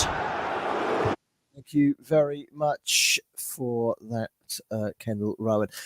If you're a supporter, just on the off chance out there, listening to Football Live this afternoon on Briller FM, if you're a supporter of Dundee in Scotland or Charlton Athletic in the 3rd tier of England, then you'll be happy this afternoon, because both those teams are winning by 5-0. Dundee 5, Hamilton Academicals 0, and Charlton Athletic 5, 10-man Shrewsbury Town 0. Huddersfield 4, Middlesbrough 2. Chuba Akpom, the top scorer in the Championship this season, has just gone and scored in that match. So let's head off, shall we, to the City Ground. Last time we heard, Nottingham Forest were leading 1-0. They've been reliant on home form for much of this season, Nottingham Forest, on the basis although they are decent at home and very poor away from home. They're leading Wolves with 15 minutes to go by 1-0. Before we go there, I can tell you there has been a goal in the game between Bournemouth and Fulham. Naira bet better than ever. And it could be a massive goal in the battle to stay up down at the bottom end, because Dominic Solanke has scored for Bournemouth. It's Bournemouth 2, Fulham 1 at the Vitality. We will be down to hear all about that goal from Matthew Key in just a minute. Let's quickly head off. In fact, my producer is teasing me at the moment, because every time I'm going to head off anywhere, he flashes something under my nose to say there's been a goal. And do you know what? There has been a goal somewhere else. Let's tell you all about that as well. Naira bet better than ever. Leeds have got a goal back in the game at Arsenal. Arsenal 3, Leeds 1. It might just be too little, too late for Leeds United. You never know. It might come down to goal difference. If it does, it might be an important goal. You just never know. Arsenal 3, Leeds 1, Bournemouth 2, Fulham 1. And we can go and hear about that goal for Bournemouth. Big goal as well. Dominic Solanke got it. How big is this goal in the relegation battle, Matthew Key? It's a huge goal for the home team. It's 2-1. They've turned it around, and it's Dominic Solanke that's got the goal, and it has been thoroughly deserved. It was Christie this time, the other substitute that came on at half-time. He drove into the box, hit a left-footed shot. It was saved by Leno, but he parried it out. There was no Fulham defenders around to help him out, and Solanke just fumbled the ball in somehow. He was trying anything to get it in, and I'm not sure what it's hit, whether it's hit his leg, whether it's hit his knee. It doesn't matter. He doesn't care. The Bournemouth fans don't care. They turn this around and they've got 10 minutes to claim a massive 3 points. It's Bournemouth 2, Fulham 1. Let's head off to the Emirates, shall we, and hear about that Leeds United goal from Jackson Cole. Yes, it's Arsenal 3, Leeds 1. Rasmus Christensen with what may be a consolation goal or maybe the start of a truly incredible comeback from the away side. It was a little bit fortunate, I must say. Christensen's drive from the end of the box, it did take a massive deflection off Alexander Zinchenko, which is why Aaron Ramsdale couldn't get to the ball. A bit before that goal, Arsenal nearly made it 4-0. Gabriel Martinelli had a header well saved from a corner on the left-hand side. Bukayo Saka, who's a surprise omission from that starting 11, he's come on. He was part of a double substitution with Jorginho. Off came Thomas Partey and Gabriel Jesus, the 2-goal hero, who got a stunning reception from the Arsenal faithful. But yeah, we're about 78 minutes on the clock, and it's Arsenal 3, Leeds 1. Rasmus Christensen, the Danish international, with a goal for Leeds United, with about 12-13 minutes to go in that game there. Let's head off back to the game between Brighton and Hove Albion and Brentford. Let's hear from Kendall Rowan. Chances just keep on coming for Brighton, but they can't seem to find that equaliser at the moment. Oh, honestly, Barry, it's absolutely crazy in this game. Roberto De Zerbi will be absolutely furious at these chances that they've been getting today. Brighton have had 29 goal attempts today, and they are still the losing team at the moment. I just don't know what more they can do, but it's just not happening in front of goal for them. Since those two that they scored earlier in the first half, it is just not happening for them. And they've even had 14 shots on target, and it is obviously still a goal down to Brentford. So I don't know what's going to happen here. We've got 10 minutes left of the second half, and it is still Brighton 2, Brentford 3. Very much for that update. Big chance for Crystal Palace. Richard Bond in the game down at Selhurst Park. Yeah, Palace are knocking the door here. It's Crystal Palace 1, Leicester City 1, and it's Eze who's looking really good with his jinky little skills he's got. He just dipped one shoulder, went past the defender, struck a shot. Everson making a really good save down low. I don't know how many times I've said this afternoon. He's had a really good game, really unlucky with the equalising goal. But Palace looking the likely at the moment. Edouard, just minutes ago as well, came into the box, tried to launch a shot across, but there was a little bit of a debate of whether this could have been a penalty. The challenge came in, but he did look like he went down a bit lightly. Got his shot away anyhow. Everson again collected it easy enough. But at the moment though, it looks like Palace more than likely to score here. It's Crystal Palace 1, Leicester City 1 with 9 minutes to go. Excellent. Thank you very much for that, Richard. Jamie McKeag is watching Wolverhampton Wanderers trying to get back in the game away at Nottingham Forest. It's 1-0 to Forest in this one. Is frustration starting to set in, Jamie, for Wolverhampton Wanderers? Yeah, it is, and I tell you what, I feel like the odd one out. Every time they go to other ones, it's goals, it's chances, and I'm bringing you yellow cards and substitutions. But Wolves are really, really struggling to find some sort of rhythm in this game. They just can't get going, even with the substitution they made. I mean, they've just brought Pedro Neto on, Diego Costa's on as well. They've made changes that have made them a more attacking side, and Nottingham Forest have made changes that have made them more defensive. But it's still Nottingham Forest that look, they're more likely to score. Wolves have a lot of the ball, but it just seems that Nottingham Forest are going to stay out this game. There was a yellow card though for Nelson Semedo, which is going to be even more of a downer for Wolves. He brought down Gibbs White twice and then had a little nibble at Chris Kavanagh, so he saw himself go into the book. But apart from that, not a lot to report. It's still Nottingham Forest 1, Wolves 0 in the 82nd minute. Excellent. And Forest 1, Wolves 0. And time is running out for Wolves, but it only takes a second to score a goal, you know. Naira bet better than ever. It's Nottingham Forest 1, Wolverhampton Wanderers 1. And we'll hear all about that goal from Jamie McKeag in just a few minutes' time. It's, a late bit of drama to tell you about in the game at the City Ground. There was a late goal in their last home game just before the international break. It came in stoppage time, didn't it? Alexander Isak was the winning goal scorer. Scored in the stoppage time in the first half as well, didn't he? As Newcastle came from behind, and they've let the lead slip again. Nottingham Forest this afternoon. Wolves have equalised. Having said that, VAR are having a look at the goal from Podence. Will it stand or will it not? They've conceded 11 goals in the last 4 games. Nottingham Forest, having conceded 6 in the previous 4, have not won in 6. The goal has been given, and Wolverhampton Wanderers are level. So 1-1. Daniel Podence with a goal just 7 minutes from time. Matthew Key is watching Bournemouth against Fulham. Bournemouth leading by 2-1, and they nearly, Matthew Key, made it 3-1.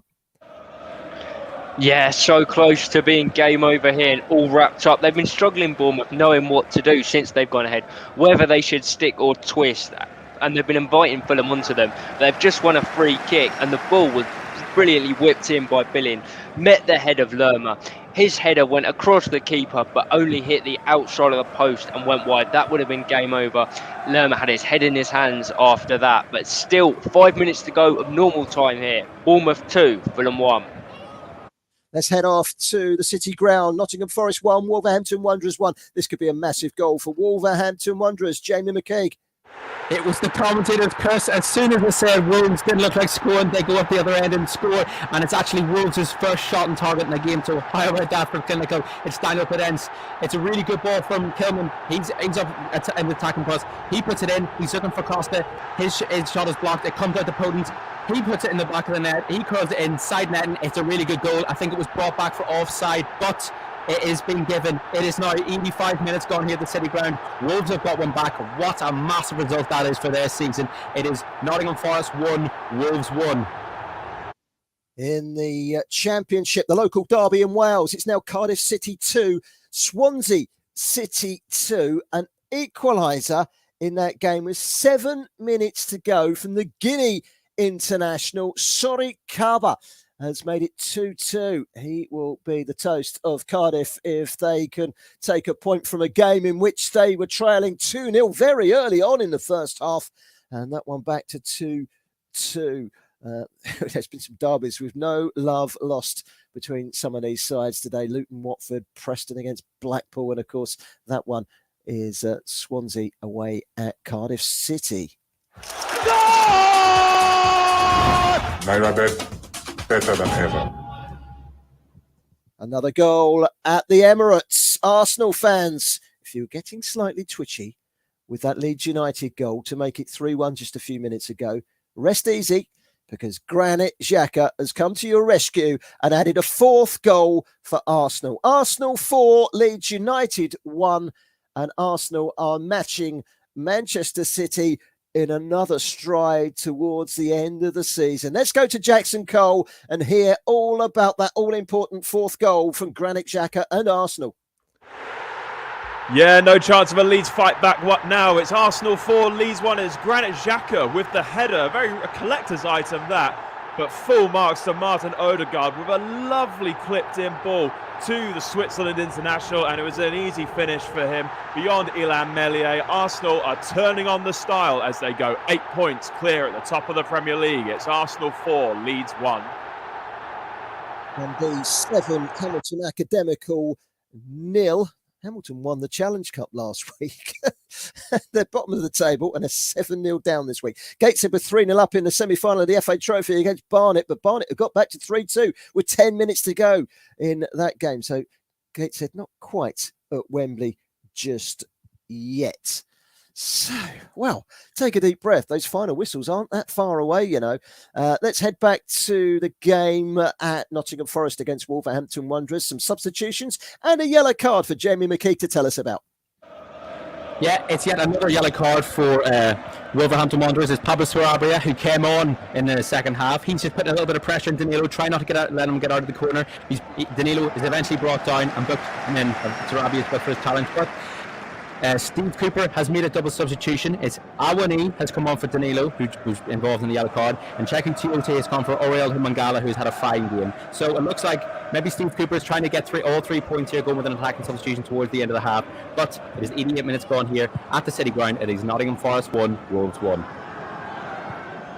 Thank you very much for that, Jamie. And, well, there is there's still drama to unfold in this game. There's a VAR check for a possible penalty to Brighton, which Kendall Rowan can tell us about in a little while. Palace are knocking on the door. They've had a couple of chances. Let's go over to Richard Bond and hear about those 2 chances for Palace as Roy Hodgson looks for a win and his return to Selhurst Park. Palace close to winning it, Richard. Yes, it's all Palace at the moment now. They do look the most threatening here, and it was a lovely ball in from the left-hand side. It was a free kick, swung in, and I think it was, ball played in. It was Gay who rose high, and his header was just tipped over the bar by Everson. From the resulting corner, then another really nice set-piece delivery from Elise. He's put it in, and in swinging, it's the other centre-half who's come in then, Anderson, and he's come close too, and he's inches away really from what would be an absolute massive 3 points for Crystal Palace. But at the moment though, the two sides are deadlocked at 1-1, but we still have a few minutes left to play here as we're just coming into stoppage time about a minute and stoppage time to go here. But it's Crystal Palace 1, Leicester City 1. Well, I said there'd be drama between now and the end of the games. We're hitting the 90-minute mark in most of the games in the Premier League. 5 matches this afternoon. And I can tell you that Brighton and Hove Albion are indebted to VAR because they have been awarded a penalty in the game against Brentford. 3-2 to Brentford, 90th minute. Brighton have a penalty. And I can tell you, it's a game that has just served up no end of entertainment and drama. And the drama hasn't quite ended just yet at the Amex Stadium. Naira bet better than ever. VAR awarding a penalty to Brighton. Mitoma stepping up and ramming it home to make it 3-3. Will be a cost once again to Kendall Rowan in just a minute to hear all about that late comeback goal in the game at the Amex. Let's head west about 100 miles to Bournemouth. 5 minutes of added time and they're holding on grimly are Bournemouth. Do they look like they're going to see this through and take 3 priceless points? Well, to be honest, Barry, they had looked comfortable when these last few minutes, but when that board came up and 5 minutes added on, a huge groan went round the Vitality. Fulham have been given a bit of encouragement from that. We've just played the first of those 5 minutes, and we'll see if Bournemouth can hold on. Solanke's just gone off to a standing ovation. His goal might have been a bit scrappy, but his whole performance has been absolutely sensational today. He's been replaced by Lewis Cook. Can Bournemouth hold on? We shall see. About 3 minutes left. Bournemouth 2, Fulham 1. Two corners, they've been pepper in the Brentford goal. VAR has given them a penalty. Now, I told you Mitoma had taken the penalty. My mistake. It wasn't Mitoma, it was McAllister. Tell us all about that late equaliser, Kendall Rowan. Oh, honestly, Brighton have just been given an absolute lifeline here. The smile on Roberto De Zerbi's face is through the roof. It is now 3 Brighton, 3 Brentford. A fantastic penalty from McAllister after a handball by Aaron Hickey. Michael Oliver had to go and look at the monitor just to check if it was a handball. He then got yellow carded Hickey after the handball challenge. And yes, it is now 3-3. What a game this has turned out to be at the moment. Both teams just absolutely fantastic this afternoon. There is now a minimum of 6 minutes added time in the game as we now are approaching the end of the second half, and it is 3-3 Brighton and Brentford here at the Amex Stadium. The Cameroon player Mike Fondop Tellum has just been sent off for Oldham Athletic away at his old club Wrexham. Wrexham leading that one comfortably, and they are on their way back into the Football League. A comfortable win for them this afternoon. Oh, wow, it's not quite finished yet. There is a VAR check for a red card in the game between Nottingham Forest and Wolves. Jamie McKee can tell us all about it. Yes, Brian, so it started with Diego Costa, surprise. He was brought down by Cheku Kurute. And then the VAR check, there was a scuffle afterwards, and apparently Podence went to spit at Kiate. The VAR checked it. It wasn't given, but looking at the replay, it does look like one of those ones you've seen given before. It's a big scuffle. Tempers are flaring. It is getting really nervy and really frustrating at the end of this game, but a red card wasn't given. Wolves keep all 11 men on the pitch here. There's only a couple of minutes left here. It's Nottingham Forest 1, Wolves 1. Excellent. Thank you very much for that, Jamie. The final whistles are not far away from blowing. We're deep into stoppage time. I think all of our games now are into stoppage time. The one that was lagging behind the last time I checked was Arsenal against Leeds United. They're 4-1 up in that one. It's over. I did say there'll be some draws this afternoon. 2 of the 5 matches are currently level. Brighton, in fact, 3 of them, because Brighton and Brentford. In fact, I would have got my guess absolutely right, and I can get my guess absolutely right. I said earlier, if Fulham score, but they're 2-1 down at Bournemouth, and then someone else will come along and wreck that, I'm sure, with a late goal. And sure enough, that's exactly what has happened. Naira Bet, better than ever. Well, the script's there. It's been written. Roy Hodgson returns. He's never beaten Brendan Rodgers as a manager before, and he's tried 7 times. 6 defeats, 1 draw. That's all he's got. 1 draw in 7 games against Brendan Rodgers. Never beaten him. Roy Hodgson has just about, surely now, won his first game as a manager against Brendan Rodgers, the oldest manager in Premier League history. The script is all written, and it's a late winner from Mateta. And I should imagine the Holmesdale end at Selhurst Park is rocking a good one right now, because those Palace fans are as noisy as anyone. And a late goal would have gone down very well. Let's quickly head for a full-time update. The final whistle has gone. Big result down on the South Coast for Bournemouth against Fulham. Matthew Key. It's a massive 3 points for the home side. The Vitality Stadium has erupted here. They're written off by so many people over the course of this international break that of all the teams in this relegation scrap, Bournemouth are most likely to go, but they are not having any of it. They've come back to beat Fulham 2-1 here at the Vitality. Dominic Solanke with the crucial goal to get all 3 points, and they're up to 15. Brilliant scenes here at the Vitality Stadium. It's finished. AFC Bournemouth 2, Fulham 1. Let's head to Richard Bond. Late drama at Selhurst Park. And it's gone the way of Palace. Roy Hodgson returns, and it looks like he's returned with a big win. A first win in 2023 for Crystal Palace. Well, unbelievable stuff here, Barry. It's Crystal Palace 2, Leicester City 1, and Jean-Philippe Mateta has got the goal to give Roy Hodgson, as you say, Palace their first win of 2023. And it was a lovely ball through from Jordan Ayew, and Palace were knocking it off for ages. He just picked the ball up about 25 yards, and he just pinpointed through the 2 centre-halves. On rushes Mateta. He smashes the shot with his left foot into the bottom corner. Palace fans going absolutely nuts. Not surprising, they are the lowest scoring side in the league. Must have been the last kick of the game. Crystal Palace, 3 points for them to the good. Crystal Palace 2, Leicester City 1.